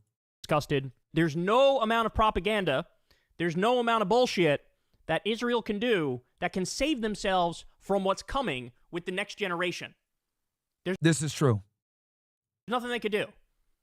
People are not going to forget what they've witnessed, right? You can't scream Hamas loud enough or enough times. You can't scream anti-Semite loud enough or enough times to get your ass out of this one. leading to a number of other feelings when it comes to Israel in general. As we look at that, and also questions about Palestinians and whether to recognize the state of Palestine, that's back in the news because of Emmanuel Macron. Where do we stand on some of those questions? Yeah, so, for the longest period of time, Americans have sympathized more with the Israelis than the Palestinians. That's still the case, but it's only by +5. You go back to May of 2024, it was +17. Right after October 7th, look at this, it was +48. In 2017, it was +39 points. This does not tell the whole story, right? Because he's about to say what the numbers are with young people. Dramatic drop. That is, what is that? A 43-point drop since the aftermath of October 7th. And again, under the age of 50, you look at those younger voters, it was +38 Israelis all the way back in 2017. You look now, it is +19 Palestinians. There has simply been a complete change of opinion on this topic, and it has been at least driven in large part by how Americans view the military actions of Israel in Gaza. It was fascinating to see those numbers, Harry. Appreciate it. Thank you. Those numbers are only going to get worse for Israel because they simply do not give a fuck. Or that's not correct. They do care. They're happy. They're positively just over the moon about the fact that... How the fuck? And chat, there's a reason why I like to put people that are completely on the other spectrum of me, right, on screen for you guys. How the fuck is someone like me, who's considered a black Nazi, a misogynist, a raging anti-Semite, how is someone like me agreeing with someone like this? Do you guys see how we're on completely different ends of the spectrum, yet we agree on this topic? That should say something. This guy's the complete opposite of me politically and culturally on almost everything. They are massacring innocent people in Gaza, that they're going to reoccupy Gaza, that they're going to also try to take over the West Bank, that they've already taken over large swaths of Syria. They're over the moon about this. Guys, if you listen to what they say internally, go listen to Ben Gvir, go listen to Smotrich. When they're talking in Hebrew to Israelis, or they're tweeting in Hebrew to Israelis. Chat, it's fucking nuts what they say. Like, bro, they say wild shit, man. We need to get rid of them. They're animals. They're fucking Amalek. They don't fucking hide the ball, dog. They're just saying, like, yeah, we're going to kill them, and we're going to take their land. And that's what's up. And God wants us to have this land. So fuck off if you disagree. That's what they say. And it's like, okay, there are consequences to that. And one of those consequences is you're losing an entire fucking generation, which means soon as the money dries up from the U.S., Israel's cooked. You know how much money they've taken from the U.S. in their history? $298 billion. You think they this year alone? I think we've given them $12 billion. Let me look.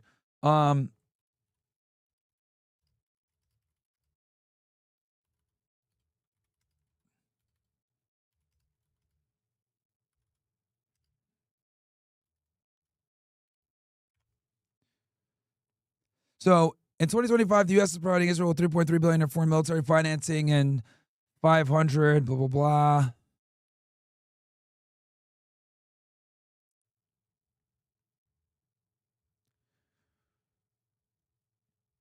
Because I know we just gave them $12 billion.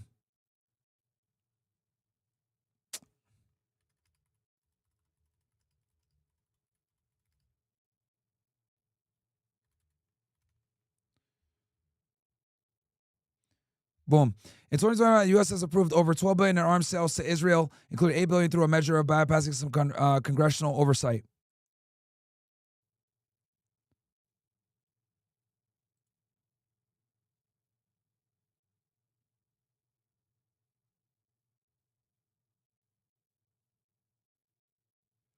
All right. Well, we gave them $4 billion. That's every year, pretty much. Three to $4 billion. Get by without that money? Ain't no way, dog. Ain't no way. And what they're doing is effectively they're begging, hey, cut us off. And just so you know, when we sell them weapons, guys, you know what they do?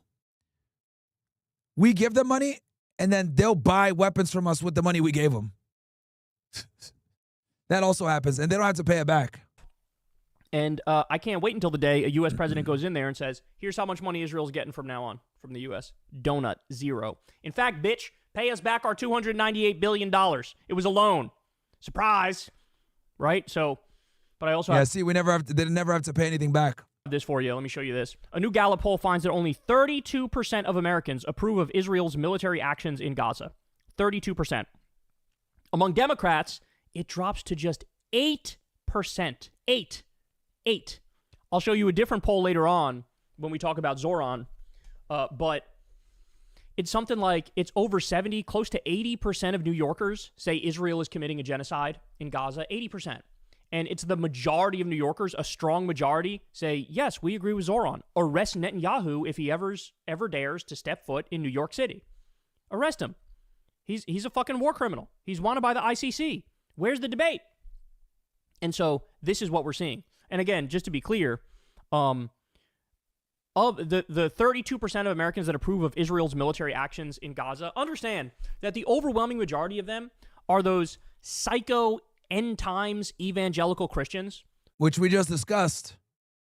They're accelerationists, which now we really understand. Thanks to our boy Andrew Wilson. W to him. Now we understand it even more so when we talk about this end of times bullshit. Who literally think Jesus is going to come back to Israel on a winged horse and like kill all the Jews and then bring everybody up to heaven for a party in the sky. They're literal like apocalyptic end times evangelical Christians who are absolute psychopaths and basically in a massive cult. Those are like the only people left supporting them and like some, boomer idiots. But those are the only people left supporting Israel. That's it.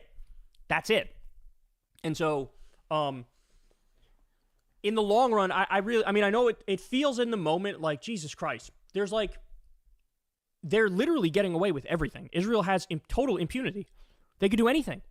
We never cut off the money. We never cut off the weapons. We always protect them at the UN. And so it feels in the moment like this is just what it's going to be forever, right? But that's not the case. Because as you can see, the polling among the younger generation, they have no interest in this shit. They have no interest. And this is going to reflect itself too. That's the other thing. In the electorate, it's going to reflect itself. So especially when you talk about Democratic candidates. Somebody made this point on Twitter. I thought it was brilliant. They said somebody can run in the Democratic primary and basically trump the Democratic Party by just being super over the top pro-Palestine and anti-Israel. It's almost like a cheat code. The Democratic primary is just... Now, this is why I played this video for you guys. What did I say like a month ago, chat? What did I say like a month ago? Real ones, go ahead and tell me the real ones are going to know what I'm talking about.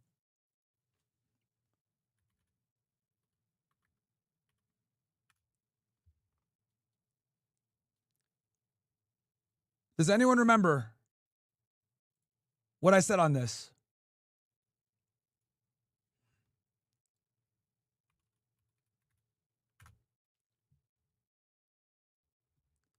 I'm looking at the chat. I got the tweet ready here, but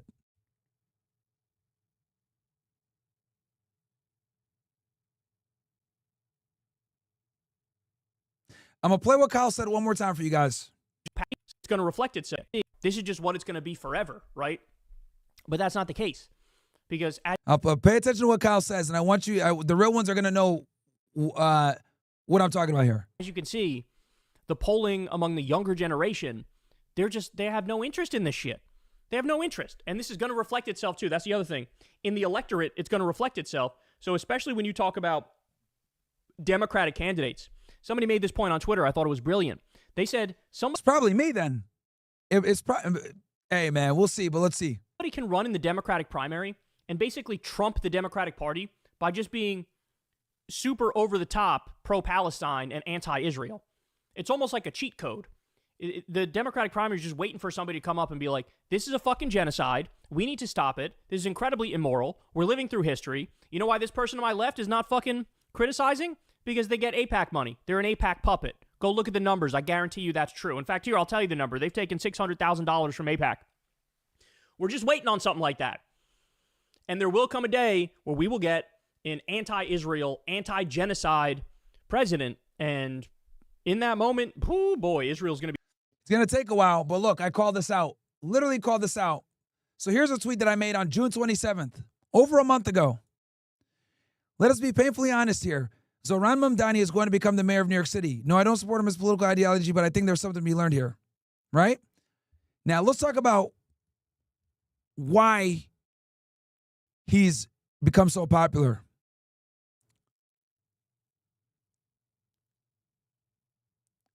Okay.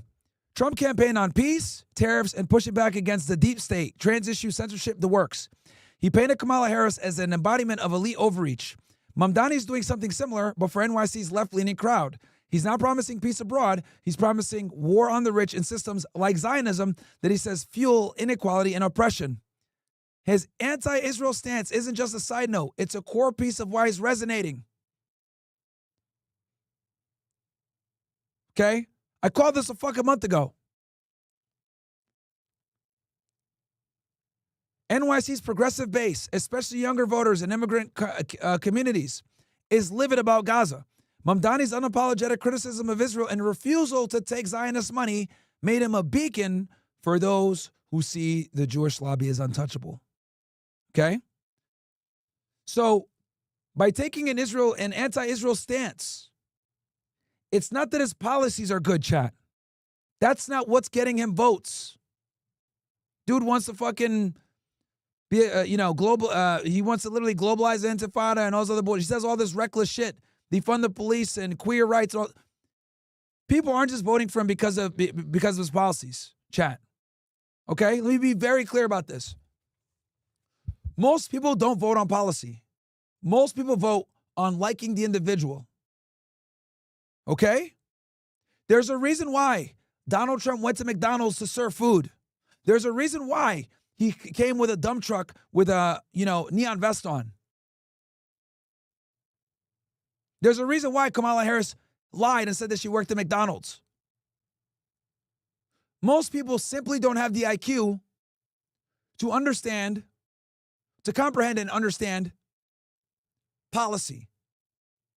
So therefore, people vote based on emotions, relatability, and personality.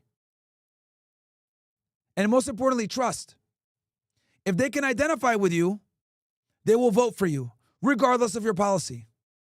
Your boy Zoran Mamdani, he's doing that.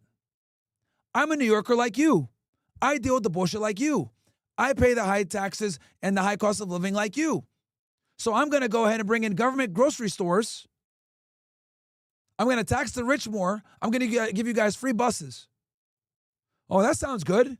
But other mayors in New York City also promised us that. What sets you apart? I don't take Zionist money.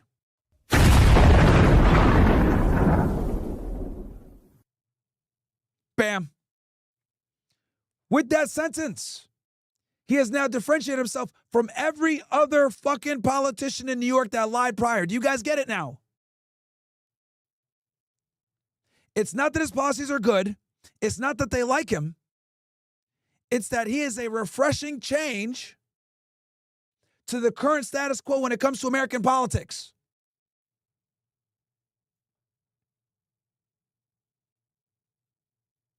He's went somewhere that other politicians would never fucking go. Even Kamala Harris and Donald Trump knew who the master was. They knew that they couldn't criticize Israel.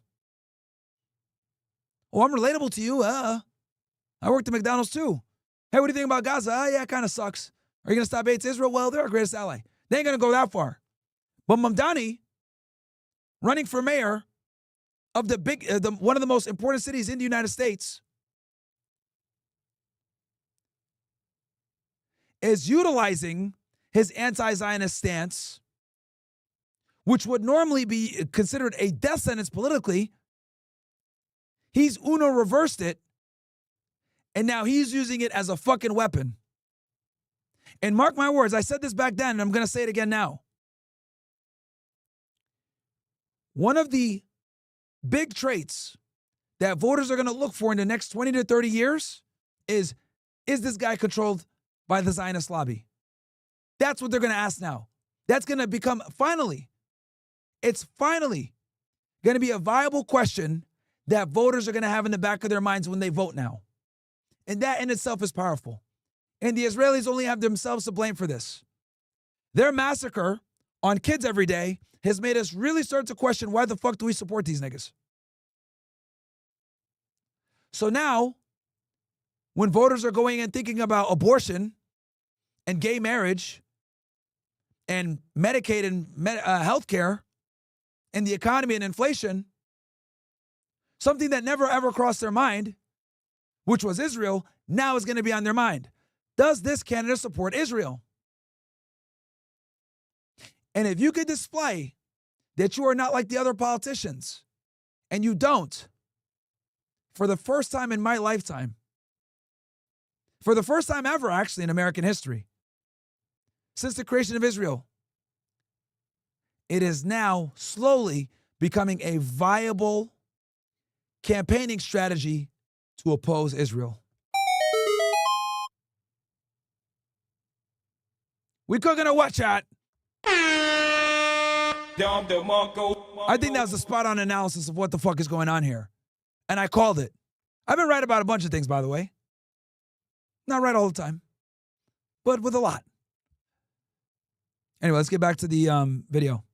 To be scrambling like a motherfucker, but the society will collapse in on itself. They also have a massive internal problems. Everybody knows Netanyahu is colossally corrupt, but there's also these like super religious, ultra-Orthodox Jews who refuse to serve in the IDF. And so they're, I mean, let's call it what it is. They also sort of are like freeloaders in a sense on the government system. And so when you have more of those people going there, fewer willing to serve in the IDF, right? A shrinking population because you're in a war posture and Iran's shooting bombs at you as you shoot bombs at them and shit. It's going to collapse in on itself. The project is going to collapse in on itself, and it deserves to, because it's a fucking supremacist ethno-state, fascist apartheid state. Like, of course, it deserves to fucking collapse.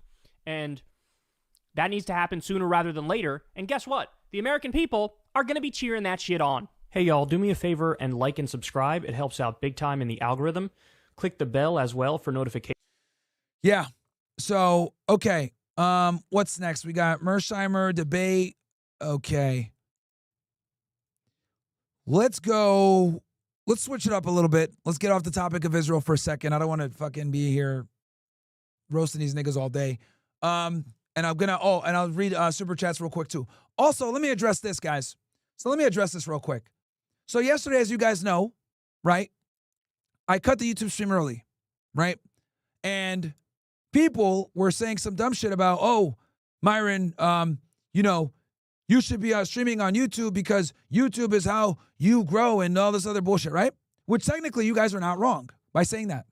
You guys are actually not wrong by saying, Myron, you should be streaming on YouTube even though you're streaming for free because you actually grow on YouTube and this is the platform that made you. But let me be clear with you guys about something. Though you, on one end, you guys are correct that YouTube has helped significantly. I'm not disputing that. What I am here to tell you guys is that for me to stream on YouTube doesn't make sense. Now, let me go ahead and show you guys. Because a lot of niggas could talk shit, but let me show you guys the actual numbers. Because you guys know I'm very transparent with this shit. So let me bring this right here. Okay? So you guys know I'm not lying. Videos growing your audience. What is all this, chat? Okay? These are all either clips or shorts. All my top videos that are helping the channel grow. Right?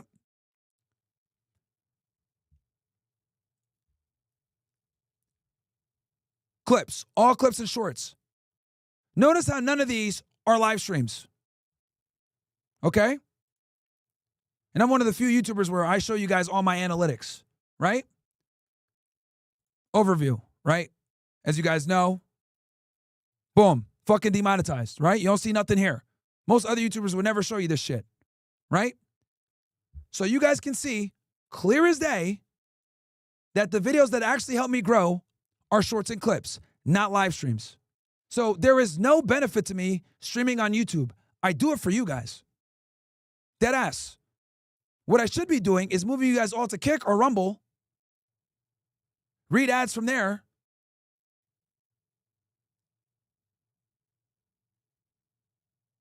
And double and triple my money. But I know that a lot of you can't use Rumble. I know a lot of you don't like Kick. I know a lot of you that might not have access to locals. So I stream on YouTube for ease. There's a bunch of OSS members that message me and say, yo, I support you on OSS, but can you please stream on YouTube because it allows me to use my TV. It lets me AirPlay. I can close the app as I'm working. So I stream on here for y'all niggas, man. So when people say the disrespectful things that they say, right? I mean, this is me just talking to y'all man to man. Like I'm being very transparent here and honest. It's like spitting in my face. right? You can only take so much disrespect before you say, okay, well, you know what? Fine. They don't appreciate it. I'm just going to go ahead and stream to the people that support me. And a lot of you guys, I want to be clear about this. A lot of guys that watch on YouTube, a lot of y'all rock with me. So I'm really only addressing like maybe 5 or 10% of the people on YouTube. But I do think it's important that even the ones that do support me, you guys deserve to know why if I don't stream on YouTube or why if I start cutting streams on YouTube, you guys deserve to know. This also addresses the haters, but I think the people that do rock with me and watch on YouTube, you guys deserve to know too. And I've always been, the type of guy where I am transparent with you guys. I share with you guys my real estate deals. I share with you guys my crypto wallet. I share with you guys my YouTube analytics. I share with you my index funds, my Vanguard. I've been transparent on all this stuff. I truly do believe that the best way to conduct business as a podcaster or as an internet personality is to be transparent. All my faults and all. So I'm just being honest with y'all. It's extremely disrespectful for me to be on YouTube, streaming on YouTube, when it does not benefit me whatsoever, and to have haters in the chat say dumb shit like, well, YouTube made you need to stream on here because you just do that. And it's like, actually, no. Actually, no. From a business perspective, I should not be streaming on YouTube whatsoever, but I do it for you fucking guys. I do it for the fucking kid that might be going through, scrolling on his timeline, saying, how do I deal with this bad breakup? And they find one of my videos and it keeps them from putting a gun in their fucking mouth. Or for the guys that have been supporting me for a minute that live in France that can't use Rumble. So that's why I try to multi-stream everywhere. Despite the fact that I lose a lot of money doing it. Now, what I could do is ban guys in the YouTube chat that troll like that. But, if they're not really inciting violence and shit like that, then or being like disruptive to the show, whatever, right? Lying about the audio or lying about Taiwan getting invaded or some shit like that. Other than that, I ain't gonna really ban niggas, bro. So, look, some people will tell me, Myron, you don't need to explain yourself to these motherfuckers, just cut off the OSS. Just cut off to the OSS. But I don't believe in, I'm not Israeli, I don't believe in collective punishment, okay? So I do think that the guys that watch and support on YouTube, the majority of them are real niggas. The majority of you guys that watch on YouTube are actually real niggas. I'd say probably 80% of you guys. But then there's like a 10 or 20% minority that are fucking ungrateful piece of shit scumbags that don't understand how business works. Just so you guys know, I am the only streamer that streams on a platform that doesn't pay them. FYI. No other streamer does this. Every other streamer, this is the strategy.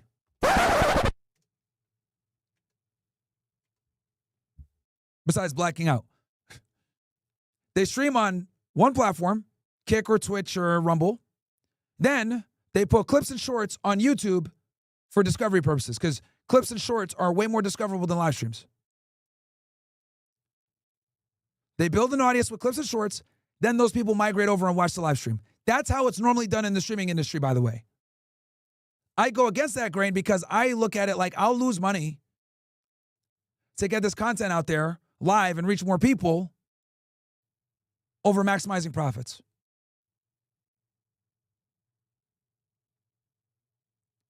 So there you go. That's the background. All right. So when I ask, just smash the fucking like button. You don't even got to spend a dollar. And niggas are over here saying, "Fuck you, are you going to do it?" I'm like, all right, man. I'm just gonna get off fucking YouTube then, if that's the case. You know what I mean? It's very frustrating and disrespectful to have people spit in your face when you're trying to do the right thing. And I'm telling y'all the truth. I'm calling y'all out on it. You know? I'm being 100% real with you guys. It's extremely disrespectful to spit in the face of someone that's trying to give you free value, and they take a L by doing it. Thank you so much to Unforgiven22 with the 5 gifted, bro. Appreciate you. Thank you so much to Mike Byrne with the 10 gifted. Appreciate you greatly, man. And I also want to take this time also, for all the people that talk shit about OSS, you guys do realize that the only reason I'm able to do this is because of the OSS, right? Like the nigga, like it's crazy to me how dudes will say, "Oh, I'm fuck y'all niggas. I ain't paying for OSS, blah blah." But I'm over here watching for free. Like you guys should at least be thanking OSS. Honestly, if it wasn't for OSS, I wouldn't even be on YouTube. The guys on OSS are holding up the fucking mission. That's why I read their chats and prioritize their chats. Anyway, okay, let's read through some chats now that we got the fucking house cleaning out the way.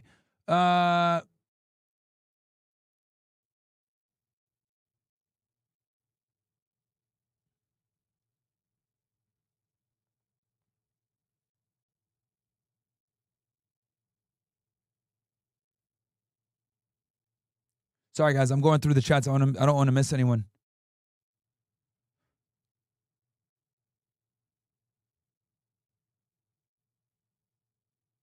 Okay, where am I?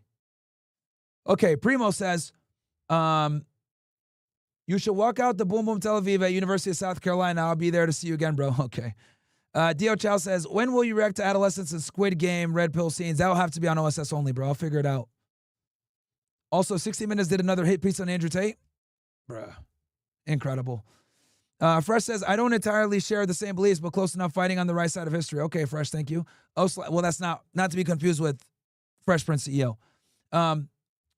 O/Clan, worst descent class, they see them as animals. Yep.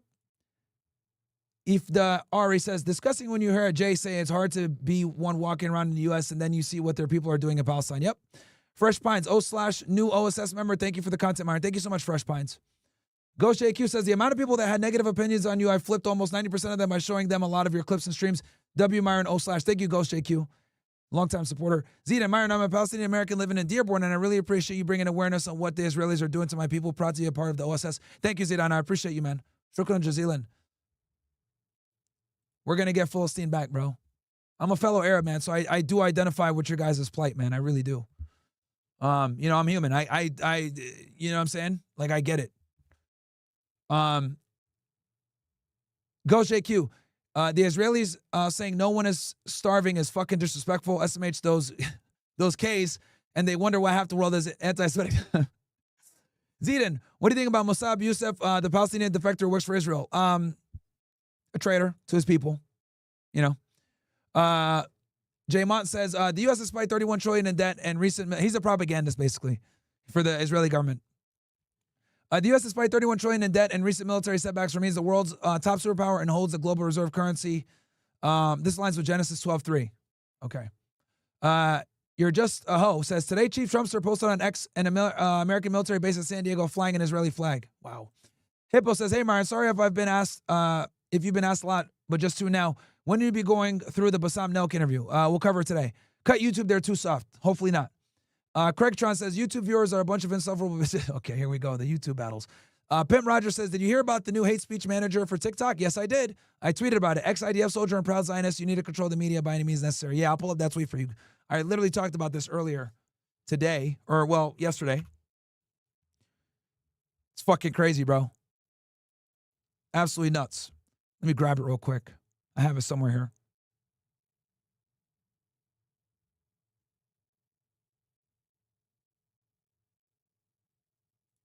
All right, I got it queued up here.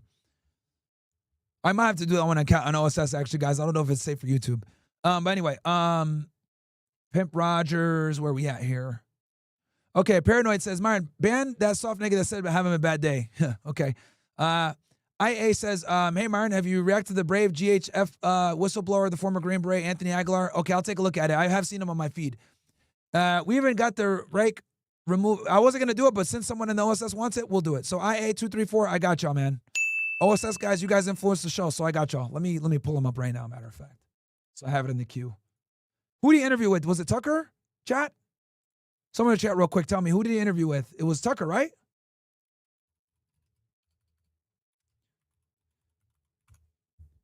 I know he's going viral right now. Yeah, today. Literally just dropped the interview today. All right.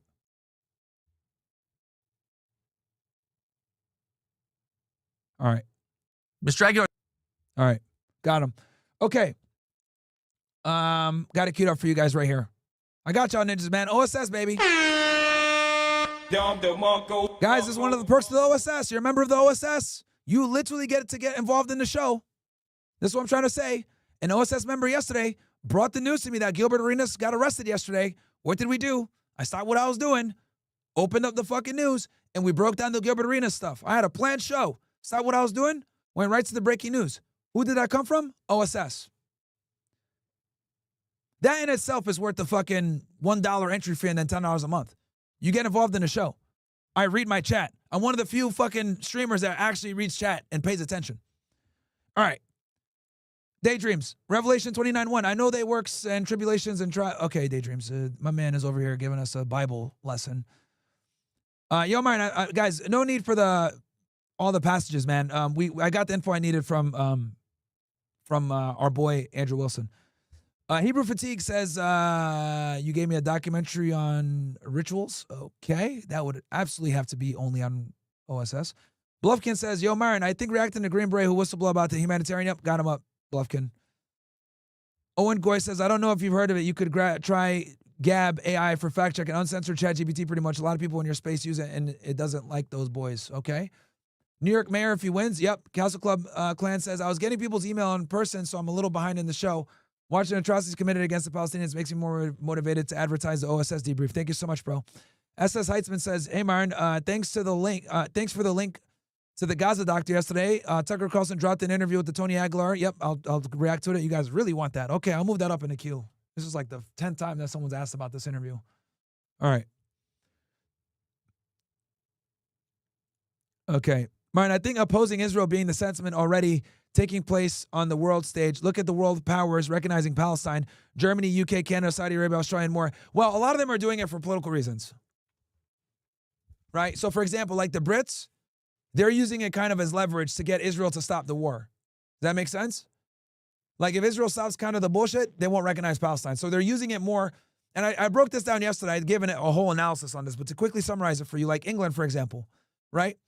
They don't really give a fuck about the Palestinians. Let's be honest here. They don't. Okay? The only reason that UK is putting this pressure saying that Israel needs to stop or else they're going to recognize Palestine is because they can no longer continue to be affiliated with Israel as they do what they're doing. So it's more about self-preservation rather than preservation of the Palestinian people. Does that make sense, chat? Because if it was about the Palestinian people, they'll say, we're recognizing them unconditionally. We don't give a fuck about y'all Israelis no more. There's nothing you can do that will stop us from recognizing them as a state now. But they're literally creating this contingency to give the Israelis a way out so that they don't have to recognize Palestine. So it's 100% for self-interest. Because now it's starting to get to a point where world leaders that stand next to Benjamin Netanyahu are getting ridiculed and attacked by their own constituents in their country. So it no longer serves to publicly align with Benjamin Netanyahu. It's actually detrimental to you politically now. So in an act of self-preservation, they're using moral high ground as an excuse to put pressure on the Israeli government to stop the bombing. But they don't care about the bombing. They care that the bombing makes them look bad. Give me ones in the chat if that makes sense. I hope I explained that. Peruvian Hayes, your content has also been helpful to us, man, with the OSS. I'm glad it gives us a chance to help you back. Myron for governor. Appreciate you, Peruvian. Ryan DeFuer says, Myron, keep J2 for the reach, but don't give that chat the light of day and only read 10 hours above from those pussies. Ellis says, hey, Myron, can you start streaming on Pump.fun next week like you do Rumble? It's them boys, decentralized streaming platform on Solana. Think we're going to flip Tate's daddy coin? Nah, bro, I'm good. I don't really deal with, I don't like doing that type of shit with cryptocurrency, bro. I'm going to just keep it to YouTube, Rumble, Kick. I already stream on too many platforms, bro. And that makes it a pain in the ass. Borgen, keep up the great work, bud. Stay healthy and well, brothers. Thank you, Borg-Con. Myron, fuck these niggas. No matter what bullshit they complain about, we will have your back. Thank you, Pop. Again, I think it's important for me to explain, though, because like I said, I don't want to punish everybody that watches on YouTube, right? But the reality is that when people say, oh, you need YouTube, I actually don't. When it comes to streaming, for audience growth, it's really the shorts and the clips that make me grow. It's not the live streams. I should not be live streaming on YouTube at all, but I do it for convenience for my viewers, despite the fact that I'm losing tens of thousands a month doing that. Tom Jones, WStream Iron, quick question for you. I know you would go back to your old job if need be, but can you tell us about your experience about being a business owner? Different world, bro. Different world. The difference is when you're a business owner is like there's really no days off. You're always doing something for your business. Oh, it says Graper. Fuck the YouTube guys. We got your back, Myron. I appreciate that, Graper. But I don't want to punish everybody on YouTube because it's only a minority of idiots. Hey, Myron, just want to say W show for After Hours last night. It was amazing and I learned a lot. Also, I hope that girl gets the help and love she deserves. Yes. As you guys know, we had a great episode yesterday. We broke down the Shannon Sharpe situation. And, we miraculously enough, on the panel, we had a rape survivor on the panel. Not a fake accusation. She went to the police. She cooperated with them, did a consensually recorded phone call. He got arrested. I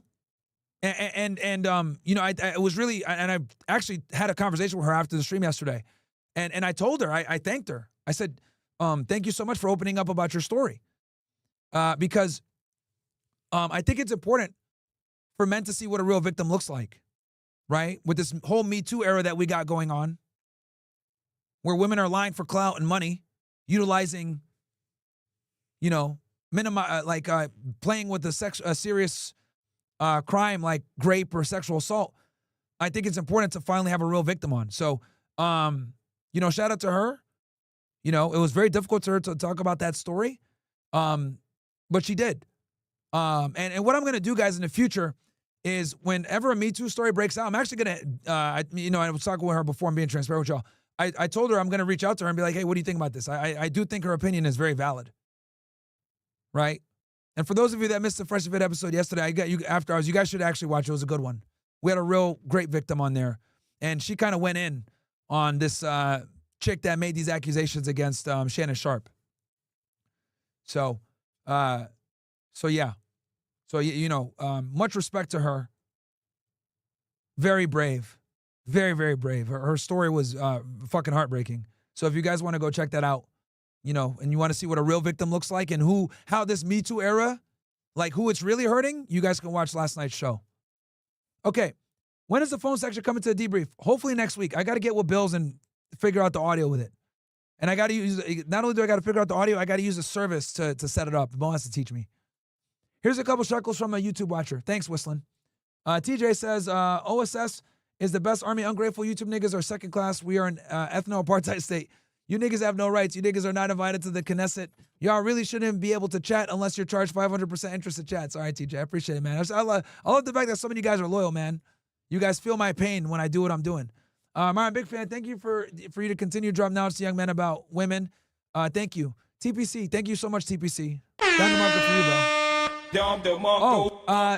TPC, we're going to be out there tomorrow. We're going to be out there tomorrow doing debates. If you want to pull up, you're always welcome. W. Sherman, just want to show love and support, brother. You, OSS brothers, will always have your back and follow anywhere you go or stream. Thank you, TPC. Once Trump agrees with the starvation, all the news channels are now showing the Gazans starve. Yeah, good point. That's a good point. Actually, that's a good catch. That's very, yeah. Magadi, you're right. No, because you guys even said, like, I was shocked that CNN was showing this shit. But you're right. They really started showing it once Trump acknowledged that there was starvation. All right. Descendant of Loki. Some love for dealing with the YouTube clowns on behalf of the OSS. Thank you, Descendants. Nate Satch says, recovering from a relapse after 4 years of sobriety. Any tips on doing better? Avoid, Nate, get away from all the people that allow you to relapse. You need to be around people that are going to punch you in the face if you relapse. That's step one. Okay? Step one. Avoid alcohol and avoid all the people that enable you. You need people around you that are literally going to punch you in the face if you even think about relapsing. You need the deterrent of violence. And I know that sounds horrible for me to say it that way, right? And I kind of say it tongue in cheek, but you need a serious deterrent where it's going to cost you, significantly to relapse. You need to surround yourself with people like that. Okay? I hope that helps. No one, I don't wish addiction on anybody, man. So, send in another chat if you got another follow-up question, but I hope that helps, bro. Local sucks not doing locals. Tony Aguilar, great interview today. Okay, we'll watch it. Damn, could have at least acknowledged I joined for the year. It's all good, I guess. I didn't see you join for the year. But I'll acknowledge you now. Thank you, Daydreams. Appreciate you joining for the year, my friend. Down the market for you. Myron, I think you forgot to shut the YouTube feed. Okay. Myron, I support you all the way, bro. The haters in YouTube chat are retards. Message to YouTube haters, go back to gooning instead of spouting bullshit in the chat. 88 Dragon says, I want to keep you to your word about strolling through the hood. However, when we have intentional starving of Palestinians and Israelis be as prevalent, that takes precedence because not only do women deserve less, watermelon felons do too. About strolling through the, I'm confused by your. Okay. Kumo says, for all the Instacart, DoorDash, etc., when you join OSS, the video doesn't pause or stop when you scan items in the store. Oh, nice.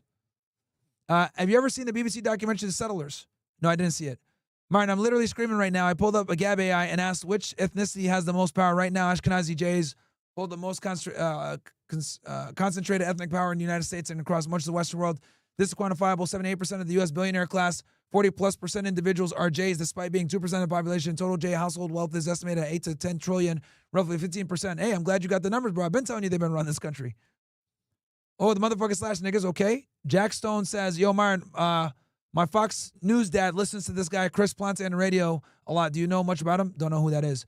Eric, subscribed. Welcome. He subscribed at the full price point of 10. Thank you, bro. Yo, Myron, what if Israel is 110? One day, maybe.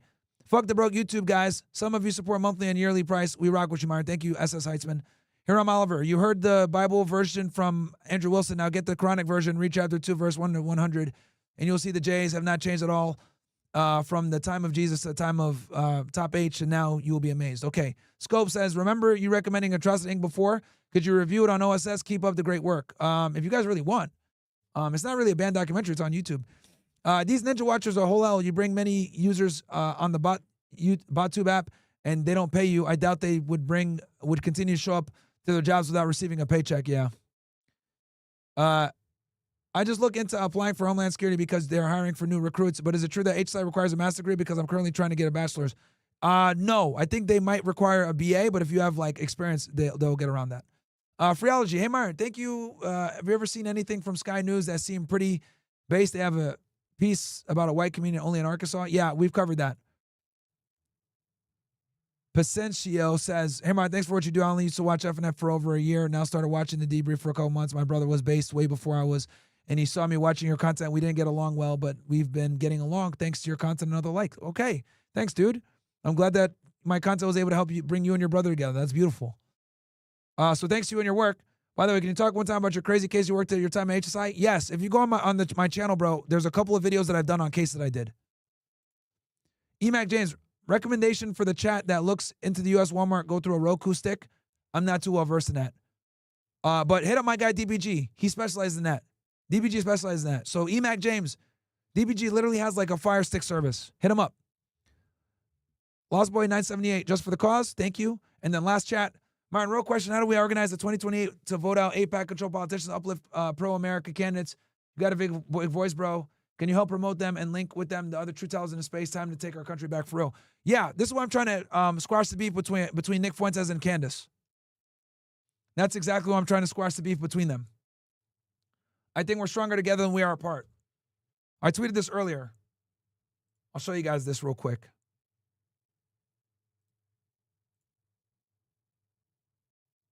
And I'm talking with Nick on the side as well. Shout out to Nick.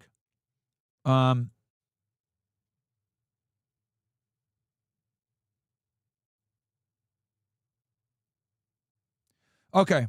So as you guys know, Nick and Candace have been going back and forth, right? And she wrote this thing about him here, criticizing him.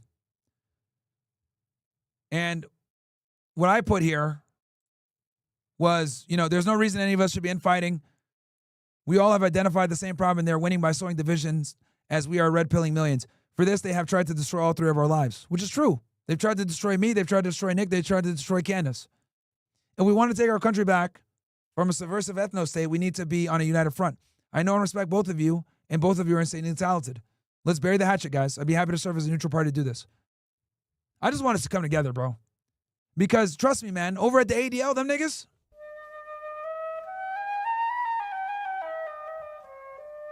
they're literally rubbing their hands together watching us fight. And there's no reason why someone like Candace Owens, who has a huge platform, Nick, who has a huge platform, myself, who has a huge platform, we need to come together, man. So, I hope, they'll take me up on this. I'm talking with Nick, and he's very reasonable. I was just texting him a few minutes ago. And we'll come. Hopefully, we can break this thing, dude. Hopefully, we can, bury the hatchet and bring everybody together. I understand Nick's grievances, and I also understand Candace's grievances. I understand both parties. But I don't think their grievances should hurt the movement, right? So I want to bring us all together because I do have a respect for both parties. I really do. I truly do. So, I hope they take me up on it. And Nick has reached out. He's super reasonable. He's already reached out to me. So shout out to Nick. Anyway, you guys know, I got love for both those guys. W responds to heal things between Candace and Nick. Yeah, bro. Yeah, man. I'm telling you, bro. Like, if we're gonna take this shit back, bro, if we want to take our country back, we have to unite, man. There's no other way around it. There's no other way around it. Right? We're really effectuating change, guys. Like, what's going on right now is fucking unprecedented. We actually have a chance to fucking get rid of this fucking monkey on our back, aka the state of Israel. Excuse my lack of better terminology, but like, that's what it is, man. It's like a fucking anchor to us. Right? Between Candace's insane reach to women, to the normies, and Nick's, ability to convey his ideas in a very articulate and concise manner that's palatable to young men, right? And then me bringing in the OSS and, our movement that we got going on here. It's a force to be reckoned with, man. It really is. So if they will allow me the privilege to be the intermediary, it doesn't have to be on camera, bro. Like, I don't need no fucking clout off this bullshit. So yeah. Hey, shout out to my guy DPG. Yo, Emac James, hit up DPG. I know you mentioned something about a fire stick. That's your guy right there. DPG just gifted 50 subs. Hit him up. I'm glad that he's in the chat. Emac, hit up DPG. He'll take care of you on that fire stick shit. He's got a whole, that's his wheelhouse. I don't know too much about it because I don't watch TV, but that's your guy. And DPG's in the chat right now, so shoot him a quick DM on Instagram. Or what's his hold on, let me give you guys his Instagram so y'all can find him.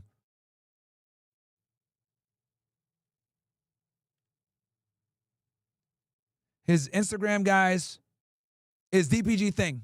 This is his IG right here. All right? Go hit him up. Shit, why am I not? Okay, I just followed him. I didn't even realize I wasn't following him. Yeah, this is him. So go ahead and hit him up, Emac, on the stuff that you asked me before. And DPG, thank you for the 50 gifted, bro. I appreciate you, brother. Fatality. I'll see you tomorrow for the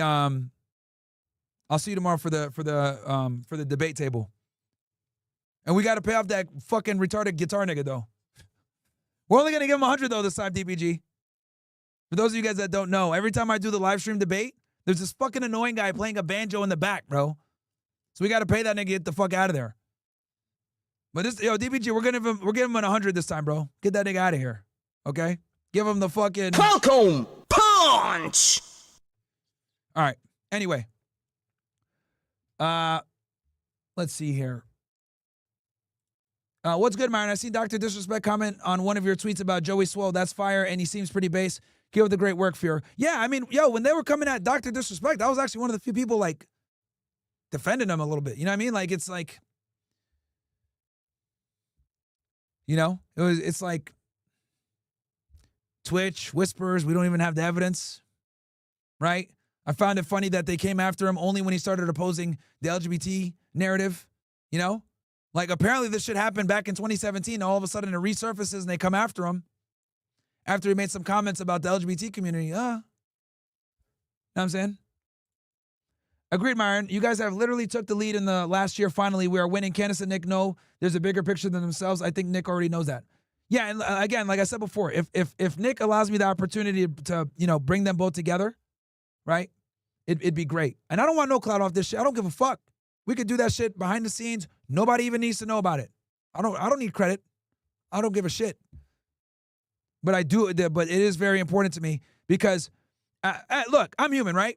These niggas stole millions of dollars from me, bro. Let's keep it all the. I'm gonna be all the way 1,000 with you guys.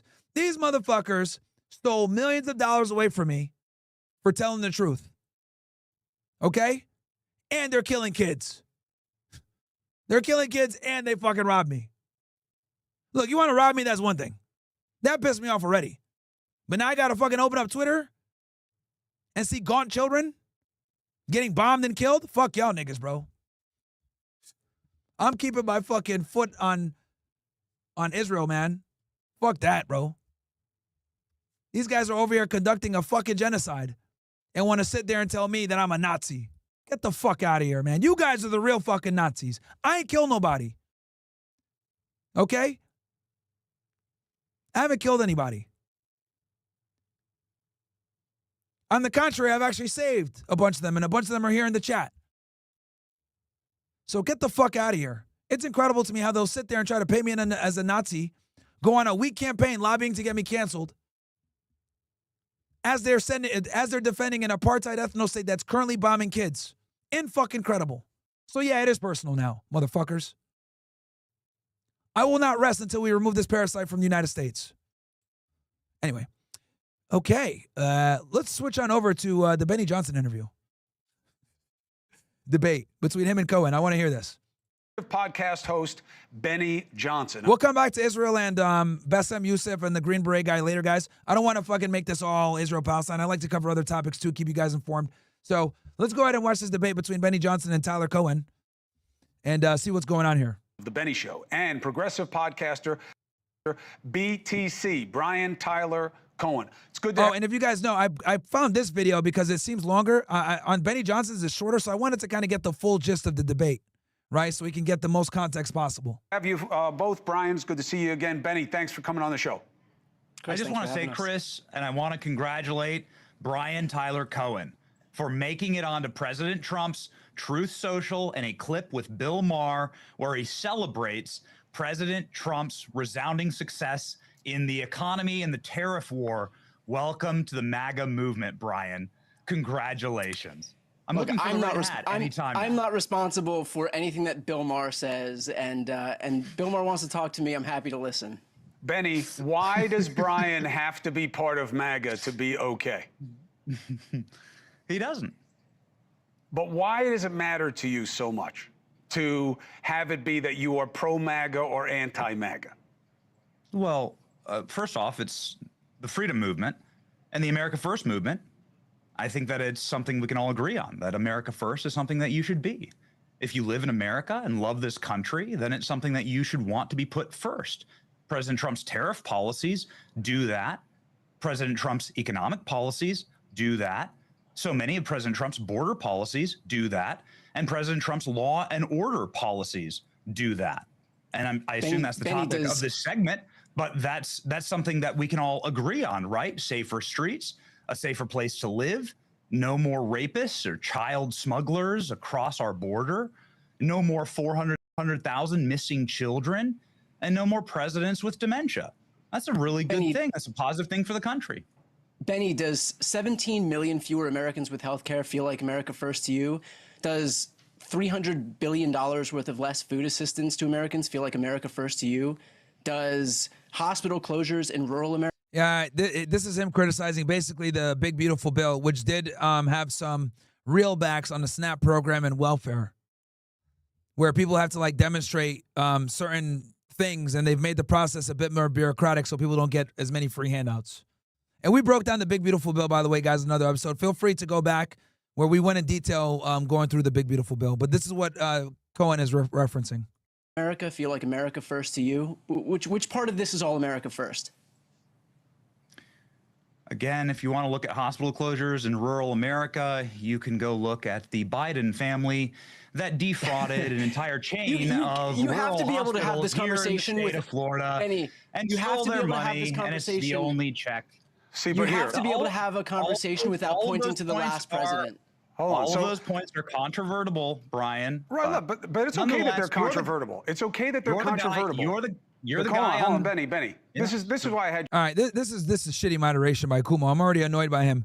The way you do this shit, it's crazy how people will have people like this and not set up. Bro, give them time limits. All right, give us your opening statement. You give us your opening statement. You have a 5-minute intro where you make your positions.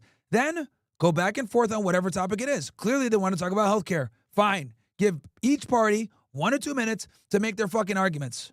Holy shit, man. You guys on. It's not a point for look, I'm happy to talk policy with you guys, but I bring you here for a different moment, okay? Benny and Brian, you guys both know me, you know my background. What happened on CNN with the description of the perp was a mistake, okay? John Miller, who is one of the best reporters I've ever been around in my life, especially when it comes to Bruh, I wanted to hear the argument on, I wanted to hear their debates on healthcare. Like, Cohen did bring up, some valid points. I want to hear what Benny had to say. But look, this fucking retard can't even moderate properly, and now he's going off to something else. the cops. The guy ran NYPD public affairs. You know, he ran the FBI communications, LAPD communications. This guy's as wired with the cops as you'll get. They were wrong. Picture came out. They corrected the description. You say it's a race war, Benny. That bothers me. Why shouldn't it? Well, because this is the photograph. The police. Oh, my God. Notice how we just moved it over to race. Because when you get into the race conversation, which I think is a low IQ fucking argument, it's so fucking annoying, right? I engage with it every now and then. But, dude, it is so fucking lowbrow, low IQ shit, man. Holy fuck. All right, let's play this back again so I see how he sets this up. Benny and Brian, you guys both know me, you know my background. What happened on CNN with the description of the perp was a mistake, okay? John Miller, who is one of the best reporters I've ever been around in my life, especially when it comes to the cops. Okay, they're referencing the New York shooter. For those of you that are just kind of tuning in or not familiar, the New York shooter was first reported as Caucasian, okay? The New York shooter from the other day, when he went in there and started shooting people, the CTE guy, he was first reported as Caucasian, when in reality he was black. They also reported him as a Muslim. That wasn't true either. The guy ran NYPD public affairs. You know, he ran the FBI communications, LAPD communications. This guy's as wired with the cops as you'll get. They were wrong. Picture came out. They corrected the description. You say it's a race war, Benny. That bothers me. Why shouldn't it? Well, because this is the photograph.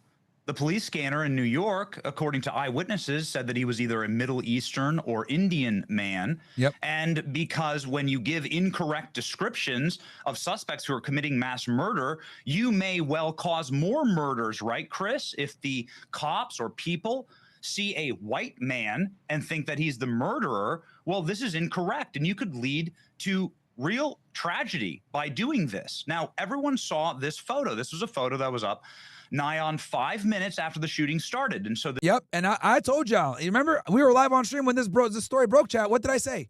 That nigga ain't fucking white.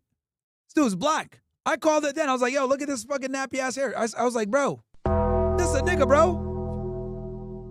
Literally, remember, guys, you were live with me when we were breaking this shit down. Clearly, this is a nigga, man. And I was right. He was light-skinned, and he had like Asian eyes. I think he's like half Japanese or some shit, or half Asian. But nonetheless, he's black.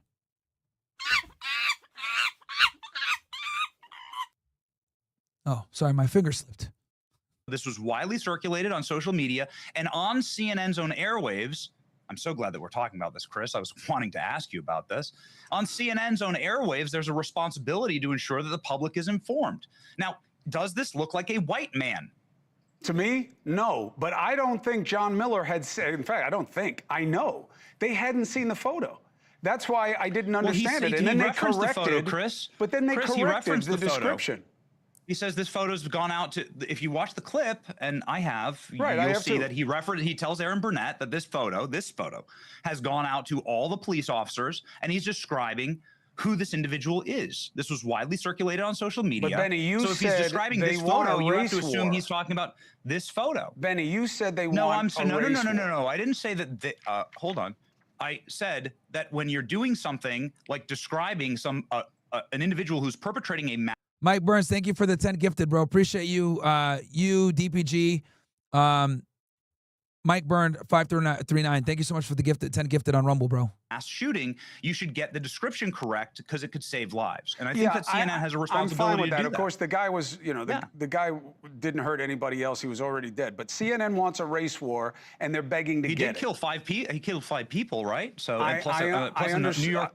I New York understand City police that he did it, but I'm saying officer. that that's not what it was about. I just Killed feel a like lot this is part of what I'm talking about, Brian, and we've talked about this before. I'm not just targeting Benny. I invited him on the show because I respect his platform. But I do believe that you guys are often in the weaponization business. That it's not just that Benny's wrong. Benny's dangerous. It's not just that Brian's wrong. You know, Brian wants to destroy America. And I think it leaks in to what we see around us. Brian.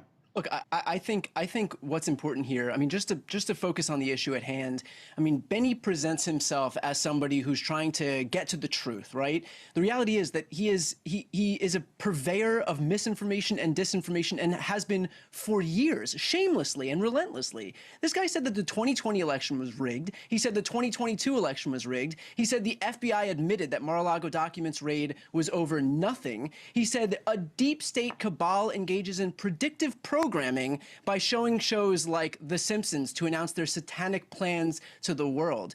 And you had Bob Costas on before, and he mentioned the phrase, there's a profit motive, right? And the reality— All right, let's go through each of these systematically real quick. This guy said and distruth, All right? At hand. Look, All right, so what he's going to do here, this is a common tactic that the left does. He's going to paint him off as a crazy conspiracy theorist. So let's go through the allegations. What's important here, I mean, just to focus on the issue at hand, I mean, Benny presents himself as somebody who's trying to get to the truth, right? The reality is that he is a purveyor of misinformation and disinformation. And this is one of the main arguments that the left uses against conservatives. They call us conspiracy theorists, etc. Has been for years, shamelessly and relentlessly. This guy said that the 2020 election was rigged. Okay, dude. If you don't think the fucking 2020 election was rigged, there's an enormous amount of evidence to show that there were some serious fucking problems with the way that the 2020 election was rigged. And at best, it should have at least been recounted. Okay? There's a multitude of evidence there to show that something was wrong with the mail-in ballots, people destroying the voting machines, the late-night ballot dumps. I did a whole fucking thread on this, and I'll pull it up for you guys. But you don't have to say, oh, the election was 100% rigged. But what I will say is this. There is a considerable amount of evidence that shows that the election absolutely could have been rigged. And Democrats just try to wave that off as a fucking, conspiracy theorist. He said the 2022 election was rigged. He said I don't the know. FBI 2022 election, not too familiar with that. I won't comment. admitted that Mar-a-Lago documents raid was over nothing. He said that's bullshit because the Mar-a-Lago raid was 100%. Yeah, so I guess in this case, Benny's wrong. And you guys know me. I like Donald Trump, but I keep it real with y'all. And you guys know, I know the document case like the back of my hand, right? We do Fed Reacts over here. All the real ones that watch me, you guys know, when Trump got his house searched and that search warrant affidavit came out, me and my guy Andrew Esquire literally read the affidavit on stream. It was an airtight affidavit. A lot of it was redacted, but there was quite a bit of probable cause in there, right? That actually came from the negligence of Trump being very sloppy with moving out of the White House. To make things simple for you guys, Trump, when he moved out of the White House back to Mar-a-Lago, fucked up. His moving company took a bunch of shit that they shouldn't have. And when the records people, I think it's the NRC or some bullshit like that, asked them for those documents back, Trump couldn't be bothered. And basically it was negligence and oversight that led to the FBI getting the probable cause that they needed to go in there. But they absolutely got evidence, and they absolutely found documents that would have put Trump in jail. I got to face reality here. Before, I was like, no, man, no way, it's bullshit, blah, blah, blah. But with 2020 hindsight, me looking back, if he actually went to trial on that thing, he would have lost. He would have lost.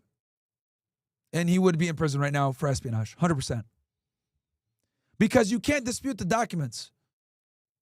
The documents are considered national defense information, NDI. People say, oh, well, Trump declassified it. That doesn't matter. NDI is NDI. Can't be at your house. Sorry.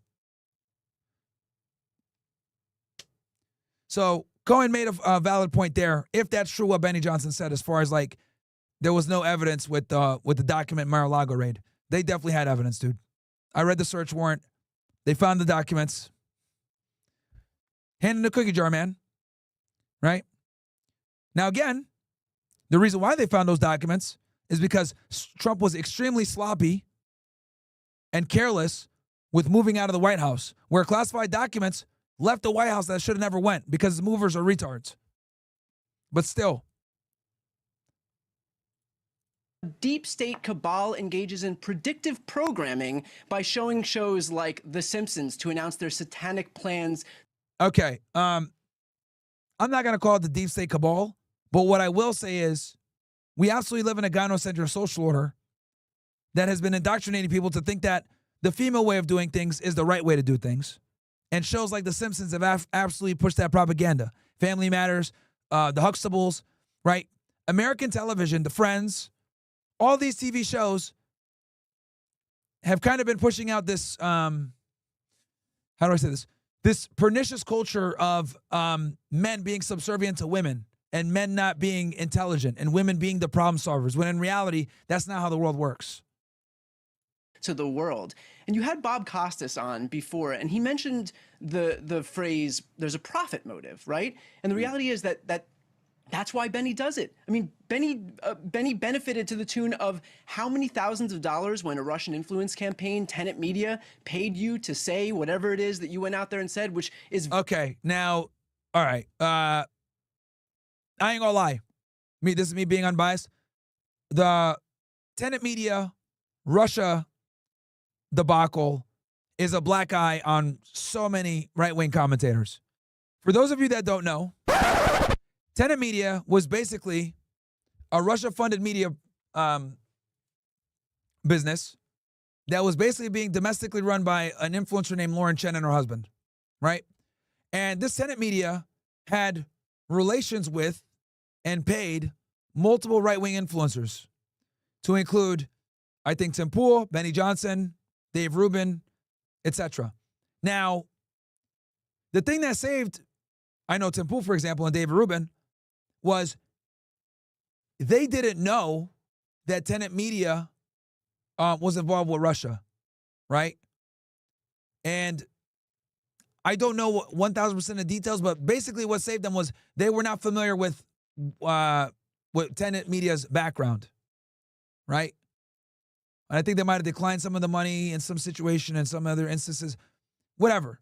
The point is that it looked bad that a Russian government-funded media company was working with conservative political commentators.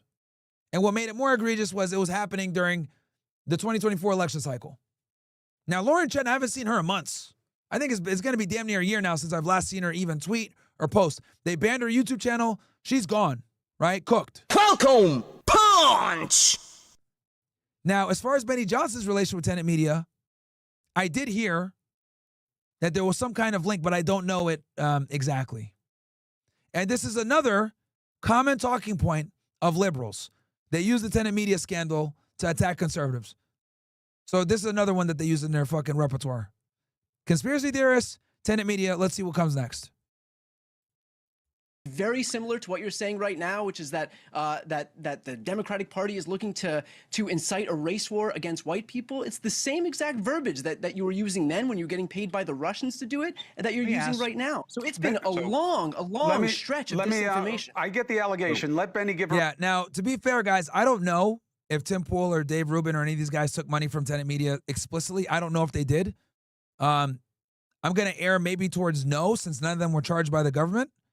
But I'm just explaining to you guys the overall. I don't know if they actually took money or not.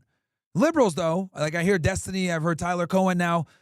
People on the left, I've heard Hassan Piker say this, Kyle Kulinski, they all claim that Benny Johnson, Dave Rubin, and Tim Pool took money from Tenet Media. They all claim that. I don't know 100%. But this is a very common talking point on the left, chat. Very common. Because like I told y'all before, I watch all media. I watch centrists, I watch leftists, and I watch conservatives. And I've gotten pretty fucking familiar with the left-wing criticisms of the right. And Tenet Media is one of their go-to fucking arguments alongside conspiracy theorists. Response, then I want to go to break. I want to keep talking to you guys if you have more time. But Benny, please respond before we go to break. I think the reason why they got rid of Lauren Chen so quick is because there was proof that she took money from them. I think that's what got Lauren Chen so fucked up. And on top of that, that's why Lauren Chen deleted all her shit. She hasn't tweeted or done anything since. Also, Lauren Southern got wrapped up in this Tenet Media scandal as well. For those of you that don't know, Lauren Southern was gone for like a year. Then she just came out to release this chapter about how Andrew Tate raped her. So Lauren Southern also took a hiatus. But obviously, like the 3 or 4 that she is, she came back to make a book and tell a story about how Andrew Tate raped her. So first off, on the Russia allegations, the DOJ and Merrick Garland said that there was absolutely no Russian money exchange. We were doing business with an American company. That investigation, as far as I know, is still ongoing. And what you've just said there is defamatory and libelous. Now, it's not defamatory to say that. On the question, it absolutely is. That Tenet Media paid absolutely. You, Tim It absolutely Pool, is and 2 other defamatory. people. I called it. I knew he was going to bring up the other people too. And I think that's kind of what saved them, is that they were dealing with an intermediary American company that was run by Tenet. And I think the intermediary American company was Lauren Chen's company, chat, if I'm not mistaken. Okay? So there was a degree of separation and plausible deniability. But I don't think they took the money. But the left always says that shit, though, that they took the money. I don't know for sure. And libelous, and Merrick Garland has personally cleared us all of wrongdoing, myself, Tim Pool, and Dave Rubin. All right. Okay, fair enough. And if, for those of you that don't know, Merrick Garland, yes, and he was the Attorney General prior to Pam Bondi under the Biden administration. So that does add weight, that if a democratically appointed Attorney General cleared right-wing conservatives that clearly oppose his administration, yeah. But let me ask you a quick question. You're saying that I want to stoke a race war. Well, So that was a good rebuttal. Well, let's see what he says here with the race war shit. Zoran Mandami, who wants to be the mayor of New York City and is the odds-on favorite mayor of New York City, Democrat candidate for mayor, says that he wants to tax white people more. Are you in favor of that, Brian? I don't even know what you're talking about. It doesn't even sound real. It's a campaign platform. This is wild. It's a campaign His campaign platform is to tax white people more than non-white people. What? No. In the awkward position of defending Zoran Mandami, I'm going to go to break. But he didn't say tax white people more. He said we have to look to shift the tax burden to whiter neighborhoods that are more affluent and shift the burden from lower income benefits. Look, it didn't play well. Benny's right to jump on it, but I got to correct the record, even though I don't cover the race because my brother's in it. Benny's still hot that you said Russia paid him off when it was Tenet Media.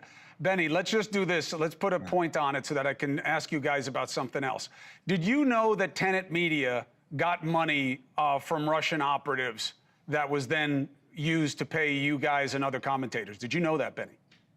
No, Chris, and in a full report and a public disclosure. Let me go back through here.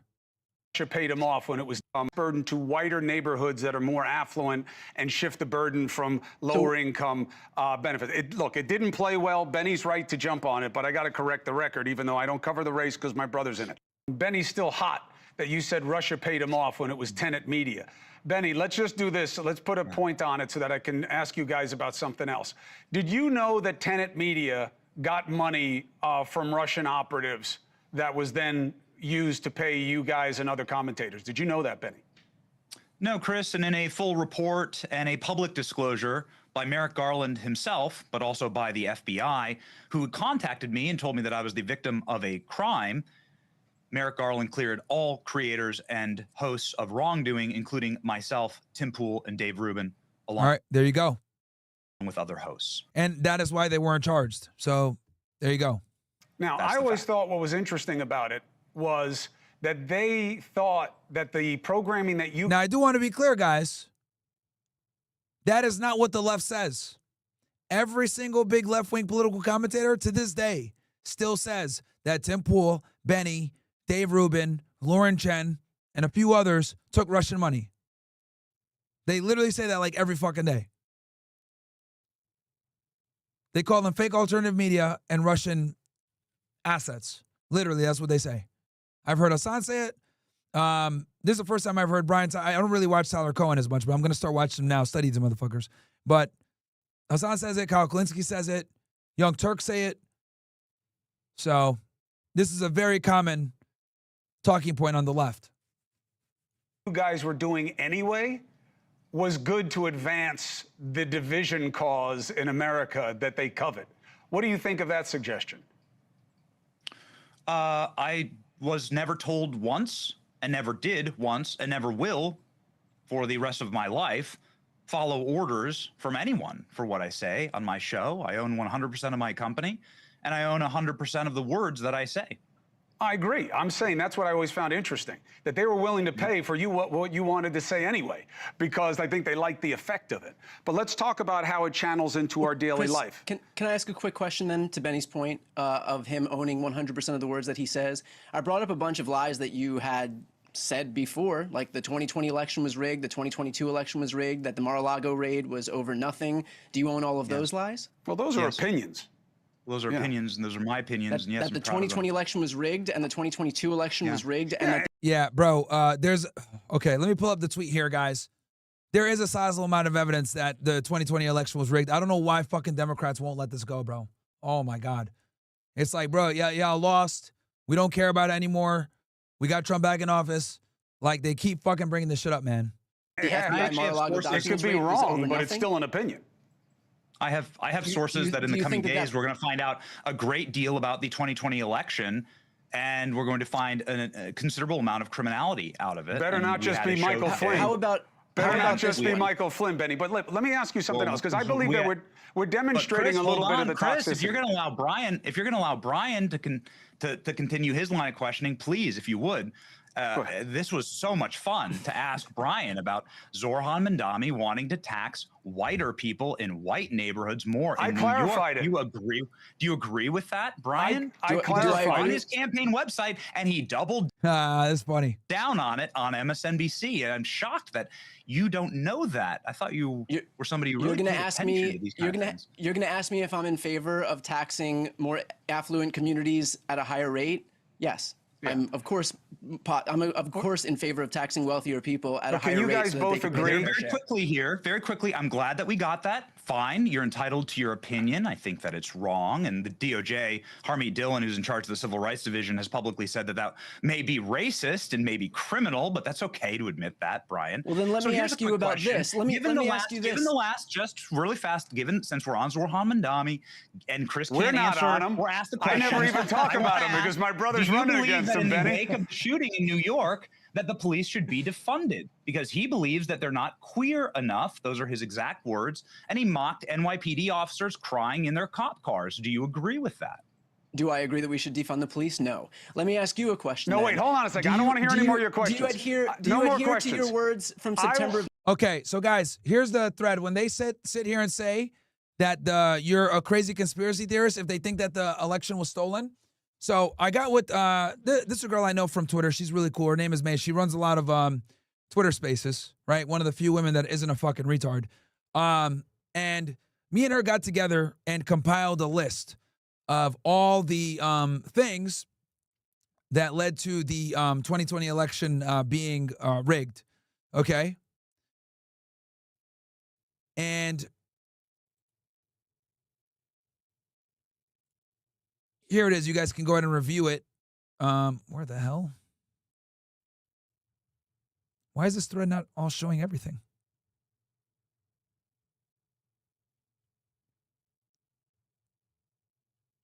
It's supposed to be a thread. What the fuck?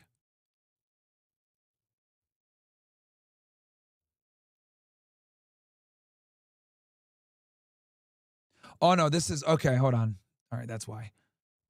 This is, all right, let me find it on the side. I'll keep letting the debate play. This is us announcing it. My bad. Let me get back to this shit. 2024, I want to ask a question. Here's why, Brian.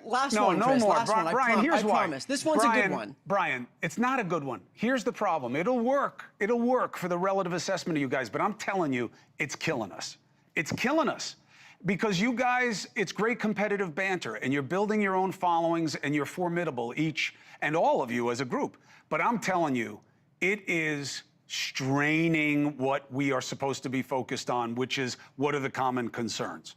I'm telling you, nothing escapes. That Cincinnati fight that happened, the assault on the ground, I would have bet anything that I own that it was immediately going to be made into, hey, you know, if you flip the races, everybody would be upset about this. But when a bunch of black people beat up a couple of white people, nobody seems to care. When, you know, Benny, Brian, that's not the way regular people think. Regular people think a group of anybody beats up a couple of anybody, it's a problem. People in their ordinary lives don't make things about race. We make it about race in the media for advantage. And do you guys worry? Benny, do you ever worry? Man, I may be breaking something here that I can't fix. I may be getting people angry at people, and it's going to get out of control. I'm making them too angry. Do you ever worry about that? By bringing light to what happened in Cincinnati, where a middle-aged couple was beaten savagely in an attempted murder. Did you see the woman, Chris, who got punched? She's probably the age of our mothers, and she got punched and leveled on the ground. It could have been anybody's mom. She's actually a single mother and a small business owner in Ohio. Yeah, fuck craziness. Here she is on the screen. Yeah, she's knocked. Like, and I know some people said, oh, the white dude slapped them first or whatever. Okay, what's your justification for punching a woman when she's not looking at you? I'm not, she hit the, Benny, I'm not telling you, do you think it's wrong to punch a lady in the face? That's not what I'm saying. That's not the attention you brought to it. No. Of course we covered it. Nobody but that's covered not the point. it. It's about how it was covered. Of course there were stories about it here at News Nation. But that's not the point. The point is how it's covered. Why is the race relevant? News network. Why is race relevant? Why do we have to make it relevant? Why do things have to be weaponized? That's what I don't understand. Sure. Well, the DOJ has said that this may look like a race crime, and it may have looked like targeting, and so there may have been an element there. And it was confusing to people online because there was no authority saying anything about this. Now, if you check the actual crime statistics, you'll find that in this area of Cincinnati, crime has tripled from 2023. Reports that she couldn't even get an ambulance, Chris. And I don't think that any American wants to live in a zero-trust society. What we're describing here is a failed state, a zero-trust society. I'm with you, but you called it terrorism. How is it terrorism? I called what happened in New York terrorism. Oh, I thought you called what happened in Cincinnati terrorism. I think that what happened in New York was terrorism. Well, terrorism in New York, I give you, because the guys seem to be advancing a political agenda, but not in Cincinnati. That's right. That's right. It just seemed to be bad people on the street in a group. Mm-hmm. Yeah, I don't think that I framed that as terrorism, but I do think that it was a savage, brutal mob attack. Yeah, I agree. That took advantage, and nobody wants to live in a zero-trust society. Vivek Ramaswamy is running for governor. He's spoken with the victims. I haven't, and so I'm going to depend on what he has to say about this. There were no police officers there. The woman couldn't even get an ambulance. She is suffering horribly. And nobody wants that to be their mother laid out in the street. I mean, listen, this is a young man who clocked this woman in the jaw. There's no defense. I know, but Benny, who's defending it? That's my point. I'm not going to worry, Benny. Who's I think that defending bringing light to it is important, but and I really hope that these criminals... But you seem to be making it seem like it doesn't matter as much because the victims are white, and I just don't think that's right. No, that's fucking true. Let's be honest here. If it was a fucking white dude that knocked out a black woman, bruh. If it was a fucking white dude that knocked out a black woman, bro. Riots on the streets. Pandemonium. So no, it is not the same, Kumo. Holy shit. Not the same at all, bro. Get the fuck out of here, man. And this is where the Democrats kind of fail. Look, I know, like I tell you guys all the time, race politics is low IQ bullshit because I think that we're above that. But to not acknowledge that it absolutely is real, right? I don't think it should be dominating the conversation as much as it does. But, you know, me saying what's ideal versus what's real are two different things. I have to, you know, deal with I have to accept my own worldview. So if it was the other way around, right, and it was a white dude that punched a black chick, there'd be riots, bro. There would be riots. But this white chick gets punched, yeah, there's outrage, of course. But I think what Benny's trying to establish here is that if it was the other way around, it would have been significantly different. And since it's significantly different, that means that race does play a role, despite what Andrew Cuomo is trying to say here. Not only do I think it's right, I think it's dangerous. I think that you wind up pushing people to want to believe something that isn't there. Why? Why do that? I don't what do you mean? I got some idiots in the chat saying it's not true. All right, you know what? YouTube niggas that are in the chat saying it's not true. Michael C. and produced by Kerry. Explain to me how it's not true. Explain to me how, if the roles were reversed and it was a white dude knocking out a fucking black chick, okay, as she's trying to console her black boyfriend, please explain to me how that would not fucking create a fucking riot. Retards. Please explain that to me. Because I'll tell you this. Remember those cops? 4 cops, I think, out of Memphis? 4 or 5 cops out of Memphis? They killed that fucking dude. They beat the shit out of him. Didn't make headline news at all. Why? Because they were black. If they're white cops,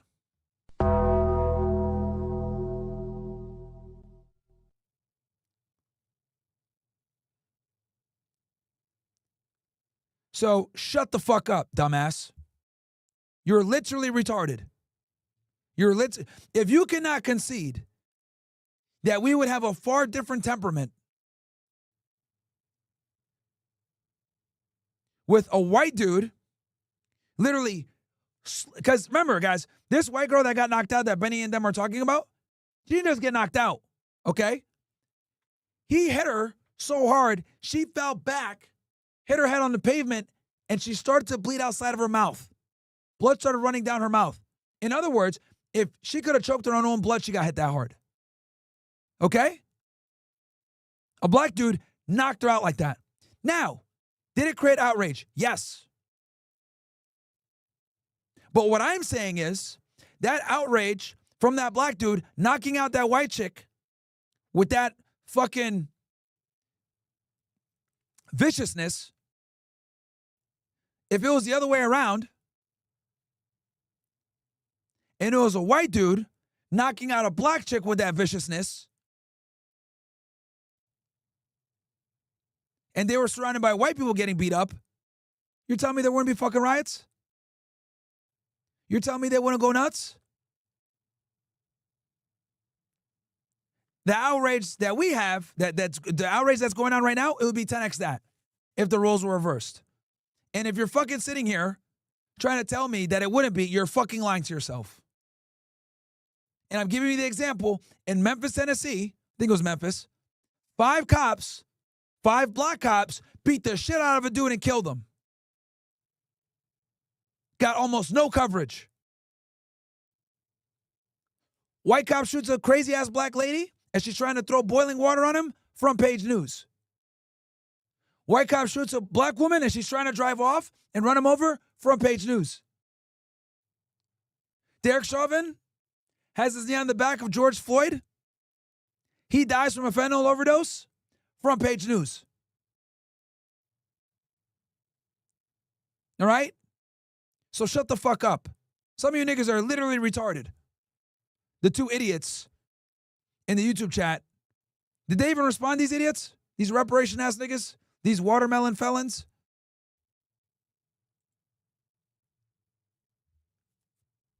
I want to see a response. I'm not saying that both instances aren't horrible, but what I am saying is that one instance would create a way bigger fucking societal backlash than the other. That's my argument, retard. And I have a plethora of evidence to prove this. That if a white person attacks a black person and there's the connotation of racism, you're going to deal with way more social upheaval than if a black person attacks a white person. It's not even fucking close. I can't believe I even have to fucking have this discussion. Some of you niggas on YouTube chat are retards. You must be Tariq Nasheed fans or some shit like that. You know, I don't think people Chris, care about it because the victims are white. I don't understand. I think that it's terrible when it happens in the inner city in Chicago. We regularly post the crime statistics from inner city Chicago, black on black crime, which is absolutely out of control. There's like a dozen murders last weekend. It's horrible, and nobody wants to live in a zero trust society. Nobody wants to live in a failed state. Do you believe that you are helping build trust or destroy trust? Oh, absolutely build trust, because there are certain stories that aren't covered factually. For instance, there's this old CNN host. His name was Chris Cuomo, and he said during the George Floyd riots, whoever said that protests need to be peaceful? Right. And I think that that's a crazy thing to say. I know, because you took it out of context, which is exactly what I'm talking about. Look, even if I weren't a lawyer and a highly decorated one, the idea that I don't understand peaceable assembly is a silly notion unless you want to weaponize it. What I said was, when people came out in the initial protests of George Floyd, not the riots, okay? And once you touch person or property, a protest becomes a riot. And I got in a lot of heat for saying that because people have different feelings about it, but that's too bad. That's the law. All right, another retard in YouTube chat. Hey, Shanks, he says, respectfully, Myron, you don't know what you're talking about regarding this topic. All right, Shanks, prove me wrong, bro. The veil of shame is going to come on you now, my friend. Go ahead, Shanks. Tell me what I said is wrong, bro. About the disproportionate response of outrage when a black person is attacked by a white person versus when a black person attacks a white person. Go ahead and give me the counter to my argument. Go ahead, dumbass. I'm waiting on you. All right, Shanks. Let's see what you got to say. You're on the spot now, dummy. When they were saying ugly things, dumbass YouTube chat nigga, to cops, people were upset about it and said they should go home. They shouldn't talk to cops like that. And I said, what do you want them to just sing slave hymns and go back home and say nice things? People are going to be angry. They're going to say angry things when things like this happen. Whoever said that you're going to go out there and just be peaceful. I meant the language. It got weaponized and twisted, and I'm okay with that. I signed up for it by being in the media. But Benny, it's also a little bit gratuitous. Brian, do you think we need to be better before I end this show? In the Benny, oldies. no, I'm just well, I mean, Here's the look, deal. it's just the truth, Benny. I can't make you believe it. I can only tell you. Brian, go ahead. I think Benny knows what he's doing, and Donald Trump is a demagogue, and this is what the right does. The right knows exactly what it's doing. They'll play dumb, like Benny's doing right now, and pretend that race doesn't factor into what they're doing. They expressly exploit divisions within. Now, I will say this. Both parties do this. Use race as a culture war topic. Ben Shapiro tried it, actually. For those of you that don't remember, all of a sudden, when Israel's getting a lot of heat, what does Ben Shapiro do? Oh, we need to pardon Derek Chauvin. Well, why did he come out of nowhere and say we need to pardon Derek Chauvin now? Where were you the past 3 years? But it's because that's such a divisive and fucking, lightning rod of a topic. It's a great way to take attention off of Israel. Within communities, within colors of people. That's why the right has gone after black people, and then they've gone after gay people, and now they're going after trans people. They will other people. They will attempt to otherize everybody so that they can keep attention off of. I think it's because it works. I think you got your slice too, Brian, who are going after Jews. Well, I mean, I Not go you, after. but I'm saying there is a part of the left wing that is highly anti-Semitic. Not Sure. just. Well, Israel's kind of doing a genocide right now. And I wouldn't say anti-Semitic because a lot of these left-wing people that are critical of Israel actually are Jews. So I don't know what the fuck he's talking about. But Cuomo knows who pays his brother's bills and his bills in the media. Anti-Zionist, anti-Semitic. See, look what he just did. Conflated anti-Zionism with anti-Semitism. There you go. Exposed right there. And look, I think it's wrong, and I don't do it. And I wish I could say the same thing. Well, also because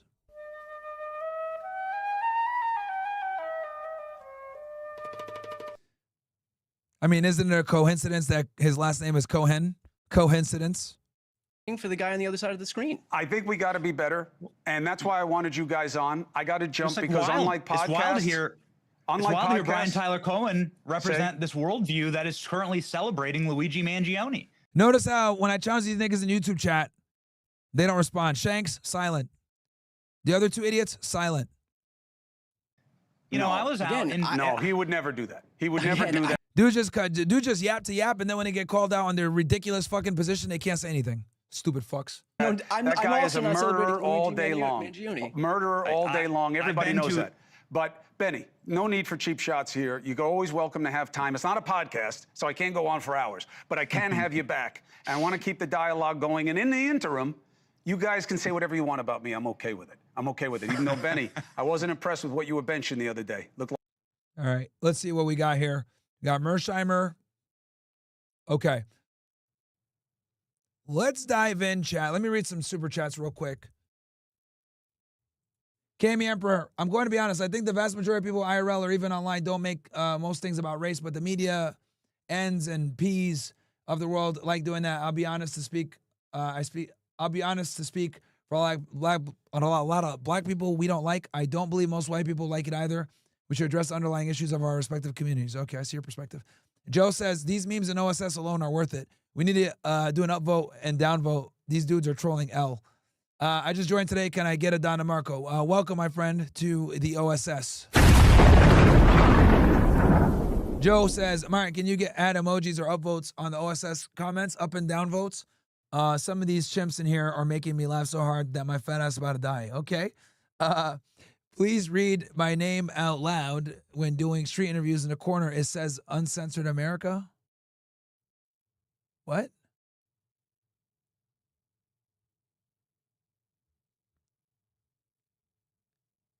Please never read my name out loud. Bro, what the fuck are you? All right. Reality. Hey, man, I just took a look at how many followers Donovan Sharp has on Rumble, and it's only 3.6. Should shout him out for some more Rumble followers. That's just too low for all he does, and thanks for all you do with OSS. Yeah, man, we had him on the show. We literally just had Donovan on the show, man. Did you tune in? Phreology. Dia Chow says, yes, and if you guys don't know who Donovan Sharp is, go check him out. He's on Rumble and on YouTube. Donovan Sharp. One of the homies. Phreology. Hey, Myron, I just took a look at how many, oh no, sorry, I read that one. Yo, feminism is evil, but Myron, can you please list what specific rights, such as guns, you think women should have? Because the last thing we need is to turn into the Taliban. Well, I think we need to repeal the 19th Amendment. That's my chief right that I think we need to take away from women. Really, that's the only right that I'm vocal about. Dia Chow. Blackest Panther. Hey, man, I think would be really dope to further highlight the great victim from last night after hours. What do you think of a daytime show one-on-one interview with her and shed more light? She covered quite a bit, bro, last night. And I don't want her to relive that trauma over and over. You know what I mean? Like the fact that she gave us such a raw take on it yesterday is more than enough. Your courage is making change that has never been seen before. Most didn't even think possible. Proud to go to war with you and know the best way is by supporting the cause. Thank you so much, Nico de Greco. Love you, bro. Sincerely, man. Thank you, and I'll be there supporting as often as I feasibly can. Thank you so much, Nico. You're a real one, man. It's funny, if you look into the history of the Ergun and Stern Gang, they tried to get backing from the Nazis and Italian fascists, then they form the IDF and the Likud Party. Yep. Kumo, I see that you've been in the fucking, you went into the fucking rabbit hole. Show Enough says, hey, Myron, hope all is well. There are more news on China because I saw a stream, the Enforcer covering China invading. APAC happy about the division right now, but Candace is the one who has to chill, off her ego, and think about the mission. Fair. Emac James, my bad for the typos, but I was trying to tell the chat to go to Walmart to purchase a Roku stick and Roku TV. Yeah, I get that. Hit up DPG, bro. Agreed, Myron. You have literally, okay, cool. So I caught up there. All right. We also need to get rid of no-fault divorce. Yes. Mike07 says, I've been answering you on YouTube. I'm not saying you're wrong. I was saying we gotta stop making this a race war. It's annoying. That's why I don't want mainstream media not saying you're annoying. I'm saying the whole race thing is annoying. Yeah, but bro, they're never gonna stop doing it, dude. It brings clicks. They're never gonna stop. So we're always gonna have to keep commentating on this retarded shit, bro. It's never gonna end. Because it's one of the easiest ways to like unite people and create tribalism, which ignites discussion. Right? I'm a strong opposer of tribalism based on color of skin. I'm more of a proponent of tribalism based on shared values. But idiots use tribalism based on skin. It's a very low IQ tactic, by the way. Smart people tribalize off of ideology. Idiots tribalize off of skin color. Does that make sense? Because it's a low barrier to entry. Oh, you're black, I'm black. But higher IQ individuals, oh, you're capable of critical thinking. So am I. Let's be friends. Okay? So tribalism off IQ and shared worldviews / ideologies is the tribalism you want. But retards tribalize over skin color. And since most people are retards, that is why race is such a popular topic. This is why people like Tariq Nasheed and Dr. Umar Johnson are smooth-brained retards. It should be ideology that connects people, not skin color. But unfortunately, we have to go off the lowest common denominator. So ends up being tribalism through race. Hope that answers your question, bro. Hamza says, keep cooking, Chief. You know it. And then Hamza again with the $1 super chat. Thank you, bro. Appreciate you guys on the OSS supporting. Quick word from our sponsors. Okay. I gotta act like one of them. Sorry, I might have to early life myself. Okay. Quick word from our sponsors, niggas. Join the OSS. All right, guys, we're going to be stepping it up with the OSS, but only for the guys that are the real active supporters. So this is how it's going to go. We're going to start giving away merch bundles once a month. All kinds of merch can be given away to you guys for supporting. Also, we're going to be doing call-in parts of the show where members of the OSS Army can go in and call into the show and give their takes on certain different types of topics, whatever we're talking about on that particular day. Also, we're going to start doing shows, guys, where we're going to do parts that are only OSS members so that we can actually say what we want to say, put the memes up on screen that we want to put up, and not have to worry about censorship. Unfortunately, even on regular platforms, we can still get clicked and put out of context and still be labeled for cancellation. All the uncensored stuff that we want to do, it's going to be on the OSS members portion only. Now, I know what you guys are wondering. Oh my God, Myron, no, I can't afford it. No problem. It's going to be only $1 to get in, guys, for the first month, and it goes to regular dues price. So get in there, join us, allow us to be able to continue the fight against censorship, because even on free speech platforms, they clip our shit and try to cancel us anyway. And yeah, guys, as you guys know, if you guys have been paying attention over the past week, I've kind of been silent on it, but you guys see that I went viral. Literally everyone and their mom reposted a clip from our podcast that was literally from Rumble, by the way, and they try to use it to fucking cancel us. So that's what's going on now, guys. So I am going to start moving some of the content over to OSS, especially the stuff that's the most controversial. So guys, literally I'm running a sale. Just use OSS Army 110 and you get it for $1, bro. It's literally $1. $1. Then it goes up to 10 after that, or you can get it for the year. Use JFK 911, $50 for the year. It's literally a fucking steal. Think about it. You pay $1 to get in, then you could pay $1 to super chat in and talk to me.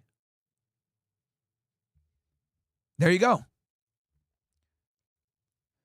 So, fucking steal. And we're growing the army. We're almost at 4,000. It'd be awesome if we can get 4,000 tonight on stream. I'll tell you what. If we get 4,000 on stream, I'll give you guys a night train. If we hit 4,000 on stream, I'll give you guys a night stream. I'll go later than I was. I'll be honest with you guys. I'm really tired. I barely slept last night. I was going to get off around 12. But I'll give you guys a little bit longer if we hit that 4,000 on air. Right now, we're about 80 away right now. Active supporters. So, all right. What's the next topic we're going to cover? let's go ahead and cover a little bit of red pill shit. One red pill a day keeps the simp away, right? I'm going to start doing this, guys. At least once a stream, we're going to cover a red pill topic. All right? I'm going to play this for you guys. Get a quick drink of water and protein shake. Pause. I don't understand why women get on here, or certain women get on here and repeatedly ask for a man that is wealthy, right? And, you know, I don't know, and I don't think we've all seen too many wealthy men that are going to ethically, you know, or morally date women, or one woman, build a life with her, and then the end, right? No. The only time that I've seen that work out is if you help that man build. That means you had to be there when, you know, before the money. But a lot of y'all are trying to come in after the money is built because, one, you want that comfort. Two, if anything should happen, you want the possibility of potentially taking half of his money, okay? Something that you didn't have to help build, right? And that's what I find interesting is y'all will sit here and ask for what we see routinely. There's not a lot of loyal, wealthy men, or wealthy men that only want to be tied to one woman. A lot of them want to be free and be able to do what they want. And even if you are able to get one in a relationship, a lot of times you ain't the only one, right? And y'all want faithful, you know, good, wealthy men. And by nature, human nature, there's not a lot of good people in this world. So I don't know why y'all think there's like this abundance, or that God is going to lead this overly wealthy man to, you know, take care of you. No. And they be told to fuck up. I'm going to just be absolutely honest with you. They be told up. And, you know, for whatever reason, women are so delusional that they actually believe that a man with resources that's not even at the peak of his earnings, that is on his way up and is going to become greater the older that he gets, right? And he's going to become wealthier. That for whatever reason, it don't matter what your socioeconomic status is, don't matter where you came from, don't matter what your mindset is, don't matter what you look like, don't matter how you talk and treat them, that all of them deserve the same type of guy. And it is the weirdest phenomenon. I don't know why God put that on y'all, for y'all to really believe that y'all deserve that. And more importantly, it's not like you ever did anything to contribute or get it out the mud with him. And so you waiting for a guy at the finish line, and they don't want to build with a guy. Not even when they poor and broke, not even when they don't have anything, not even when they're completely removed from, you know what I'm saying, anything from a financial perspective as far as what success is supposed to look like. They don't want to get it.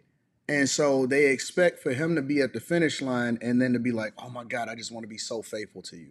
Where?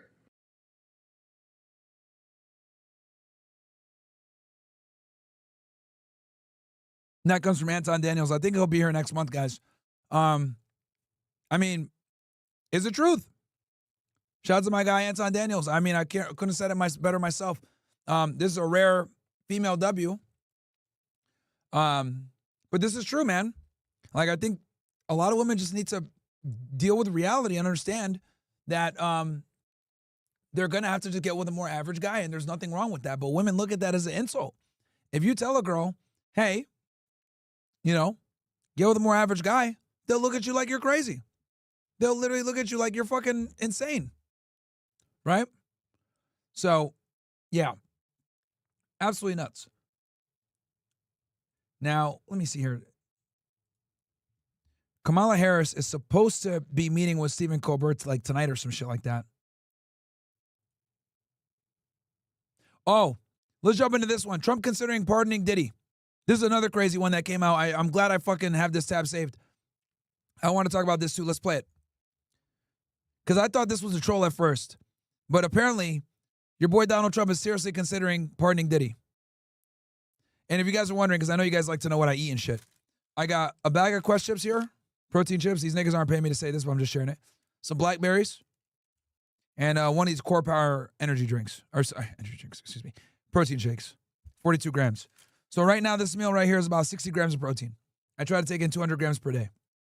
Here to Alive and Now from Fox, I am Welcome back in here to Alive and Now from Fox. I am Andy Mack. Let's turn our attention right now to the Sean Diddy Combs case, as President Donald Trump and the White House potentially could be more than open to a potential pardon for that music mogul following his conviction, although the three big charges were not found not guilty in that case. I do want to put up a post from TMZ saying this, according.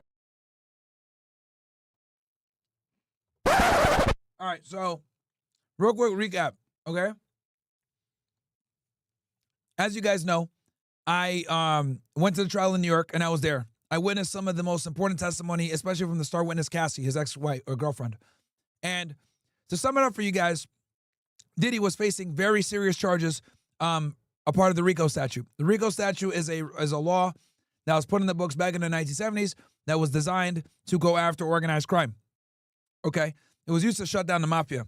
Shout out to Mr. Clapjeeks with the gifted sub on Rumble. Thank you so much. So basically what happened was they charged him under this RICO statute because using the RICO statute allows you to go back in time and charge crimes that might be past the statute of limitations. So they used the RICO charge strategically to bring in a bunch of other crimes because they're arguing, hey, he was conducting a pattern of racketeering activity that's been going on for, in perpetuity, that exceeds the statute of limitations. That's how they're able to bring in a lot of things. Now, the RICO charges were very serious, sex trafficking, etc.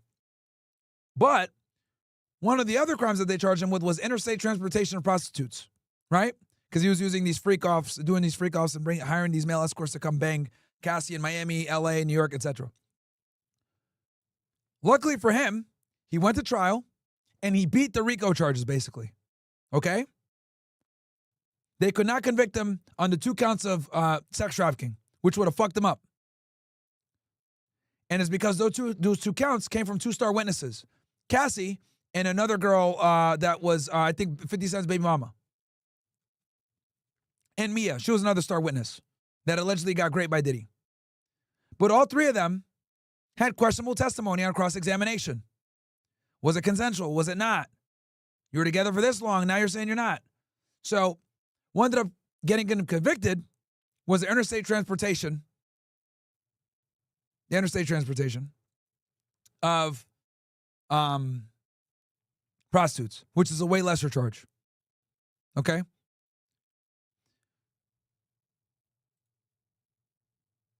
So basically, flying in hookers got him in trouble. That's really what it boils down to. And to add insult to injury, there were male hookers that wanted to smash his wife. That's what makes it even worse. Bro didn't even fly in bitches. He flew in niggas, bro. Imagine going to federal prison for flying in niggas to fuck your wife, bro. That's crazy. That's literally what he's getting charged with. He's going to jail for being a cuck. Crazy. According to TMZ, with direct knowledge, telling TMZ Donald Trump. Give me ones in the chat if that makes sense. Do you guys all understand the case now? Because I know a lot of you guys don't give a fuck about hip-hop cases and shit like that. I got a very wide audience here, and you guys like a bunch of different shit. But at least you guys understand. Because some of y'all might have not watched my Diddy coverage. Give me ones if that all makes sense and you guys understand the fact pattern of the case and what he was charged with and how big of a deal it is. He beat the RICO charges, all this other shit. But he still is going to go to prison, though. Right? He still got convicted of 2 felonies. But nigga basically got a first-degree cuckold, bro. All right, y'all get it? All right, cool.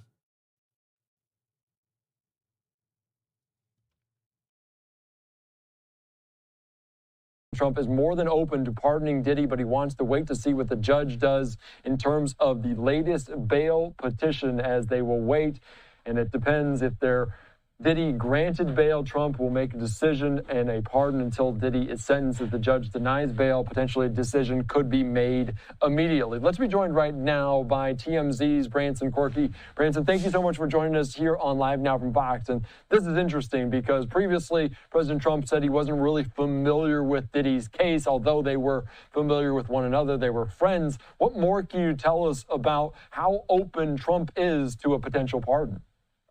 Right. I mean, this is shocking and came totally left field today. Just like you said, we hadn't heard him even speak about this since that one moment where he said he wasn't totally up to date on the case. And once he reads the facts of the case, he can make a better decision. But now, as of today, we know the White House has been speaking with Diddy's defense team, and allegedly, they, just like you said, if he is granted bail, then he will wait to make a decision. Trump will wait to make a decision until October 3rd when he is sentenced. But if he's not granted bail, then Trump will make a decision immediately. Now, the question is, what is that decision going to be? We know also that sources have given kind of a reason behind why Trump is considering even this at all, basically saying that Trump feels that possibly Diddy was targeted by the feds, and he feels, just like himself, Donald Trump feels that he was also targeted by the feds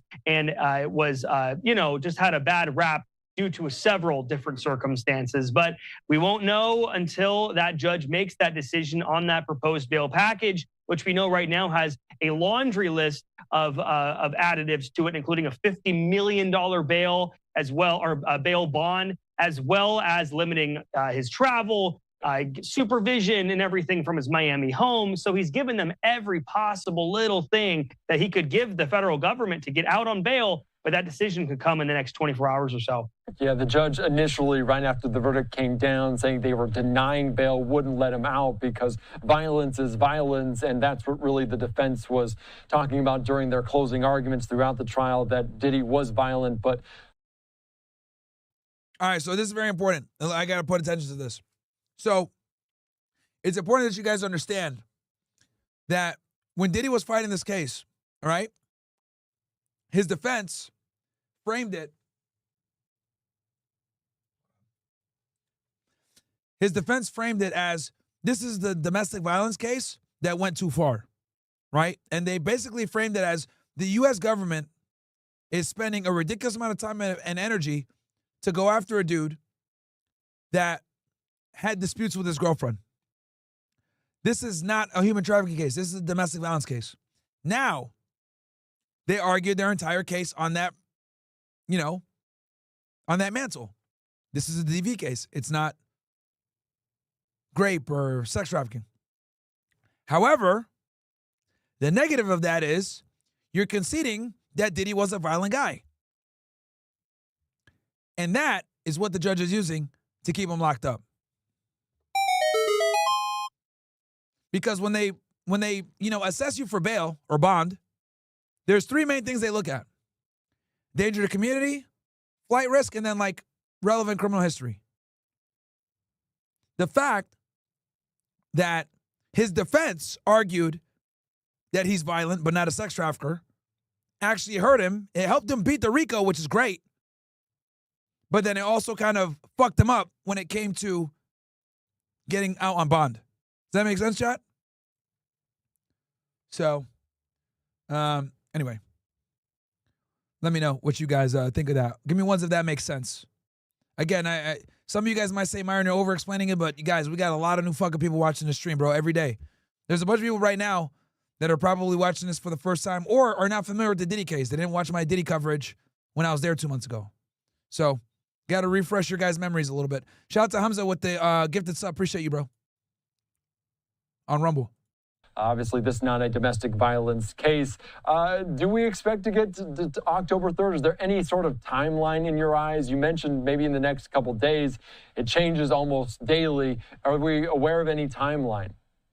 Well, based on just what we saw before when he had denied him bail just hours after the verdict was read, saying that he admitted to being violent in his full-throated statement at the end of this trial, and that's why he decided not to release him. I can definitely see the judge denying him bail once again. I feel that this bail package is very similar to one that he did before, and it doesn't really change anything here. It's just another last-ditch effort. Just so you guys understand, Diddy's put up crazy bail money. He bought his house in Miami that's worth like $50 million. Like, he had a loan on it. He paid it off before he went to jail, and he used that as collateral too. And they still didn't fucking give him bond.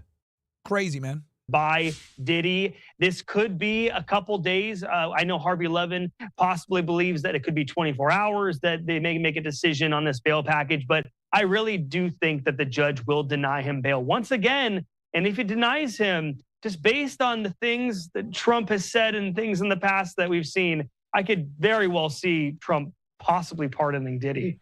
Yeah, that'll be interesting to see. And of course, we talked about the sentencing that's coming up October 3rd. And some of these guilty verdicts coming down, they do have an upwards of 10 years. But we're also talking to legal experts that he could just get time served. So even if the pardon doesn't come, we might not see Diddy behind bars for too long. Yeah, I estimate he's going to get somewhere between 24, 2 years. I think he's going to get somewhere between 2 to 10 years, in that range. That's what I think. Time service isn't out the question either.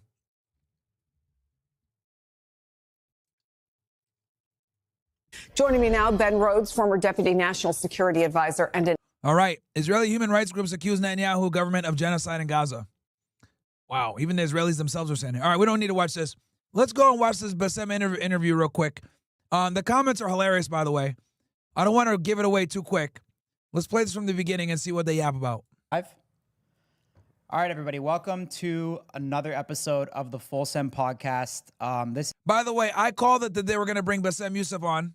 I fucking called it. You guys don't believe me? I've been on a roll right now with my predictions, by the way. 10 days ago, I said this on a Twitter space on the Full Send podcast before, over here, Fresh and Fit. They would have never ever fucking platformed someone like me or Nick Fuentes until they needed us now to save face. So I think it was a monumental failure on their end. And now they're being forced to platform people they otherwise would have never fucking platformed. So I predict that they're going to go ahead and get the, what's the comedian's name from Egypt? They're probably going to bring him on. Is what I think they're going to do. Yes. Yeah. We have Steiny here, and I want to welcome Bassem Youssef to the Full Sem Podcast. Thank you for being with us. How you doing? Thank you for having me, guys. Of course. Obviously, and the reason why I knew it was going to be him, chat, is because he's a comedian that's pro-Palestine, that's safe. Okay? Bringing people like me and Nick are considered, we're considered like viral anti-Semites and Nazis. Bassem Youssef is a bit cleaner. This is actually our very first live. And also, guys, do me a favor. Oh, Nick has live streamed it? That's hilarious. All right. Do me a favor, guys. Smash the fucking like button on YouTube. We only got 2,500 likes, but there's over 3,000 of you guys in here. Come on. Episode we've ever done.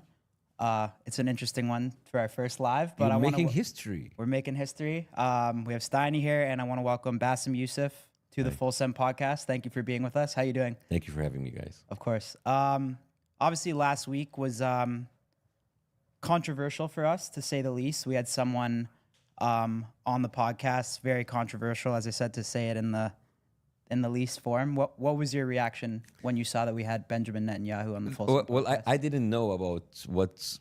I am sorry to say, like because I'm not your demographic, so I didn't know who the Nelk Boys is. But like I found my DMs exploding. It's like, did you see what the Nelk Boys did? It's like, who? Yeah, it's because the Nelk Boys audience are a bunch of frat bro retards in their 20s that are degenerates, if we're going to be all the way honest. Who the fuck? And kids. Nelk Boys. And then I didn't know that you're that big. I'm sorry. Again, I'm not your targeted demography, so I apologize for my ignorance. So and then I started following what's going on and the aftermath. And I being in the public eye for 15 years, I understand what does it mean to be in a very tough situation, and now trying to crawl out of that situation. It's difficult, especially with the backlash, because the bigger you are, the bigger the backlash. And well, I mean, let's be honest, there's a lot of people when they knew that I'm on the podcast, like, yeah, go there, do them, F them. And I said, like, there's nothing to gain from just canceling people without knowing what went wrong. Because I think it is better to actually learn from what's happening and look at the bigger picture instead of just like, destroying two young people like you, because that doesn't serve anybody, right? It makes people happy that you guys are falling, but the bigger picture is, why did this happen? And why was this, were you used? Part of you is your responsibility and part of you not knowing. So I heard many of the justification that happened saying that, well, it was a great opportunity, and I'm like, wouldn't you like get him on the podcast? I said, yes. If somebody told me, would you interview Netanyahu? It's like, hell yeah, but I'll be prepared. And I think the biggest part of you that you were not prepared. Yeah, that's what fucked them up. It wasn't them having Netanyahu on that fucked them up. I mean, that's a part of it. But what really fucked them up was that they didn't know how to properly ask him questions, and then they weren't able to challenge his blatant fucking lies. But again, I told you guys this before, I'll say it again. The Nelk boys just wanted clout. So they thought, and I will stand on this 100%, they thought if we interview Netanyahu, it's going to give us credibility so we could go interview other world leaders, and we'll be able to be huge. Like, we're going to get so much clout off this, is going to be awesome. Here's the problem. They grossly miscalculated how much blowback they would get, and now they're starting to realize, oh, that podcast wasn't worth the clout. We lost 10,000 plus supporters. Maybe we gained a couple thousand Israelis that like Netanyahu as supporters, but we lost a lot of fucking people with this interview. Okay? And let me be very clear about this. This brings up an even more important point, right?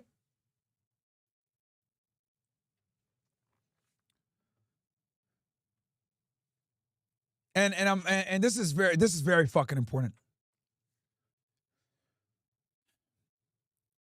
You guys ask me all the time, Myron, when are you going to go on Full Send? Myron, when are you going to go on Joe Rogan? Blah, blah, blah, all this other shit, right? And I don't insult you guys for asking these questions because you guys aren't podcasters. You guys aren't influencers, so to speak. I hate that fucking word. It's so gay. But you guys get what I'm saying. The world of YouTube and content creation and Instagram and all this other bullshit is a clout-chasing world, okay? And when people have you on, they have to strike a balance between does it benefit them, right? Now, there's a couple of different ways that you can ensure that you benefit them, okay? Number one, you have a large following. If you have a large following, this is probably the most tried and trusted way to get on other platforms. If you have a following, people want to bring you on because their hope is to do the collab where some of your following also follows them, okay? Number two, you have a dedicated audience to some degree, right? Maybe you might not have the best audience, but you have a dedicated audience that really rocks with you. Cult-like following. That's another way to get into secure collabs, right? And then the third is you are an expert in a field that no one else really understands, okay? I'll give you guys an example. John Mearsheimer, for example, isn't on TikTok doing fucking dances or on YouTube with his own channel, right? However, he's a university professor. He's well-versed in geopolitical situations. And his academic record speaks for itself. So despite the fact that he doesn't have a large internet following on social media, he has an expertise in an obscure subject that not many can give pundit-level information on. Cool? So, let's recap. In the social media world, there are three main ways that you're going to secure collabs. Number one, you have a big audience. Number two, you have a cult-like following. Number three, you are able to relay some type of information that is hard to come by. You're an expert in some kind of field. This is how no-name FBI agents are on CNN, former FBI agents, giving their takes on things. Okay? These are the three main ways that you secure collaborations. Right? Now, when you guys ask me, Myron, why aren't you on Nelk, etc., what Nelk has to do, especially with a guy like Kyle, because I know how he is. I've heard things behind the scenes with him. He's very cutthroat. But I don't knock him for it. But when you're someone like him or other creators, right, where your goal is just to get clout and be big, you're constantly weighing bringing somebody in versus backlash. Now, I'm going to play back something to you guys. Being just brutally honest about myself. So, Nelk looks at it like, okay, the red pill is blowing up. Who's the biggest face of the red pill? Andrew Tate. Let's bring Andrew Tate on. Great. They brought him on. It was a fantastic interview. Right? So they were able to tap into the red pill market and pull people there and, you know, with someone else that has a big following. Now with us, Fresh and Fit, we have a big following too. But they look at it like, okay, because they're unaware of the content. Even though me and Andrew are very different in the type of content that we make, they look at it like he's from this sect, we're going to bring him on. Now with me, they probably look at it, well actually not even, I think, I know. All right, we brought Andrew on. Why should we bring Myron on? Doesn't make sense, right, in their eyes. And on top of that, guys, right, I talk about them. I talk about, right? So I am very well aware of the fact that I am very controversial on a multitude of different topics. So if people decide to platform me, they have to weigh bringing me on their show and taking from my audience or getting exposure to my audience. Is it worth it to justify the backlash we're going to get from bringing this guy on that is, again, this is what the media labels me, misogynistic, anti-Semitic, racist, bigoted, whatever. And simply put, the risk to them was not worth what they would benefit. And I actually don't get mad at creators like this. Like, I'm not, you're never going to see me be like, fuck no, they didn't have us. I knew this from like a year or two ago. I already knew this shit. So I never was mad about it. But, right? Remember that equation that I just told you about that they utilize to decide who's going to be a guest and who's not? They fucked up. That same equation that they used to not bring someone like me on or not bring, you know, someone like Nick or Sneak or whatever. Despite the fact that we have a multitude of mutual friends in the industry. Right? We have so many mutual partners. It's like a collab should have been happened by now. With me, Sneeko, Nelk, Nick, whatever. It should have been happened. But again, I told you guys, Kyle makes the decisions. And for Kyle, if he ain't getting clout off it, he's not doing it. That's just how he is. Okay? I'm just being very raw with you guys. It's just how he is. No clout, not going to do it. He doesn't even give a fuck if it's like an expert in something. Like, he ain't bringing on John Mearsheimer to talk about the wars because of his pundit accuracy. No clout, no care. Fine. But that mindset of no clout, no care came back to bite him in the ass because he thought bringing Netanyahu on would have gotten the clout that he wanted. But he made a he made a really bad miscalculation, didn't realize that the blowback was going to override any type of clout he's going to get. Then they dropped the interview thinking, we're going to be so fucking clouded up. This is awesome. Because I saw a Twitter clip of him describing how excited he was for the last interview they did. They had done, just so you guys know, they did that Netanyahu interview like 3 weeks ago. They dropped it like a week or two later. They did it a long time ago. And I saw a Twitter clip of him saying, oh man, we got this guest. It's so going to be so lit. So he was excited. They dropped the interview. They didn't expect they would get that backlash. For the first time, they got a guest that fucked them up. This whole clout came back to bite them in the ass. So what did they do? Oh shit. All the guys that we said we're not going to bring on, we got to bring these niggas on now. We made such a fucking big fuck up that we need to bring in all the guys that we would have never brought on otherwise. Call Nick, call Myron, call Sneeko. All these guys that we were scared about bringing because they're anti-Semites, we got to bring them niggas on now. This guy Netanyahu is fucking our shit up. Right? So, the very calculation that they had used to select their guests for years backfired.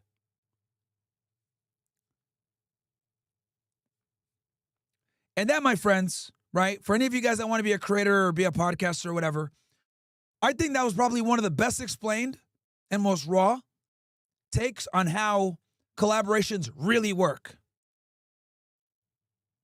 in the social media world. Now, I'm going to take this moment to shit on this retard in their YouTube chat named Remy Danstetter. He says, shut up, bro. You're coping or in denial. Okay, Remy Danstetter. You, like the fucking monkey retard that you are, I want you to tell me how I'm coping. I literally just explained to you systematically, one by one, in a concise and detailed fashion, raw, by the way, too. I've never seen anyone break down how collabs work in this industry before like this. I want you to explain how I'm in cope. I literally just told you a story that does not paint me in the best light. You stupid fuck. I would argue it is the antithesis of cope.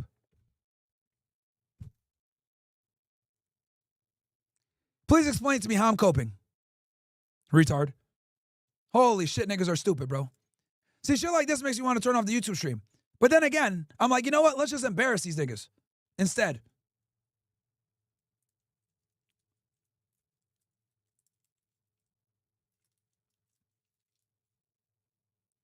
Or was he not talking to me? Whatever. Regardless. Chat, give me ones if that makes sense. I really want you guys to understand, like, this dynamic. It's very important.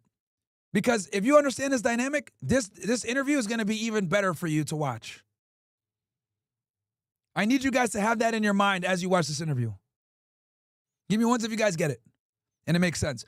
And all jokes aside, give me a 2 if it doesn't make sense and tell me why. I don't expect y'all to understand this on one go. This is very nuanced, influencer type bullshit information that most of you are never going to need in real life. I'm very aware of that. So, if you don't understand, give me a 2 why. And I'd love to fucking explain. I truly do want my audience to learn as much as they can and get value out of these fucking streams.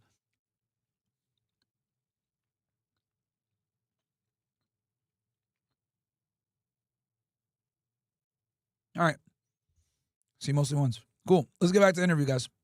Prepared 2 years under like the biggest genocide in our history. You guys had no idea what's going on. If somebody told me, hey, you're going to be tomorrow on the starting 5 of the Lakers in the NBA, I was like, that's a great opportunity, but I'm not prepared. I'm not going to make a fool out of myself. Mm-hmm. So it's not about you platforming someone or someone giving a chance for free speech. You were used, right? And it didn't start with the podcast. It started 2 years ago in March 2023 when you went to Israel, because I know, like... Hey, Runger, stop fucking crying, retard. Yo, YouTube chat so stupid, but don't give me attention. I'm giving you attention, retard. It's just that the Rumble chat isn't as retarded as the YouTube chat. So take it as a pat on your back, you stupid fuck. I look at all the chats. Crybaby ass nigga. I told you that From the Rumble chat, Runger519, shut the fuck up. You got my attention, bitch. Stop crying. Israel has increased their Hasbara budget, which is their propaganda machine. I just happen to have more retards in the YouTube chat, so I don't got to call them out. I don't got to call Rumble guys out because you guys aren't retards as much.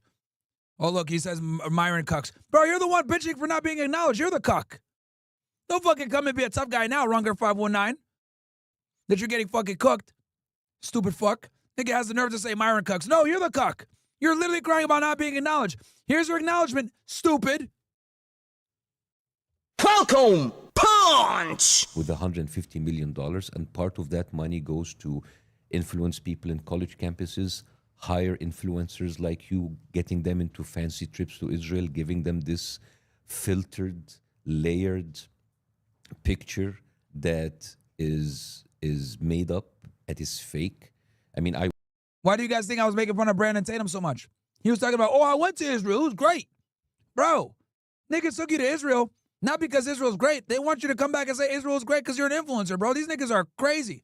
Whenever Charlie Kirk or Brandon Tatum or any of these guys talk about going to Israel and how awesome it was, I'm like, yo, you're so fucking low IQ. Dude, going to Israel as an influencer doesn't count, all right? I'm going to say it again. Going to Israel as an influencer doesn't fucking count. I watched it yesterday and I was cringing because, not because like you're showing how cool Israel is or they have nightclubs. You're saying our Nelk video in Yeah. Israel? So, because when the part when you mentioned Palestine, do you remember? We're going to a place that is so dangerous now. Palestine. And then you are in a bus, and then like special forces come in and kidnap you, and this kind of like IDF simulation, counterterrorism, and then they're telling you we have a dog. And that's like the kind of psychopathic behavior of a country that filtered, layered.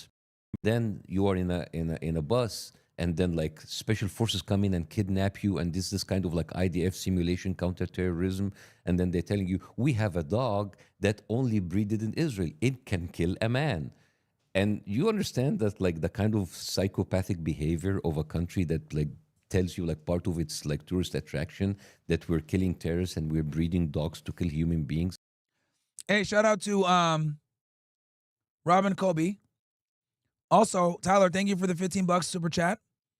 Heaven Sent says, Night Myron Cogito on YouTube posted a video about Israel acquiring a bomb in YouTube. Would love for you to react. Bro, if you've been watching me, are you new here? Bro, we've been known that Israel has the nuclear bomb. That's why JFK is dead.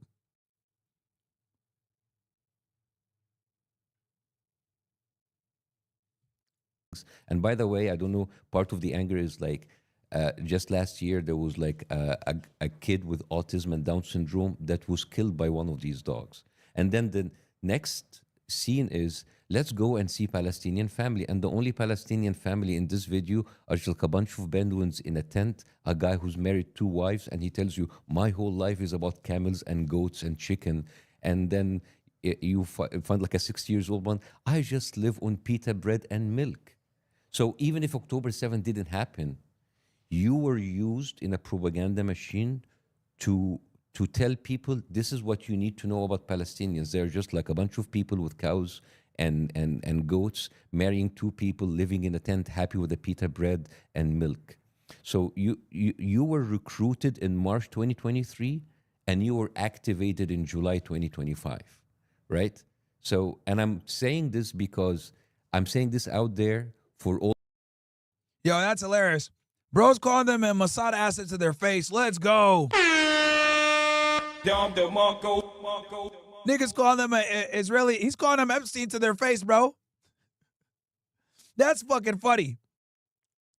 What an interesting way to paint them, I guess. He ain't right. He ain't wrong though, bro. He ain't wrong. Somebody said, "Where's Frank?" Hey, yo, Frank, where you at, bro? Frank. Niggas want to see you, bro.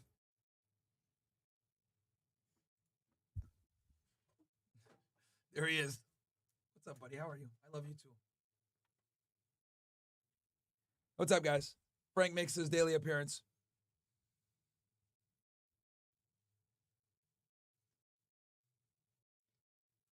I don't know why he's so camera shy. Frank, slash. It's a little weird for him because he normally sits down when he does it.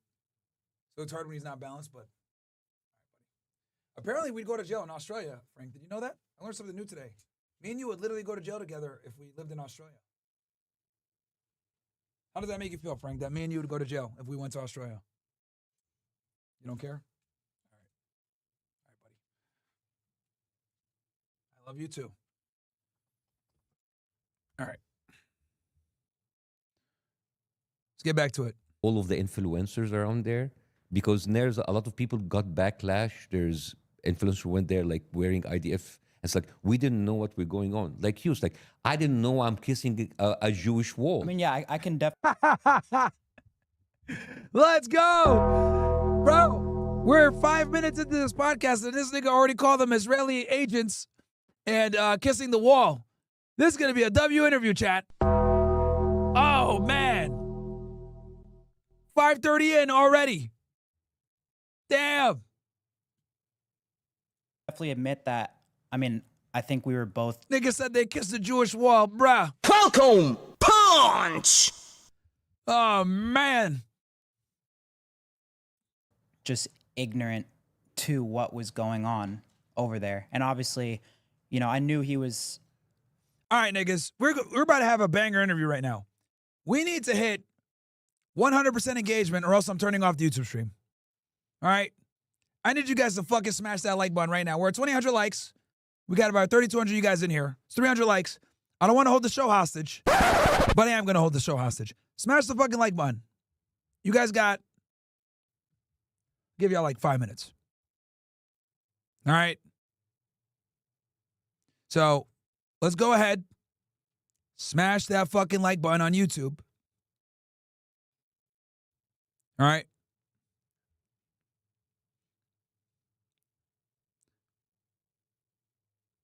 Or else I'm going to cut the YouTube stream.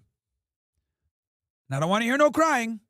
I already gave y'all niggas 4 hours plus of content on YouTube for free. Okay? And I showed you guys earlier that streaming on YouTube does not benefit me. For all you idiots that say YouTube made you, correction, YouTube shorts and clips make this channel, not the live streams. Okay? Big fucking difference. The shorts and clips come from the live streams, which should not be on YouTube in the first place, but I do it for you guys. All right, we need 100% engagement. I see that we hit 3,000. We got 3,200 of you guys watching live. Smash that like button. Let's get to 3,200 likes. Let's go. 3,200, guys. Oh, bam, already. Okay, we're already at 3,100. Okay, now you guys are getting the memo now. Let's go, baby. Now you guys are getting it. See, I had to put my foot down yesterday so you guys get it that I will fucking turn off the YouTube stream. Couple retarded ass niggas. Oh, you won't do it. Oh, really? Cut. Nigga Star, you're not going to turn off the YouTube stream. Oh, I fucking will, bro. I fucking will. And I did yesterday. And you guys see that I'm not capping about this shit. So smash that fucking like button. Matter of fact, I'm going to run the ad. I'm going to do some Jewish behavior. Like the fucking ad, niggas.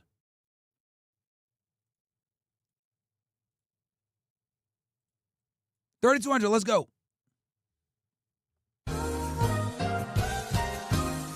All right, guys, we're going to be stepping it up with the OSS, but only for the guys that are the real active supporters. So this is how it's going to go. We're going to start giving away merch bundles once a month. All kinds of merch can be given away to you guys for supporting. Also, we're going to be doing call-in parts of the show where members of the OSS Army can go in and call into the show and give their takes on certain different types of topics, whatever we're talking about on that particular day. Also, we're going to start doing shows, guys, where we're going to do parts that are only OSS members so that we can actually say what we want to say, put the memes up on screen that we want to put up, and not have to worry about censorship. Unfortunately, even on regular platforms, we can still get clicked and put out of context and still be labeled for cancellation. All the uncensored stuff that we want to do, it's going to be on the OSS members portion only. Now, I know what you guys are wondering. Oh my God, Myron, no, I can't afford it. No problem. It's going to be only $1 to get in, guys, for the first month. And they're going to be doing call-in parts of the show where members of the OSS Army can go in and call into the show and give their takes on certain different types of topics, whatever we're talking about on that particular day. Also, we're going to start doing shows, guys, where we're going to do parts that are only OSS members so that we can actually say what we want to say, put the memes up on screen that we want to put up, and not have to worry about censorship. Unfortunately, even on regular platforms, we can... All right. You guys know what it is. Let's get back to it. I think we hit our number. Still get clicked. Did we hit it? Let me double check. 3152. All right. Nope, we hit it. 3,200. Let's go, baby. Good stuff, guys. For all you YouTube guys, good job from yesterday. I'm not leaving. I'm not fucking leaving! The show goes on! This is my home! They're gonna need a fucking wrecking ball to take me out of here! They're gonna need to send in the National Guard, a fucking SWAT team, because I ain't going nowhere! All right, back to the show, niggas.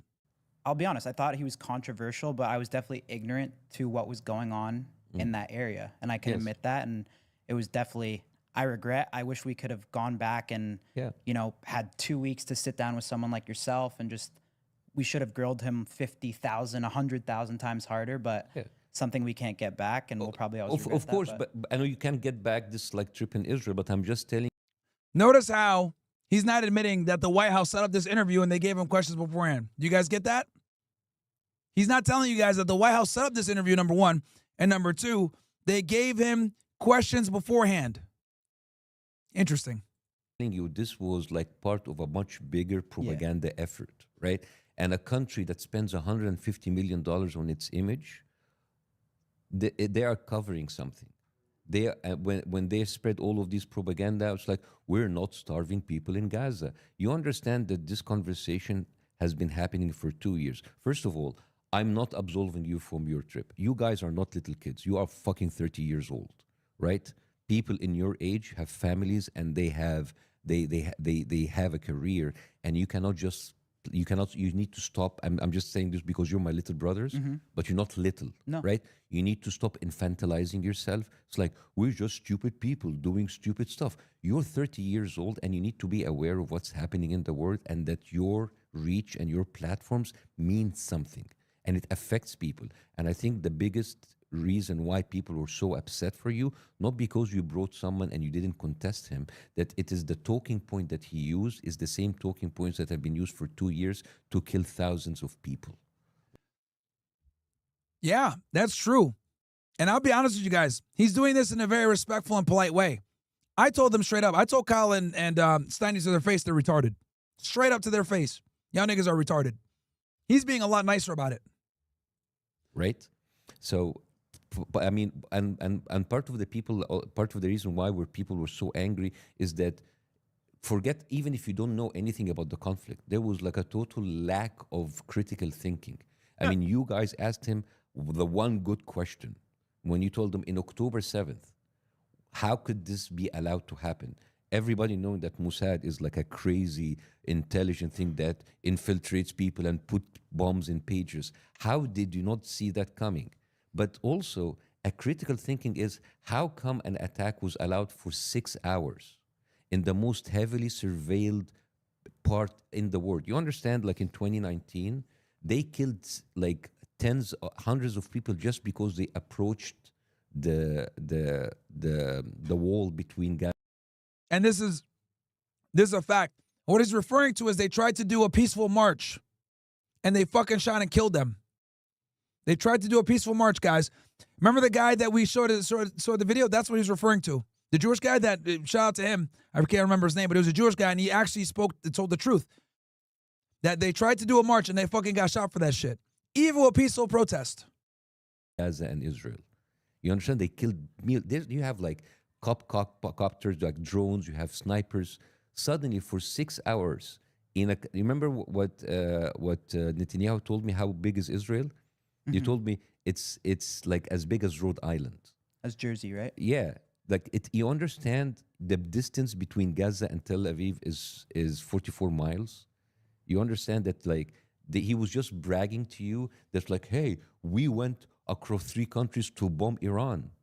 But you can't have a single helicopter coming out to defend your people.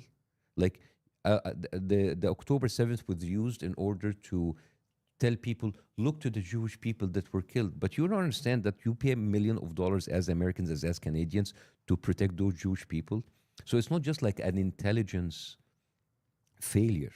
It was a deliberate way to let people get slaughtered. And what did he tell you when you asked him what happens? Like, we're still investigating it. Really investigating it for 2 years? You don't know how people for 6 hours continued to kill people? That's why when we went on other people's podcasts and they told you, guys, they used the Hannibal Directive. They killed their own people. And I sent you all of... Let's go! Let's see what Steiny bitch ass got to say. Because when I fucking mentioned the Hannibal Directive, oh, this is crazy. It's a conspiracy theory, Myron. Let me pull up the fucking clip. Let's go, baby. Hold on. Let me get this fucking thing real quick. I gotta pull up the clip for you guys. Bruh. Nigga. Hold on. I'm pulling it up for you guys right now.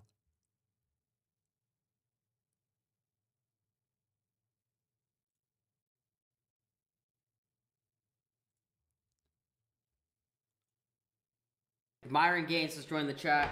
A lot of the shit that went down on October 7th was a fucking lie. And most people don't have the balls to fucking call this shit out, dude. When we talk about the 800 Israelis that were killed, innocent people were killed. I'm not refuting that. But what I will say is a lot of those innocent people that were killed by the IDF because they were shot by Apache helicopters with Hellfire missiles. Hamas doesn't have that. There was some of them in the kibbutzes, which is their homes. I mean, They were Myron, shot this with is tanks. crazy now. We're going conspiracy theories. Hear me out. Oh, but now look at them. All of the stuff. What was your reaction? Dude, that's... Nothing said. Nothing said. Nothing to say now.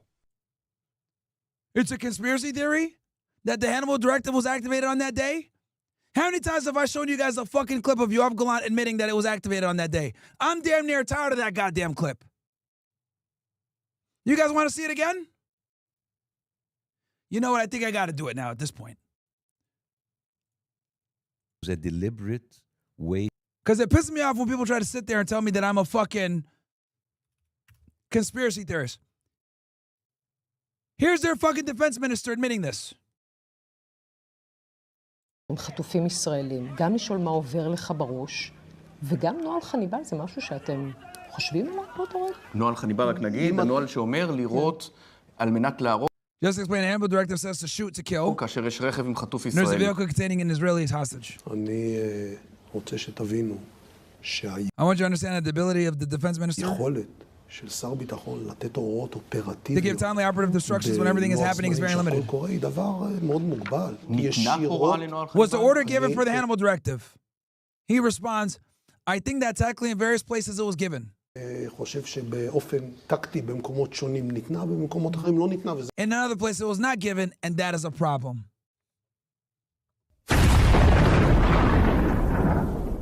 How much more fucking proof do you need? How much more proof? This is the defense minister for the state of Israel. Functional equivalent would be a Pete Hegseth today. He is basically the Secretary of Defense for Israel. Okay? That means he is the boss of all the armed forces, to include the IDF. This is Israeli media. He's admitting the Hannibal Directive was activated that day. Then I say it, by the IDF because they were shot by Apache helicopters with Hellfire missiles. Hamas doesn't have that. There was some of them in the kibbutzes, which is their homes. I mean, They were Myron, shot this with is tanks. crazy now. We're going conspiracy theories. Hear me out. Everything. So this fucking retard that doesn't know anything about geopolitics has the fucking nerve to say that I'm a conspiracy theorist. But here, with irrefutable fucking proof, I have the leader of their military admitting that they killed their own citizens on October 7th.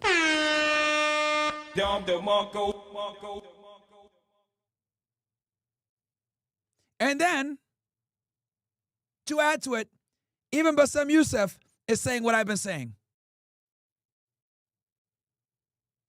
Okay?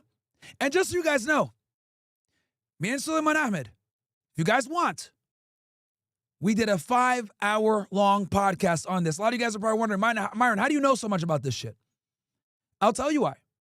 My good friend, Suleiman Ahmed, me and him sat down and we did a 5-hour-long podcast where we debunked every fucking lie from October 7th.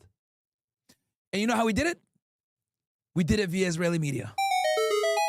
We didn't use Western sources. We only used Israeli media to debunk their own fucking lies.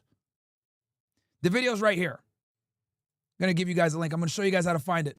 It's only on Rumble, chat. People it is get not slaughtered. And what? It's only on Rumble. Let me find it for you guys. And it's even hard to find. October 7th, fresh and fit.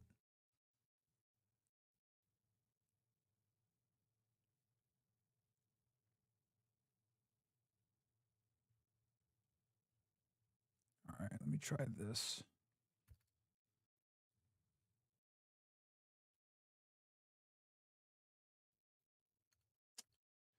Hold on now. Let me try.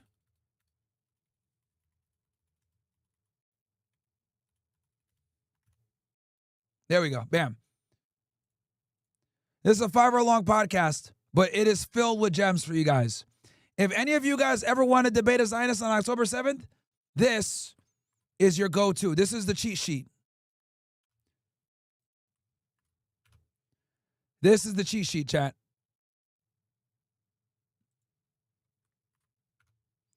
All right. And I did you guys a favor. Timestamps are all here, guys. They're all here for you. Link is dropped.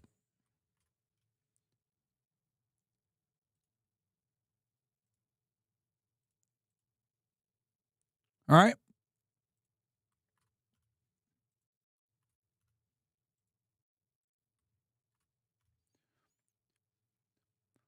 And we did this when? June 12th of last year. Was it last year? Yeah, I think it might have been. It was a year ago. Yeah, over a year ago. So yeah, this is a great podcast, guys. Go check it out. We debunk all the lies of October 7th. One big broadcast. All the timestamps are here. Israeli media is there. We show our sources. It's a really good show. Go check it out. But I mean, I don't think I need more proof, guys. I got their minister admitting it. I got Bassem Youssef confirming it. Like, come on, man. Conspiracy. Again, people were angry because you did tell you guys they used the Hannibal Directive. They killed their own people. And I sent you all of the stuff. What was your reaction? Dude, that's conspiracy. Again, that's what they told me too. And people were angry because you didn't read what's going on there, right? Israel uses something called blitzkrieg. You know what's blitzkrieg? It means flash attack. This is the Nazi did. They do like a very coordinated attack, very quickly, very fast. And it's like very simple messaging. Decapitated babies, mass rape, right? So there's an emotional response. People get so angry, and then after a couple of days, everybody goes back to their Netflix, to their UFC fight, to the NBA, and the people who stay, it's like, wait a minute, that is fucked up. That didn't happen. There's so many plot holes. Already, most of the people has already went back to their lives. So the people who stay and hold them. Oh, you guys are saying he mentions my clip? Really? What's the timestamp? What's the timestamp, chat? And I'll bring up the speed of 1.25. Let me know the timestamp, guys. I don't think he's quoting me here, but we'll see. Them accountable will be called fringe, obsessed, anti-Semitic, conspiracy theory. Like you said, oh, dude, this is conspiracy theory. It's not. And this is why. Oh, maybe he is referencing me. It might not reference me by name, but we'll see. I have like sent you all of the videos so you can be educated. When you were on the podcast and they were telling you, dude, they spit on Christians in Israel. It's like, I was in Israel. Nobody spit on me. Yes, of course, because you were in a curated propaganda machine. Yes, like I told you guys before, when you go to Israel as a influencer, you get a way different treatment. Way different when you go there as an influencer. They roll out the fucking red carpet for you. Because they know that you're going to go back and say, it was awesome. Machine that showed you one thing about Israel. Do you remember when you were like in that bus and there was a guy with a scarf? It's like, oh, that guy with a scarf, like that. I don't know if you or someone of your friends said, he looks suspicious. It's not that cold. So the only representation of Palestinian are either people staying in a tent or a suspicious guy with a scarf. And I don't know who edited that. If it seemed like Mossad edited it, and if you guys have edited that, is fucked up because it just like it solidifies the same. Now look, I see what Bassem Youssef is trying to do here. He's trying to appeal to them from a progressive standpoint of, hey, when you guys make your videos and you edit it in a certain way and paint Palestinians in a certain way, there's dire consequences because now they lose their humanization. Right? I see the angle he's trying to come from a more compassionate position. But I'll be honest with you. With retarded niggas like this, you just got to hit them with straight facts. Like, there's no appealing to their emotions. Like, they don't really give a fuck if I'm being all the way 1,000. The only reason they care and the only reason they're doing this interview is because they got cooked so hard on the Netanyahu interview. That's the only reason why. Guys, make no mistake about it. Had they not had this backlash with the Benjamin Netanyahu interview, they would have never spoken to me, to Sneeko, to Nick Fuentes, or even thought about contacting Bassem fucking Youssef, which, by the way, I told them to do that. Fatality. Okay? I actually made the suggestion. So, they don't care. He's coming at them from a compassionate angle that only a few people are going to be sensitive to. I understand. I'm a fellow Arab. I get it. Baghdad Kalam Arabi. I know. These guys? Nope. So, again, I see his perspective here, but he's not going to win the retarded niggas over with the compassion. You just got to hit him with the facts. Hannibal directive, beheaded babies was a lie. Yossi Landau, he told the lie. Netanyahu took that lie and ran with it. Right? These niggas don't give a fuck about nothing else besides fucking gambling and happy dad. So, that's what it is, bro. That's really what it is. Hold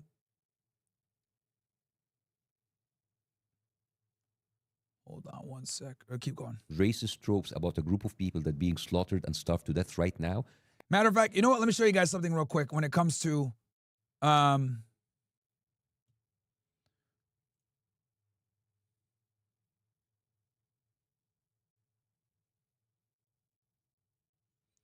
here's the October 7th lies right here.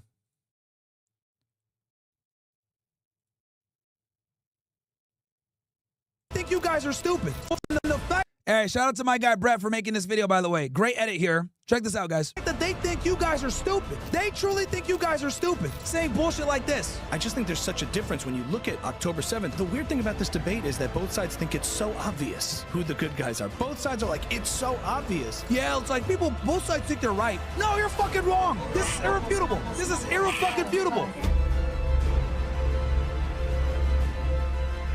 On October 7th, you fucking dickheads first claimed 2,000 people died. Then you did your investigating and you figured out 1,200 died. 400 of them were IDF soldiers, enemy combatants, fair game. So that leaves us about 800 total. We know for a fact, the IDF killed at least 200. That leaves us with 600 individuals. Let's go worst case scenario. Let's say Hamas killed all 600 of those people. Does that justify killing 60,000 innocent Gazans? You lied with the whole fucking babies beheaded shit. Babies in ovens. Lies. Yossi Landau from Zaka ran with that fucking lie. And then Benjamin Netanyahu adopted it and used it to justify the mass bombing, starvation, and murdering of people in Gaza. And then he used it to further justify a greater war across the whole fucking region. That pernicious lie of babies being in ovens, which was a lie, babies being beheaded, another lie, babies being ripped from fucking women's wombs, lies, mass rapes, lies. Those pernicious lies led directly to the systemic bombing and destruction of the people of Gaza, 70% of which are women and fucking children, you scumbags. You fucking murderers. For 600 dead Israelis, you guys killed 60,000 plus Palestinians. And you have the nerve to continue this war, despite the entire international community condemning you fucking scumbags. People that were pro-Zionist like Piers Morgan, who's a cut for Israel, are even coming around saying what you guys are doing is wrong. The world is waking up, man. The world is waking up. Hey, W. Brett. W. Brett. W. Brett. Hey, this bitch ass nigga in the Rumble chat said AI babies. Okay, bro, you're forever muted, man. Goodbye. You are banned for saying some stupid shit like that. Pliskin369, you are banned from the Rumble chat, bitch ass nigga. We're not gonna sit here and fucking laugh at children suffering. You fucking piece of shit. Fuck you. Nigga said AI babies. Fuck you, bro. Honestly. You want to talk shit about me? That's fine. I'm not gonna let you fucking come in here and ridicule the death and destruction of fucking innocent kids, you fucking scumbag. Fuck you. Enjoy the fucking shadow realm, bitch ass nigga. Stupid fucking retard in the Rumble chat. And then they distract you with questions like, it is Hamas. It's the people, they're not allowing aid in. And you understand that this is the same exact... We don't fucking sit here and clown on the death and destruction of kids. That's my red line. Free speech and all that, but nah, man.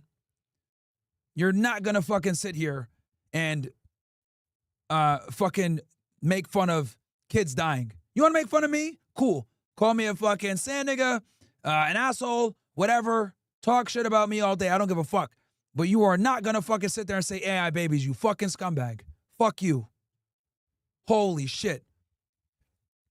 That is not funny at all. Literally, bro. You wanna make fun of adults? That's one thing. Fucking kids? You sick piece of shit? Fucking kids? Didn't even get a chance? Didn't even get a fucking chance? There's a special place in hell for scumbags like you, bro. What the fuck, man? That conversation has been happening for 2 years. They bomb hospitals. It's not us. It's Hamas. Oh, it's us. But there were Hamas underneath it. It's maybe a mistake. Then after bombing hospitals, they bomb schools. And then they bomb entire residential areas. Then they kill women and children. And now, 2 years later, we are discussing the same question, but like, are we starving them or is it Hamas starving them? You see the cycle of deceit, the cycle of lies, the cycle of propaganda. So that's why I'm not coming here to say like. And not only that, but they bomb these hospitals saying that Hamas is underneath. Okay, so why are you bombing above? If Hamas has all these tunnels below, why are you bombing above so much? Oh, they are starving, because I'm not gonna go after each and every single lie that he said, because it's exhausting, and they have been doing that for 2 years. So I'm here to show you the patterns and the bigger picture to understand that you are sitting with a narcissistic, psychopathic liar that's used to gaslighting people and lie them to them in their faces. Yeah, I want to say too, we obviously, one thing that hurt me the most when we had him on was just, I have a lot of personal, friendships and stuff from people of all religions. And a lot of people were obviously just upset, and they were messaging me personally, like friends, and saying, why did you have him on and stuff? So when I told them that we were having you on to... It was the clout chase. He did it. Guys, let me be very blunt with y'all about Kyle, bro. He doesn't care about anything else except for clout. Are they famous? Cool. Let's do the interview. That's all he cares about, bro. He's only being apologetic now that it's coming back to bite him in the ass. But I've heard some things about the behind the scenes of this guy. Very, very cutthroat. Very fucking cutthroat. Put it this way. If you guys notice, they only drop like maybe one podcast a month, right?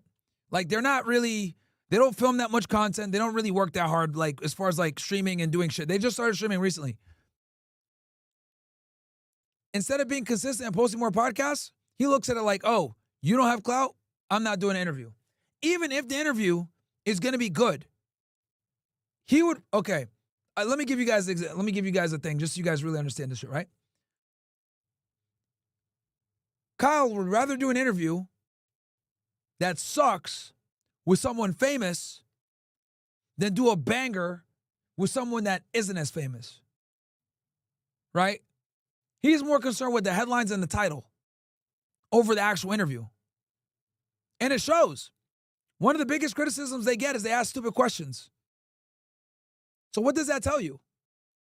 If you're going ahead and you're asking stupid questions, that tells me you don't care about the quality of the interview, and you're not preparing properly. So what's the main point? What's the draw then?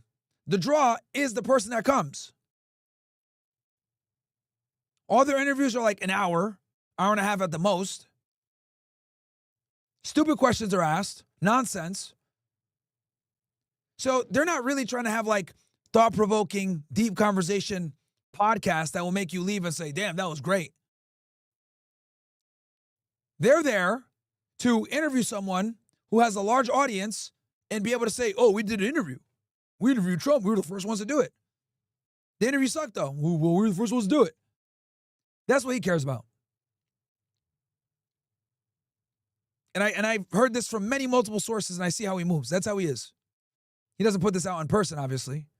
And this isn't me talking shit. Like, this is me just being real honest with y'all niggas. And if you guys look at their catalog, you go on Full Send Podcast, look at their guests.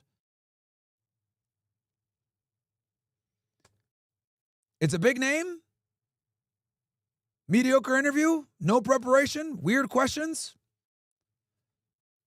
So yeah, I'm not saying that to hate. It's the truth. Look at their channel, and you'll see what I'm talking about. I'm not capping, bro.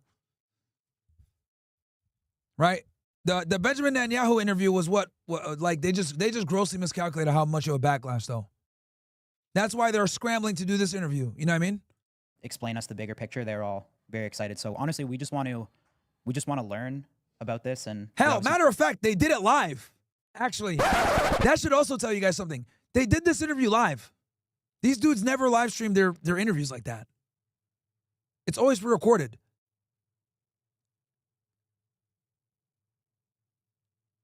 You just want to use our platform to educate people. What do you want to learn about?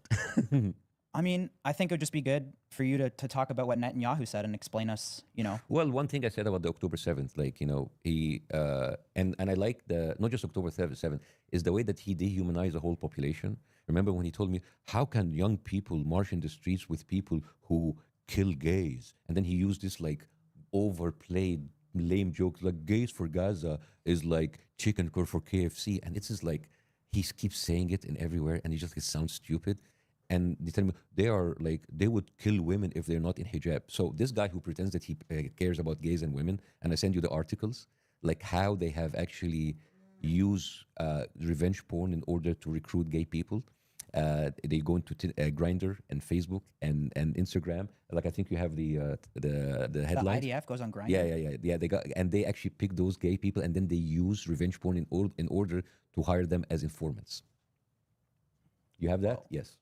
So over the past several months, I spoke to there's a lot of queer Palestinians that actually been used by the IDF in order to actually hire them as informants. And then the same guy who cares about women and children, he already killed more than 28,000 women and children in the less than a year and a half.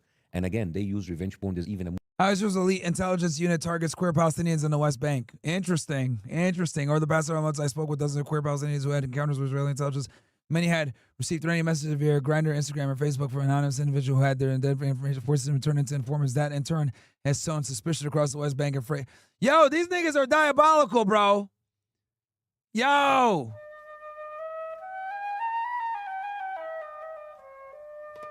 I ain't gonna lie.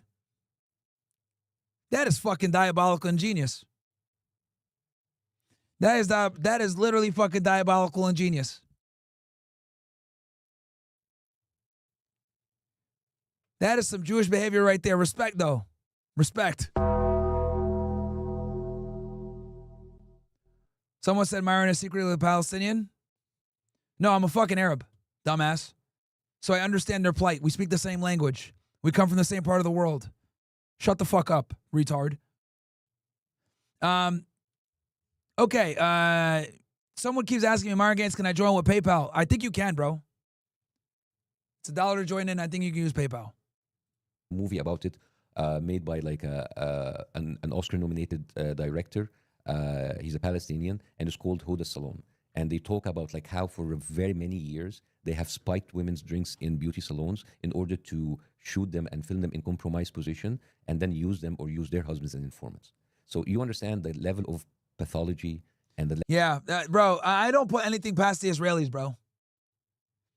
I don't put anything past Israelis. I don't put anything past Israelis. level of narcissistic behavior, the level of evil these people are doing, and then they have the audacity to come and talk about gay people and talk about women. This is crazy, man. You understand? And when I went and I sent you that stuff in order to look and verify, and this is why the reason we're doing this in live, because I invite anybody to fact check everything that I say as we go on. So you're saying Israel... Did they stream this on YouTube or Kick Chat? Where did they stream this?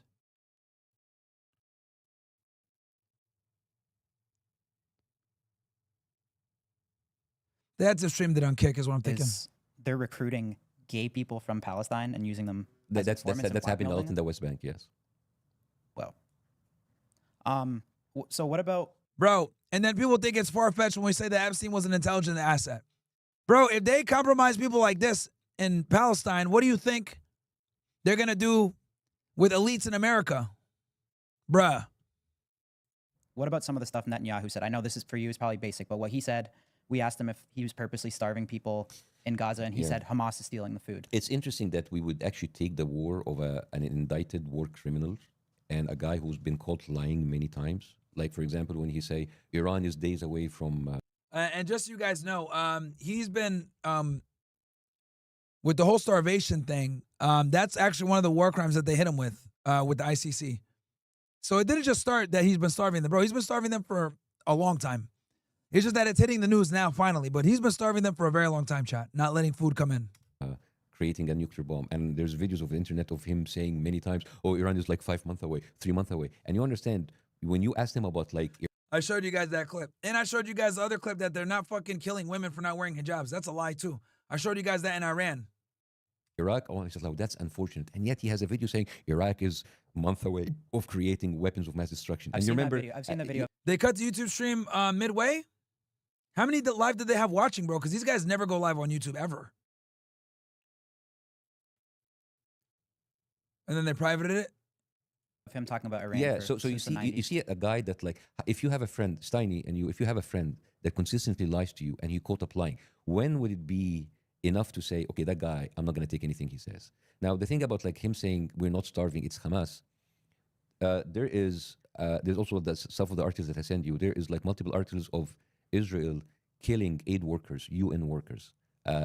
saying that they are Hamas. You know, they have killed over like, I don't know the number, 100, 200 people of aid workers. They are like lining people in aid lines and then they are killing them. When they tell you... So people that are not even involved in the conflict, they're aid workers. I think the number is like, they killed over 180 doctors or it's just, it's the numbers is like so big now, you can't even like catch up with the numbers.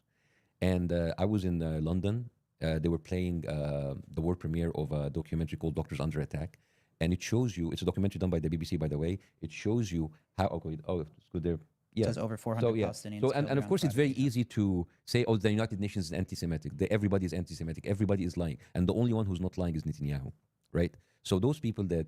So like this one, for example, is this like a bombing or is this just like they're coming and like gunning them down? They're gunning them down. They're using drones and killing them. There's even like a whistleblower that came a couple of days ago who was working with the aid groups, and he said like, there's like a little kid who came and kissed our hands because we gave him food, and as he was walking away, the IDF shot him in the head. It's crazy, man. And this was like almost a month ago, not only. Yeah. So 400 people, those are civilians. Yeah, but that number gets updated by the minute right now, it's you can just like you can go through the headlines if you want, but the reason I'm like showing you this is that Israel is the only one who has the absolute control of getting aid in and out. And I know that you've seen on the internet, they're showing their soldiers. Here's the aid sitting here. The UN is not taking them. Dude, they are killing UN workers and calling them Hamas. If you start... Yep. I'm glad that he's saying that. I told you guys this too, that they're killing the UN workers. I showed you guys the US citizen that they killed. Kitchen workers. Start calling everybody Hamas. The doctors are Hamas. The kids are Hamas. The UN orders Hamas. There is no way for people to go in and do anything. You see, you know how desperate people are? People are riding on boats and trying to get aid in these flotillas. And one of them is like a comedian that you work with. His name is Jacob Berger. He's Jewish, by the way, from New York. And he was arrested by the IDF. And one of them, he's the only... saw that. Yeah, and the only black dude on that flotilla, he was beaten and tortured, and he's American, right? So you understand the level of psychopathy that you're dealing with. It's not about like our word against their word anymore. Because they have all of these people activated like you. They try to recruit you, whether influencers or people in the media, telling it's not starving. It's not happy. It's not our fault. You remember I told you before. It's the same argument they used before. They bombed every single hospital in Gaza. It's not us. It's Hamas. They bombed every single school in Gaza. It's not us. It's Hamas. They killed 60,000 people. It's Hamas' fault. Guys, I'll be right back. I got to make a quick phone call.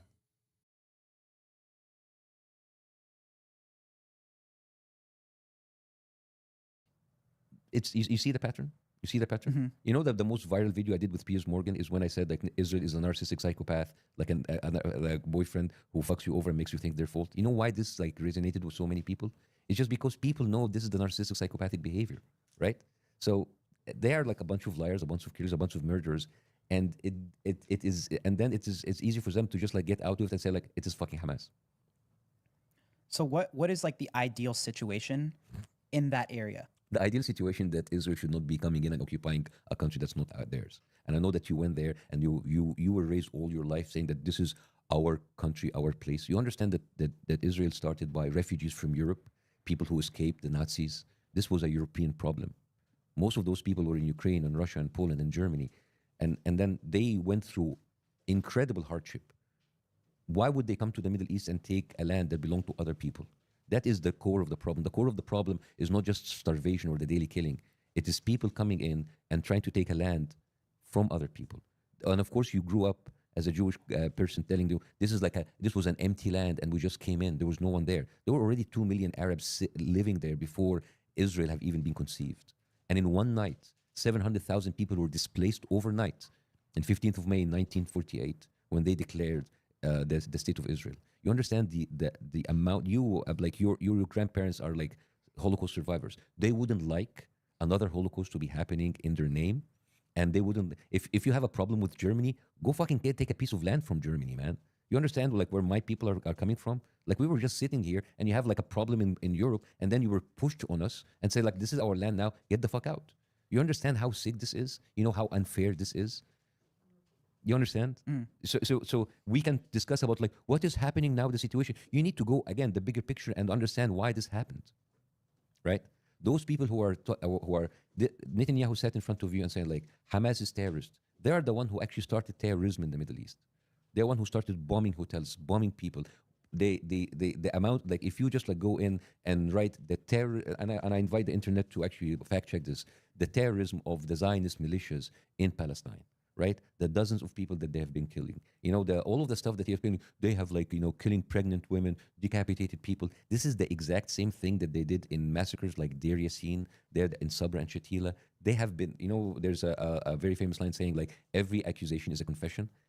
Every time they blame Hamas for using human shield, they are the one who's been using human shield, right? They're actually in 2005, the Israeli Supreme Court made a verdict saying you need to stop using human shield because they were using it so much. There's like a recorded 1,200 incidences of them using human shield between 2001 and 2005. That is crazy, man, right? So every time you see them accusing Palestinians of doing it, they have done it many times before, even more brutal. Yeah, one thing I see on the internet now too is a lot of Americans are questioning, like, is Israel our closest ally? Why are they our closest ally?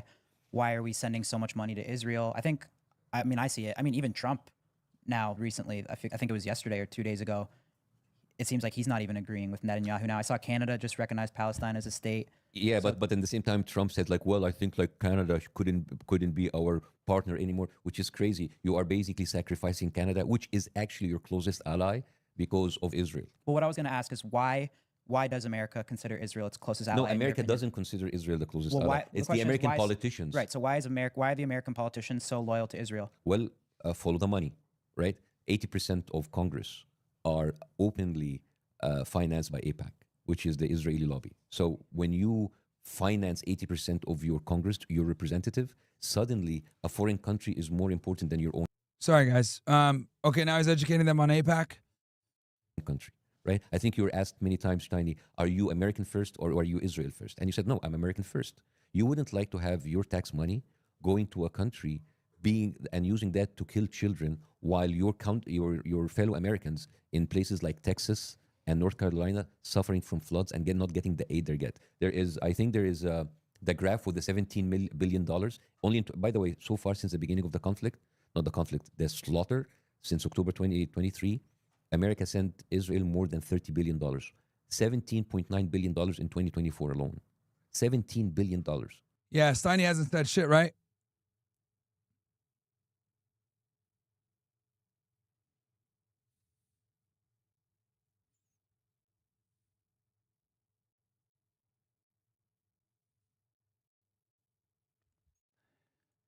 That's crazy. You know how many schools that you can build with that? You know how many teachers that you can pay? You know how many houses that you can give for the homeless? Yeah, he called me a fucking conspiracy theorist. He's not saying that now, though.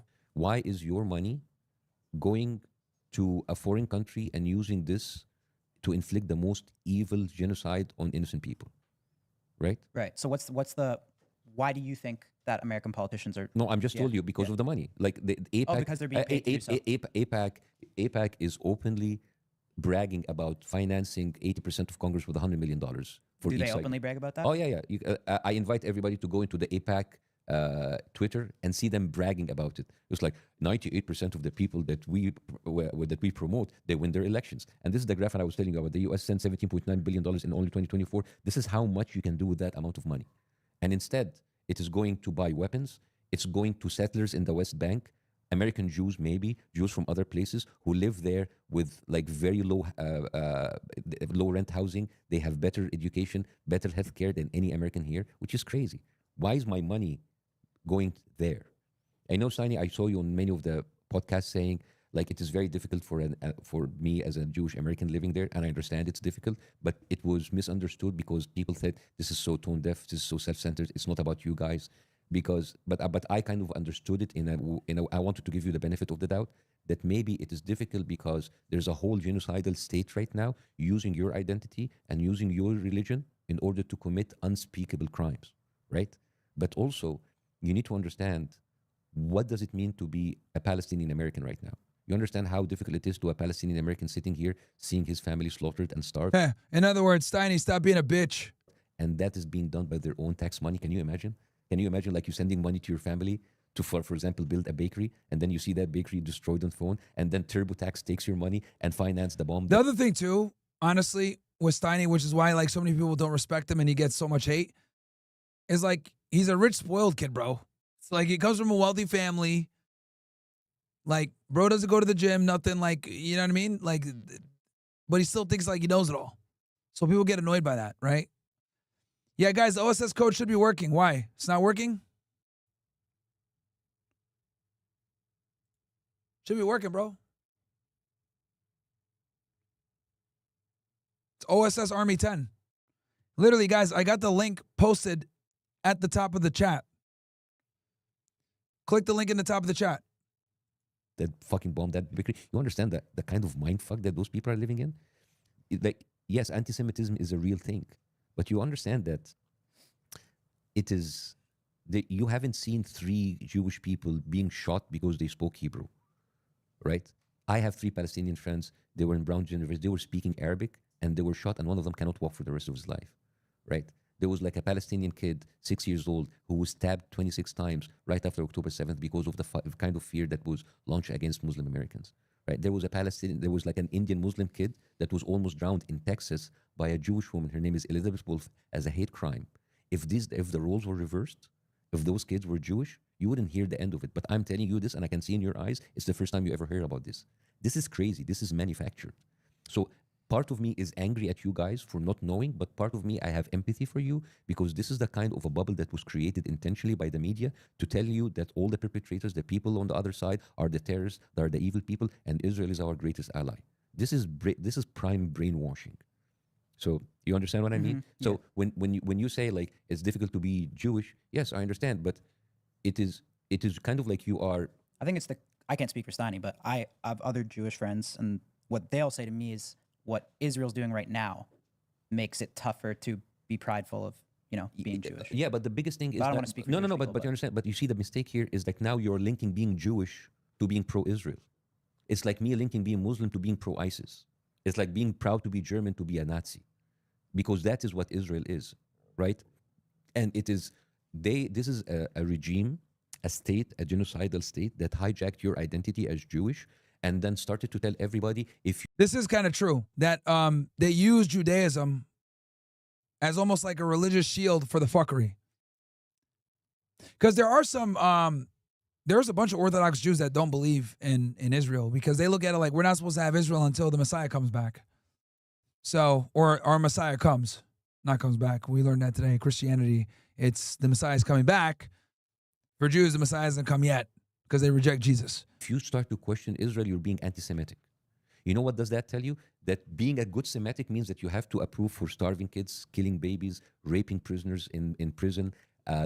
All true. Genociding a whole population, taking them out. That is what does it mean to be a good Jewish. That is crazy, man. That is actually the most anti-Semitic thing Do you ever. think, in your opinion, do you think what Israel's doing is making some people anti-Semitic, though? Oh, 100%. 100%. Let me give you an example. Have you seen... Facts.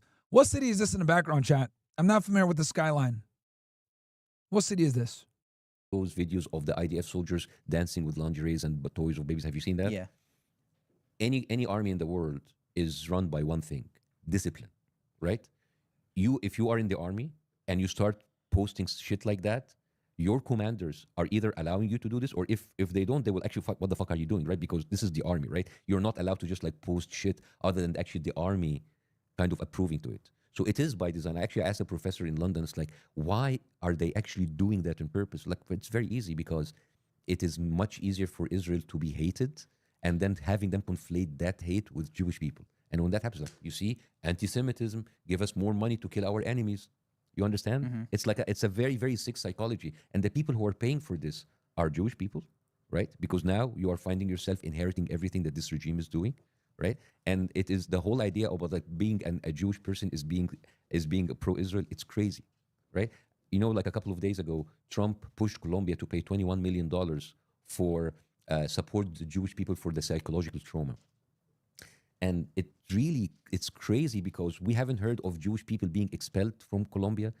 There are people who lost their immigration status for standing pro-Palestine, not pro-Israel. There's not a single Israeli, because of his stand from being pro-Israel, who lost their job, got deported, being blacklisted with the company, being doxxed. This is what happened on their side. And many of those, and the Jewish people who actually got hurt were the people on the pro-Palestinian side. There are like Jewish professors who lost their position because they stood with the pro-Palestinian side. But they don't talk to you about that. They want you to think it is Jewish people against everybody else. They don't talk to you about the Jewish voices for peace, the people who Yeah, and I've given you guys a bunch of these, you know, individuals who have been like, you know, instrumental in recovering this stuff. I mean, Atrocity Inc. guys was a documentary by Max Blumenthal. Max Blumenthal is Jewish. their slogan is not in my name. We will not allow Israel to use our name in order to continue with this genocide. They are not telling you about the Israeli bloc that was in all of the university protests or in all of the protests in London and in Paris and in New York. They want to, again, the same image. Yeah, like Mahmoud Khalil, for example, when he was protesting, he still like would do Shabbat with the Jewish students that would protest with him. They never revealed that though, which is kind of crazy. That they were created in Israel, the way that they use that propaganda in order to blind you of what's happening. They're not telling you about the other side. So they keep putting you in that box. It is Jewish people against everybody else. It is not true.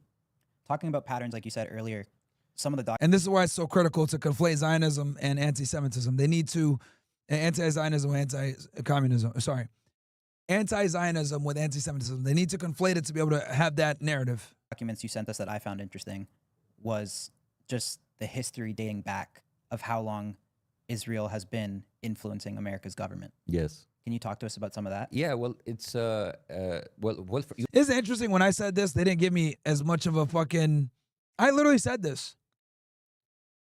They run our government. Oh, that's a conspiracy theory, Myron. You have a lobby group called AIPAC, which should, under American law, be registered as a foreign entity, a foreign lobby group, but it's not. And because of its mention, it is registered as local.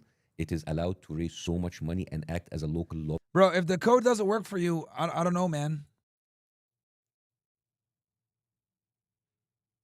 You're probably not putting it in right or something, or you're not clicking the link.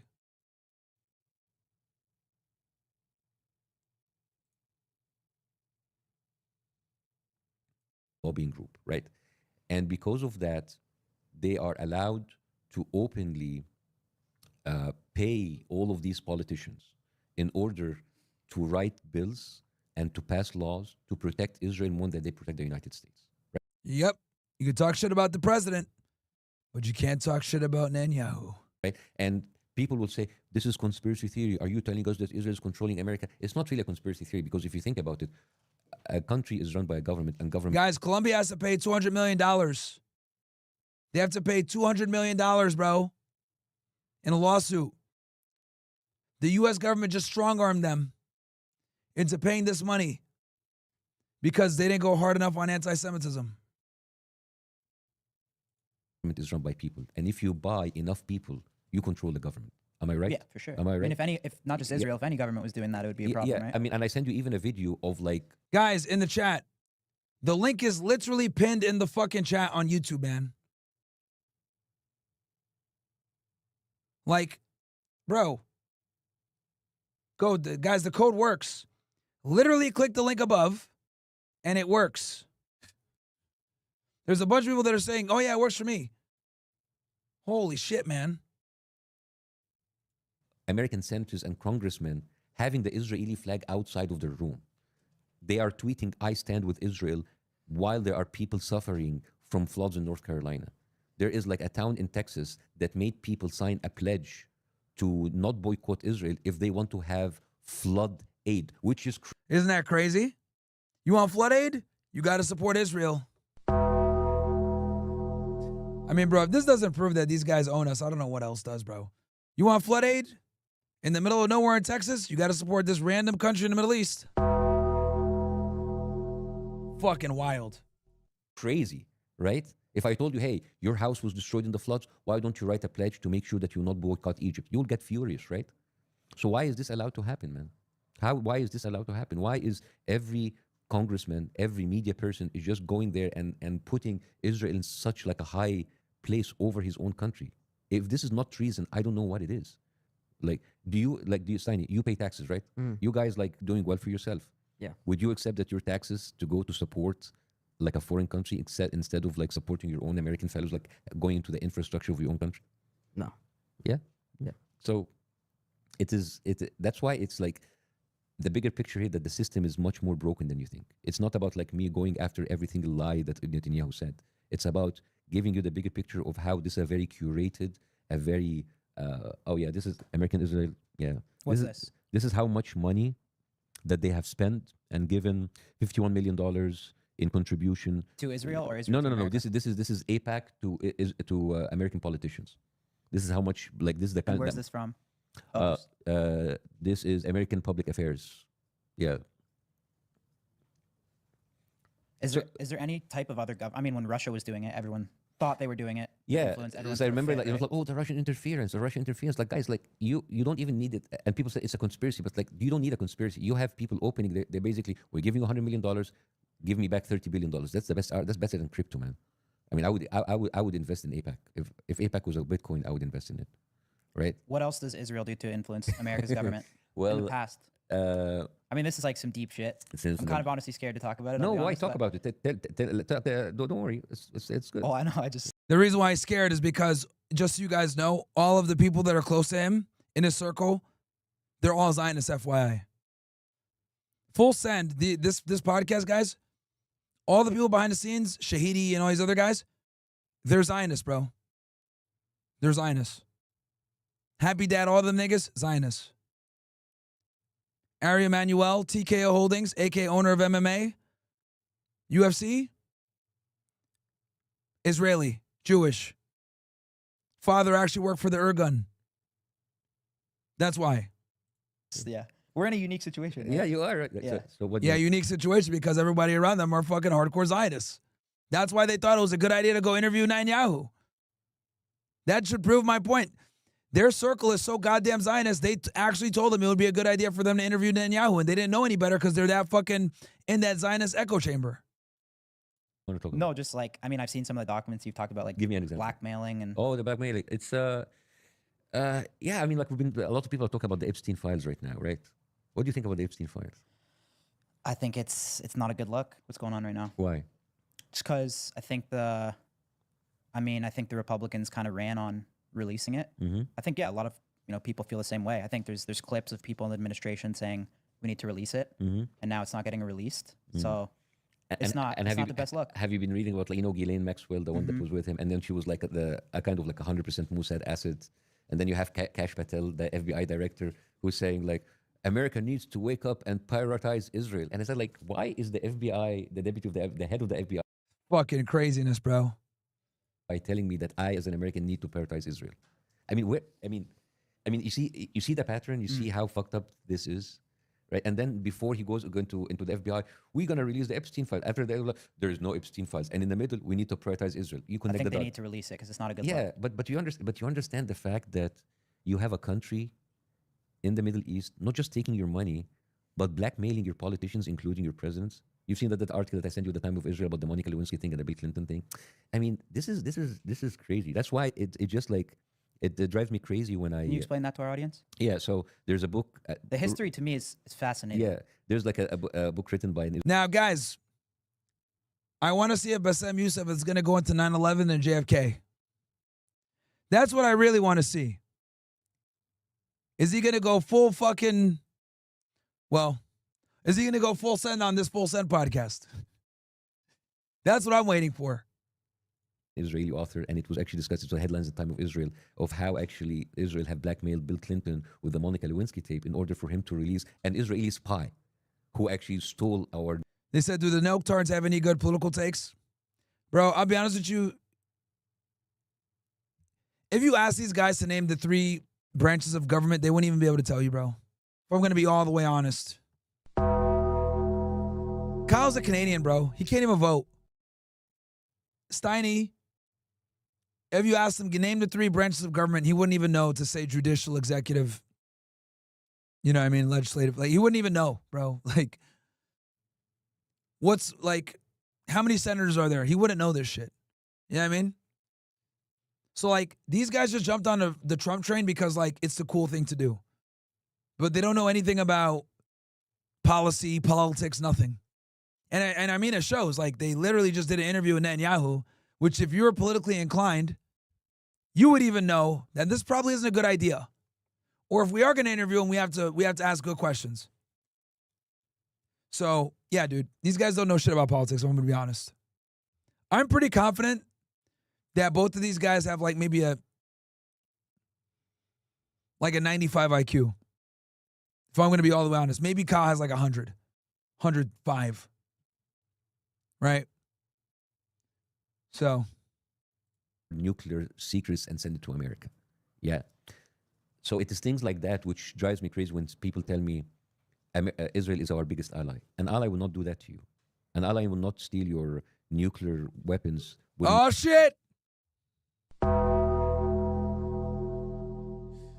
Oh! Not blackmail your presidents with whatever files they have, with sexual files in order to release a spy. Will not blackmail your politicians with a fucking Love Island with young girls. It's crazy, right? Yeah, why do you think they allowed him to campaign on that so hard then? Oh, shit. Stein's asking a question. What do you mean? Like, why would they? Because Trump campaigned on that. Yeah. That he was going to release it. Yeah, well, that's a good maybe he didn't know that. Because politicians lie, Steiny? Maybe because politicians lie?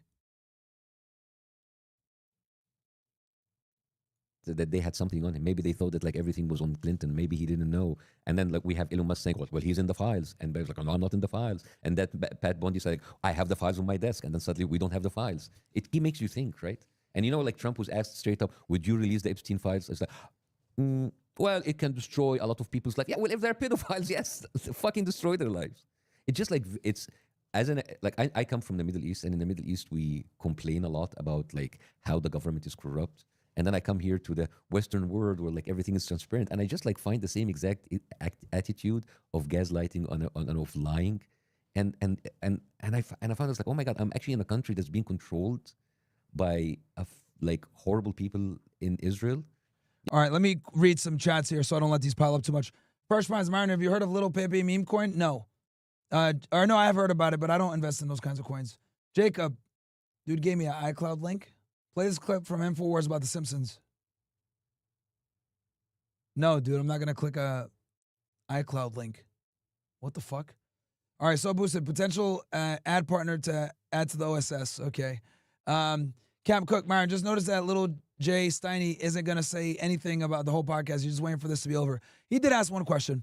Nelk might as well expand into JQ space. They never will. The people around them will never allow that to happen. I'm telling you guys, they're going to do this interview with Bassem, and they're probably never going to touch Middle Eastern conflicts again, if I'll be honest with you. Stein doesn't say a word for 40 minutes. I understand you're a straightforward individual. This is your bread and butter. However, have you considered having a formal approach in certain settings to have these conversations in settings where the audience might not be as aware of the topics to invite the audience to dig deeper once they hear you? What do you mean by a formal approach in certain settings? What do you mean by that? Henny Chris is here. Also, is it the same people that made 10 pagers years ago and made a whole commercial to sell? Yeah, dude. They're diabolical, Henny Chris, which I give them credit for. Their intelligence services are fantastic. I've told you guys this many times. I've always praised the Israeli intelligence services. They're very good. I ain't no hater when it comes to that. They're very good. Turbo, Warren, thank you for taking great pride in your work. I usually listen to you while I work, and I appreciate that you read out the subtitles for those who only listen and cannot watch. It's little things like that that make you number one at what you do. I appreciate that, bro. Yeah, I figured out that a lot of you guys listen and don't watch. So yeah, if I play stuff in different languages, I'll read the subtitles for you guys. It's kind of automatic now. Arm of Virtue, yo, that edit is going to wake up a lot of people. Huge W's to you and Brett. Appreciate that, man. Do you consider Diddy could get a probation? Well, he's going to get probation no matter what, regardless of his sentence. Fresh updates. WO says, thank you. Solo says, take good care of yourself, Myron. Do God's work. Appreciate that. TJ says, Ben Gavir tweaking out about Germany is the highlight of the day.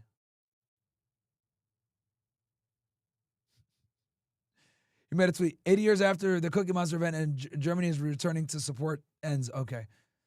Nelk Goy says, go easy on us, Myron. Okay. Nelk Goys, but happy Goy. Bro, you niggas are making fun Nelk usernames, bro. All right. Do you think this is a time to push for you to get on bigger podcasts due to even CNN showing the destruction of Palestine, making your controversial position easier to digest and more favorable? No. I still anticipate that many mainstream platforms are going to still avoid me. So I'm totally okay. I've made peace with that a long time ago. Winep donated. Appreciate that. And Stouty, it's funny how the people in Gaza aren't starving, then on the other hand say Hamas is starving them. Yeah. Skillies, Fear, can you react to this reel? I found the perfect recruit for your concentration camp. These fat hippos. Oh, you're talking about fat people? Okay. You mean the fitness concentration camp? Myron, go back, bro. But I'm cooking on the founding of Israel. What timestamp, TJ? I actually didn't think this should go unread. Maybe the viewers are in the same place, or are they just straight cooked? Corbin, that's what CNN will show Myron as. I don't get it. Kulinski tapes. Okay, Zakari, you have been streaming for a while. I'm an annual subscriber to OSS, but this is work. Yeah, it is. It is. Martin, are you going to do a street debate next Friday? I'll be headed down to Texas to Florida next week and would love to catch a live street debate in person. I don't know. I'm going to be out there tomorrow, though. I'm definitely going to be out there tomorrow. So, all right, guys, we're midway through the interview. We're going to continue breaking this thing down. And then we're also going to cover the Tucker Carlson interview as well. Let me clear out some of these tabs.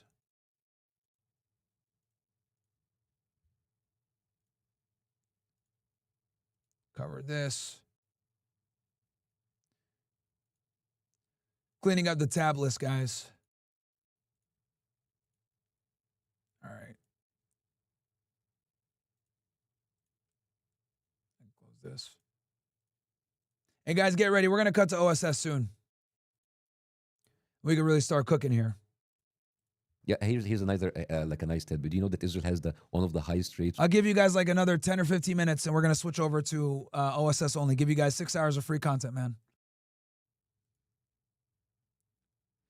And I'm going longer on YouTube because I really appreciate you guys on YouTube for liking the video. We're well over 100% engagement. Thank you guys so much. If you can't donate to the show, it's no problem. I really appreciate the fact that you guys stepped up today and liked the video. Thank you to the YouTube guys. Of sex offenders in the entire world, and many of them are Jewish Americans who actually Is that a fact? Oh yeah. You can actually Like per capita? Yeah, no, you can actually right now. There's a CBS report about sex offenders fleeing from Israel. These are people who get indicted in America. They have a conviction and they flee. Do you see it? Oh yes. How Jewish American pedophiles hide from justice in Israel. This is on CBS. You don't have to play it, but like I don't want to like kind of like stop the interview. I just want people that they reference it. So there's like tens of people who basically get no high-end ads here. Yeah, who get like indicted for actually like being pedophiles, and they go hide in Israel, and Israel doesn't bring you back because like they're protected by their Israeli passport. So this is the bigger picture that I'm telling you. When you are on, this is one of the things that we're taking against you. There's no two sides for it. One side is a genocidal, pedophile enabling, blackmailing liars who are starving people. And the reason why, guys, that they have this is because with the right of return that they have, Israel was designed as a haven for the Jewish people because they've been persecuted through history, right? So it's very difficult to get someone extradited from Israel to the United States. People to death who are killing women and children, and that is the side, right? So that is why it's like it's being very icky right now to even give a platform for them to spread their fucking lies. Right. Because this is the kind of lies that's been actually hurting and killing people over 2 years. So you understand? So if I told you, hey, I'm not an expert still, but what I've even learned just with the stuff you've sent and what I've learned over the last week. So you understand, like I'm all of that. I'm trying to make you understand the level of hate and anger that was directed towards you, because basically you're supporting a pedophile. You're supporting a guy that is actually blackmailing people. You're supporting a guy who's a killer, right? That guy, Netanyahu, who seems to be caring about women. There's a huge scandal in Israel that was unraveled in 2013, that for more than 2 decades, Israel gave contraceptive shots to Ethiopian Jewish women to prevent them from reproducing. And this was how? Like, how'd they like? Yeah, they're gonna pull it up right now. So basically, they were giving contraceptive shots for them in order to prevent them because they were like black Jewish people. And Benjamin Netanyahu was in the cabinet, and they apologized in 2013. Apologize? How can you apologize for something like that, right? Okay, do you have it? Yeah. Ethiopian immigrants in Israel received contraceptive shots without their consent, and you can find it also in Time of Israel. You can find it in How'd they do that? They would kind of like get them into like routine gynecological tests, and then they would then just just bang? bang, and they didn't know what they were being injected with. And this continued from 1998 to 2013. And when it was found out, it was a huge scandal. And Benjamin Netanyahu was in the cabinet. So I'm just telling you, I'm like, if I start, You know what it is? I think some of the shit's so dark. Yes. That you almost don't want to believe it. Exactly. I think that's part of the problem. It's like that when you say something like that, my initial reaction is like, this is a conspiracy. I don't want to believe it. Not a conspiracy. I don't want to believe it because it's like, it's scary how fucked up that would be if it was true. You know what I'm saying? Yeah. And that's why I didn't want this interview to saying like, hey guys, you fucked up, you're terrible people, look what you did. And I didn't want to just chase every single lie that Netanyahu says because it's exhausting. I just wanted you to understand the level of psychopathy that this regime is, right? Because today's starvation, yesterday is killing, tomorrow it's going to be something else. And it's going to be the same exact loop of discussion. We didn't do it. It's Hamas. It's propaganda. It's like, dude, come on. These are professional Can I ask liars. you a question that I actually just want to understand? It might be a dumb question, but like, No. what, like, in your opinion, what role does Hamas play? Like, do they need to be completely removed from Gaza? Well, or, again, like, this is the kind of like, again, the questions that are used in order to distract you from the biggest thing, right? Because I'm just trying to learn. No, I understand, but again, we're doing bigger picture now, right? You have to understand that this all started by people coming from a different country, going into a different country, killing everybody, taking their land. There will have to be resistance movement, whether you call these resistance movement terrorist, whether you, like, I mean, Nelson Mandela was called a terrorist for 20 years of his life, right? That is true. Look, some people, one person's terrorist is another person's freedom fighter, right? If someone invades your land and colonizes you and occupies you, what do you think is going to happen? Right? I mean, Ben Gurion knew that the Palestinians would fight back. He was called Nelson Mandela, who was like the beacon of liberation. He was classified by the American government as a terrorist, right? And people say terrorist because they don't want to get into trouble because they are classified by the FBI and by the CIA as terrorist groups. So people don't want to get into trouble. And then suddenly the conversation, oh, so you mean Hamas is not terrorist? So you support what they're doing? So you see, I'm just like giving you the bigger picture how these questions are used. And then now Hamas is not even an issue anymore. You went in and you destroyed a whole territory, displacing 2 million people, destroying every hospital, every school, every house. And now people are saying, Hamas, if there was no occupation, there will be no Hamas, there will be no resistance, right? Yeah. And I find it very funny. And I told you guys this yesterday. Israel created Hamas. Israel created Hezbollah, right? Israel's cowboy foreign policy has created a lot of these groups that fight against them. There was no Hamas or IRGC or Hezbollah pre-creation of Israel.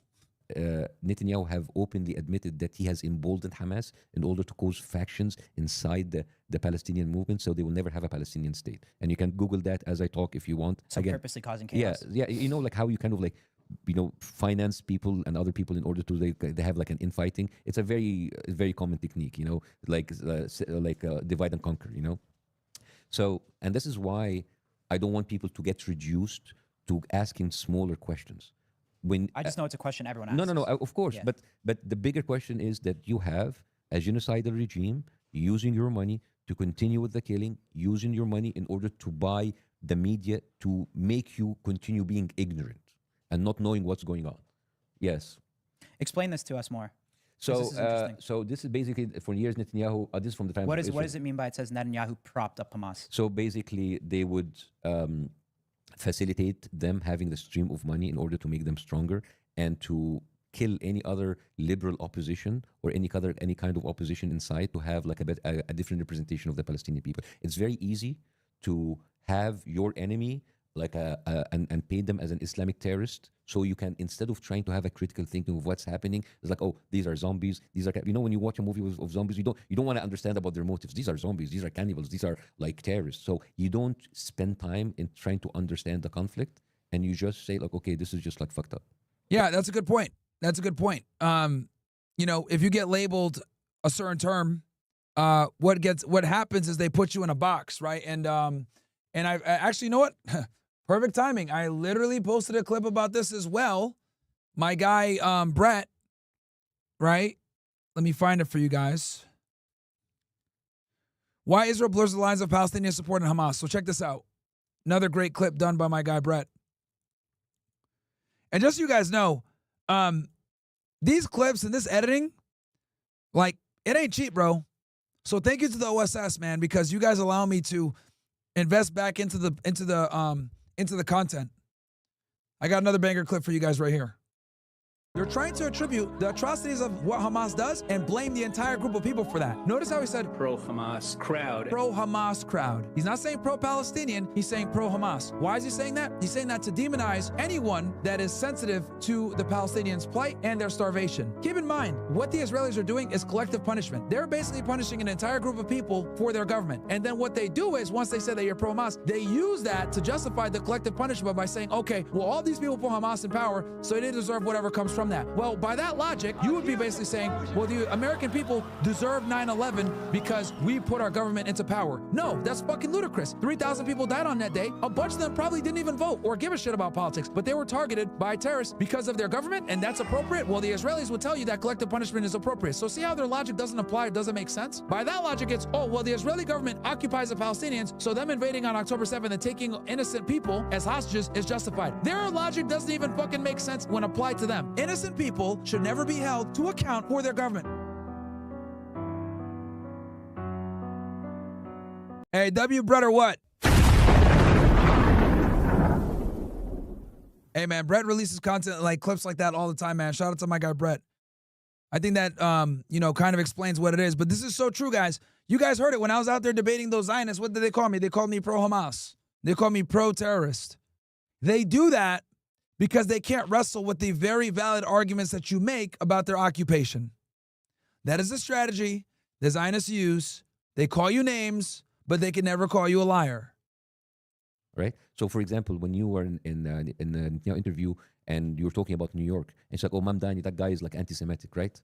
Where does this come from? Just stuff I see on X. Yes. Okay, Steiny is a retard. But I'm glad that Bassam is asking him this question, because that was a retarded comment to say Zoran Mamdani is anti-Semitic. He's actually not. He's a fucking socialist libtard.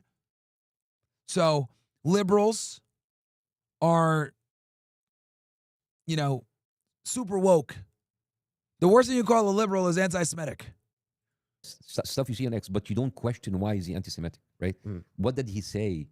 And that's the one video that I want to play, guys. Is it the people running for the position of mayor in New York? Yes, in OSS chat, that is Brett in the picture. He was standing to my right when I did the last debate outside. That is Brett to my right. Yep. Right. You are a New Yorker, right? You're from New York? No. Where are you from? Colorado. Colorado. Okay. So let's say you are in New York, right? Okay. You're from Colorado. You want the people running for the governor of the governor of Colorado or the mayor of Denver to represent your interest, right? It would be very weird if people started saying, I'm going to travel to a foreign country as my duties as mayor, right? It doesn't make any sense, right? Right. So, yeah, Ron DeSantis did that. He's also owned by them boys, FYI. Bro flew all the way to Israel to sign an anti-Semitism bill. What the fuck? Totally cucked. Can you play this video, guys? I wanted to actually say something about that because Yep. I think one of the biggest issues right now is like even that I made a mistake on is you see one thing posted and no one does a deeper dive. They just believe the first thing they see. Absolutely, it's Well, whose fault is that though? Yeah, I mean, like Steiny, if you're over here just believing what niggas say on the internet, then I mean, you got to take a little bit of accountability. Look, it kind of comes back to what we said before, how Bassem said it, you guys are infantilizing yourself. You niggas are 30. It's true. They're not dumb kids. I'm pretty sure Kyle's 31 and Steiny's like 30. Like, bruh. Shout out to Flores with the gifted sub.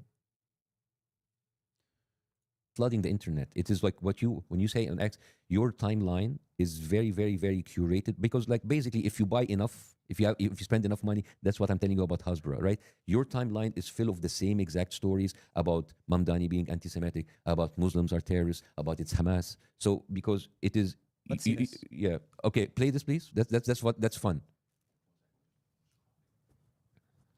So this is just to give people context before you play it. This is during the primary election for the mayor of New York. So basically, you have a pundit saying, like, it is how come a mayor of New York doesn't travel to Israel, and then the other candidates talking about how they feel about Israel. Can you play, please? Who travels to Israel? These are all the candidates of the mayor of New York. Candidates, yes. Go ahead. Any mayor that can't say they will go to Israel someday as mayor should not be mayor. Where would you go first? Wow. The Holy Land. Go to Israel. Fourth trip to Israel. First trip to Bruh. Israel. Mr. Mamdani. I would stay in New York City. My plans are to address New Yorkers across the 5 boroughs and focus on that. It is so offensive. If you're wondering what kind of world considers stop. putting America first Yeah, and that's what made him an anti-Semite, by the way. as offensive. Okay, stop that. Rare W for some Mamdani. So you see, as an American, as a new American, because you guys were born here, I've been only an American for a few years, and I come to this, I have to ask myself, why is the mayor of a city in America have to visit a foreign country, and why is it frowned upon? It is offensive if you say, I'm going to stay in the city that I was voted for as mayor to serve its people. You understand the kind of like brainwashing I mean, that here? clip's crazy, yeah. Yeah, I mean, But I don't know what else he stands for. I heard he's like a socialist too. Okay, we can discuss about how he's a socialist. That's a different discussion. Yeah. And you can That clip's insane. and you can say, I'm not going to vote for Mamdani because of his economic view. That is quite fair. But to make it a point that he has to visit. Kyle is so fucking dumb. He doesn't even understand. The purpose of him showing that clip isn't about him being a socialist. It's about him not bending the knee to Israel. And I would argue him being a socialist, saying I'm not going to Israel, makes it even stronger to show that we are run by Israel. Holy fuck, man. Yeah, dude. Like, these guys are just dumb, bro. This is what happens when you drink alcohol every day and you do drugs. Like, it just makes you dumber. I'm convinced that smoking weed makes you stupider, dude. I truly do think that. Because everybody I know that used to be a big pothead, they all told me, like, it made them dumber. I don't know if you guys want to go ahead and, comment on that in the chat. But I don't know if there's science to it, but I do think weed makes you stupider. Foreign country, and if he doesn't, that is enough for disqualifying him even from discussion. Yeah. That is why crazy. Why would a mayor need to visit a foreign country? Thank you. And why is it like, it's a good question. If you say like that a federal, that's different. But if you're staying to serve your people that voted for you, why are you being penalized? And it's best question Kyle asked. Offensive not to visit Israel. Why? New York's got enough problems. It's crazy, man. Yeah. It's crazy. I think like he is trying to serve his people, but he's being called anti-Semitic because he doesn't want to go to a foreign country. It's crazy, right? There's got to be other reasons they're saying he's anti-Semitic. Correct, Bassem, or no? What? Is there other reasons they say he's anti-Semitic? It can't just be. I mean, you tell me. It's because he doesn't take Zionist lobby money and he's proud of it. That's the other reason why. Because the two main things that they use against him are that statement that I will stay in New York, and then also that he doesn't take AIPAC money. No. I don't know either. Yeah. That's why. I haven't. Oh, you're anti-Semitic because you're not letting us influence you. Oh no. Fatality. Think about that. They call him an anti-Semite for not taking their money. You won't let us influence you? Anti-Semitism. Because it is the easiest thing is anti-Semitic. He's terrorist. He hates the Jews, and that's a conversation stopper.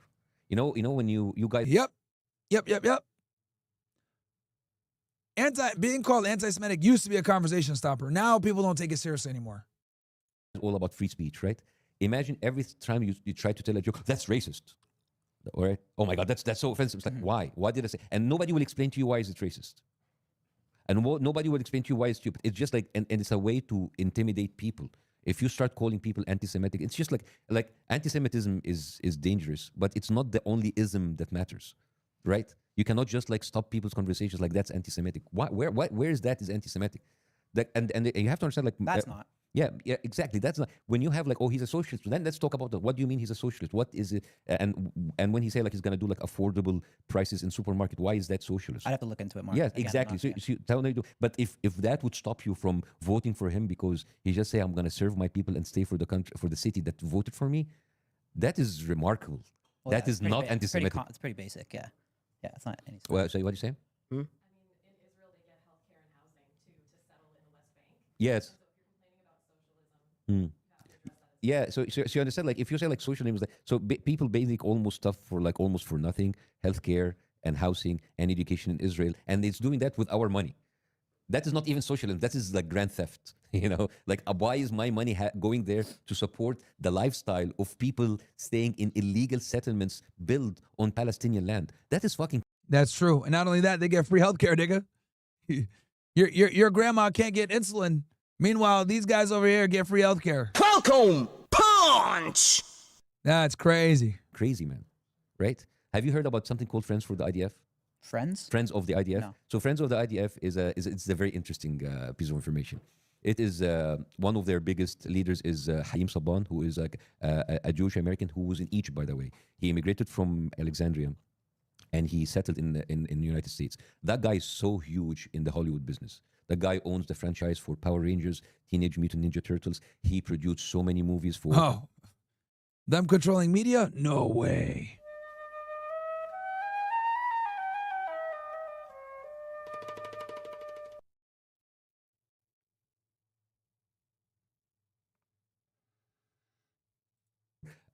Arnold Schwarzenegger and Sylvester Stallone. That guy is big. You know that. Well, yeah, if you own Mutant Ninja Turtles and Power Rangers. No, he's huge, man. Do you know that the big museum for the Oscars in Fairfax, like that's called the Saban Building, right? That's how big this guy is. This guy is famously known for a very famous saying. He said, "I'm a one-issue guy, and my issue is Israel, not America, Israel." Right? Now, every single year he throws a gala dinner for something called Friends for the IDF. And like celebrities like Sylvester Stallone and Arnold Schwarzenegger and Gerard Butler come there, Ashton Kutcher, and they come there and they raise somewhere between $70 and $100 million per night, tax exempt. So this is money that should have gone to charity in the United States, but it goes to a quote unquote charity to help veterans of the IDF having like better healthcare, having better education, having like better retirement plan. I mean, what the fuck? I mean, like you are actually doing tax write-off for celebrities who lived and got their money inside America to be sent to support the IDF and to support illegal settlements. It is fucking crazy, man, right? And you know what's so crazy? Like you have people like Sylvester Stallone and Arnold Schwarzenegger who made their whole fame be doing movies, being like saving America, supporting American soldiers, and yet they don't spend a penny on American soldiers, but they send it to a soldiers of a foreign country, an army that is now known to kill people on camera. It's crazy, man. It's like you feel duped. You feel that like, where's my money is going, right? Well, a lot of Americans I see on the internet now are, really turning on Israel. I think people are really fed up with it. I mean, they don't like how we're sending money to Ukraine, and they don't like how we're sending money to Israel. It's kind of the same thing, right? Like, why are we sending our tax money to other countries? Yeah, but you, first of all, you're sending far more money than Israel, and second of all, like at least like I don't like actually sending money to Ukraine too, but at least like all right, you're sending it to Ukraine because you're sending it against like a nuclear power like Russia, but like, you are sending money to Israel to kill civilians. You know, there's the equivalent of 6 Hiroshima bombs that were actually dropped in Gaza since the beginning of the war. They equivalent the amount of explosive power. You finance that without you having any say in it. If this is not theft, I don't know what it is. Well, maybe not Kyle. He's Canadian. So again, I'm trying to... Steiny pay for that shit, but he don't mind. To explain to you, the anger that was directed against you far exceeds the fact that you just platform Netanyahu. You're basically siding with everything that this country stands for. And many influencers like you who are having a huge platform are being used every day with these field trips to Israel in order to put makeup on a fucking genocidal regime, and in the same time you like getting the most racist tropes for Palestinians inside. I mean, that video, guys, that you did, it has 7.5 million views on YouTube. Even if October 7th didn't happen, you unknowingly were used as a part to launder their propaganda and give people, and just like go into their heads and just like plant these horrible images about Palestinians. So people's like, oh, there's just a bunch of people staying in tents. It's okay to kill them. So you understand? No, I'm just trying to digest it. Yeah. To be honest. Yeah, well, there's a lot to digest. Yeah, so it's, Fuck. This thing, back to the starvation of the kids, right? Mm-hmm. Why aren't more other countries getting involved and trying to do airdrops? Well, let's talk about... No, first of all, you shouldn't be airdrop. It doesn't matter how many people get involved, because like he explained this earlier, Israel controls everything going in and out. Doesn't matter how much aid they have. The question isn't that the aid isn't there. The question is, why is Israel not allowing the aid to come in? The aid is there. They just can't get it in because the IDF controls everything going in and out of Gaza. That's why. But then those same Israelis will sit there and tell you we'll pull out of Gaza in 2005. They have their own sovereignty. No, they don't. You still occupy them. Dropping. You're right, but I'm saying like... Yeah. But like, okay, let's talk about other countries who try to involve. Okay. Any country like who would try to do it, it's very easy to Israel. Like they're terrorists, they're supporting Hamas, and they bomb the shit out of us. Just Egypt tried to force in. It's not to try to force because nothing goes in without Israel approval. Because let's say, for example, Egypt comes, it's like, okay. Well, here's the thing. Egypt is also cucked. I mean, shout out to this guy. He's Egyptian and he speaks on behalf of the Palestinians. But the Egyptian government is cucked. And the reason why the Egyptian government is cucked is because they signed the Camp David Accords, if I'm not mistaken, in 1978.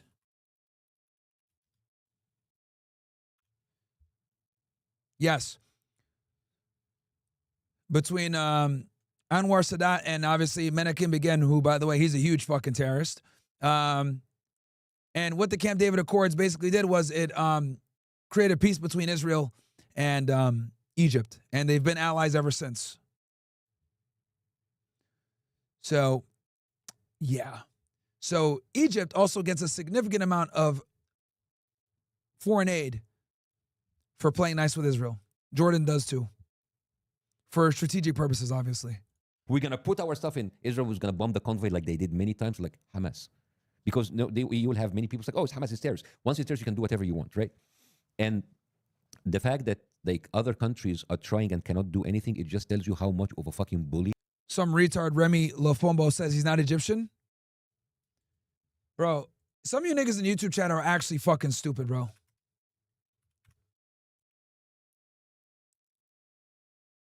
What the fuck does this say, you stupid fuck, in YouTube chat? Remy Lafombo. You fucking retard. What the fuck does that say?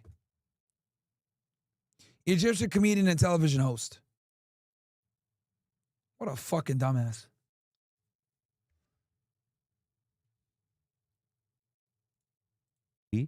This country is. They have already bombed Syria, Lebanon. I can tell from his fucking accent he's Egyptian. The way he speaks English, I can tell that he's an Arab. And he's Egyptian. What the fuck? Iran, Yemen, they have bombed the West Bank, where they're supposedly not Hamas. They have killed like thousands of people there and have already like have put 15,000 people in jail in the West Bank. Nobody's talking about the West Bank. Yeah. Yep, that's true. I told you guys this. They don't. No one's paying attention to West Bank, and they just literally killed an American citizen there like a week or two ago. Just 2 days ago, a settler went in and killed a guy who was featured in an Oscar-winning documentary, and then the IDF came and they intimidated. The OSS guys are telling me to cut the stream. All right, is it that time, guys? I'm seeing the chat get spam saying, yo, it's time to go off. Well, yeah, it's been 6 hours. And also, guys, we're also gonna cover this interview. A lot of you guys want this interview here with this Green Beret, Tony Aguilar. We'll cover that too.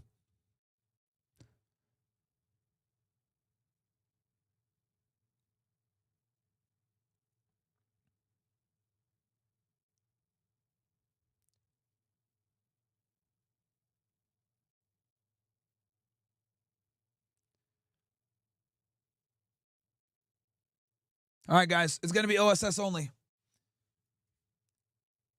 All right, guys, OSS only. It's time to go. I gave you guys 6 hours of free content, bro. OSS only. Let's go, baby. The guys that rock with me, they said cut it. It's time to cut it, guys. Got to listen to what the people want. Anyway, love you guys. YouTube stream's going down. YouTube stream is done. We're going to locals only.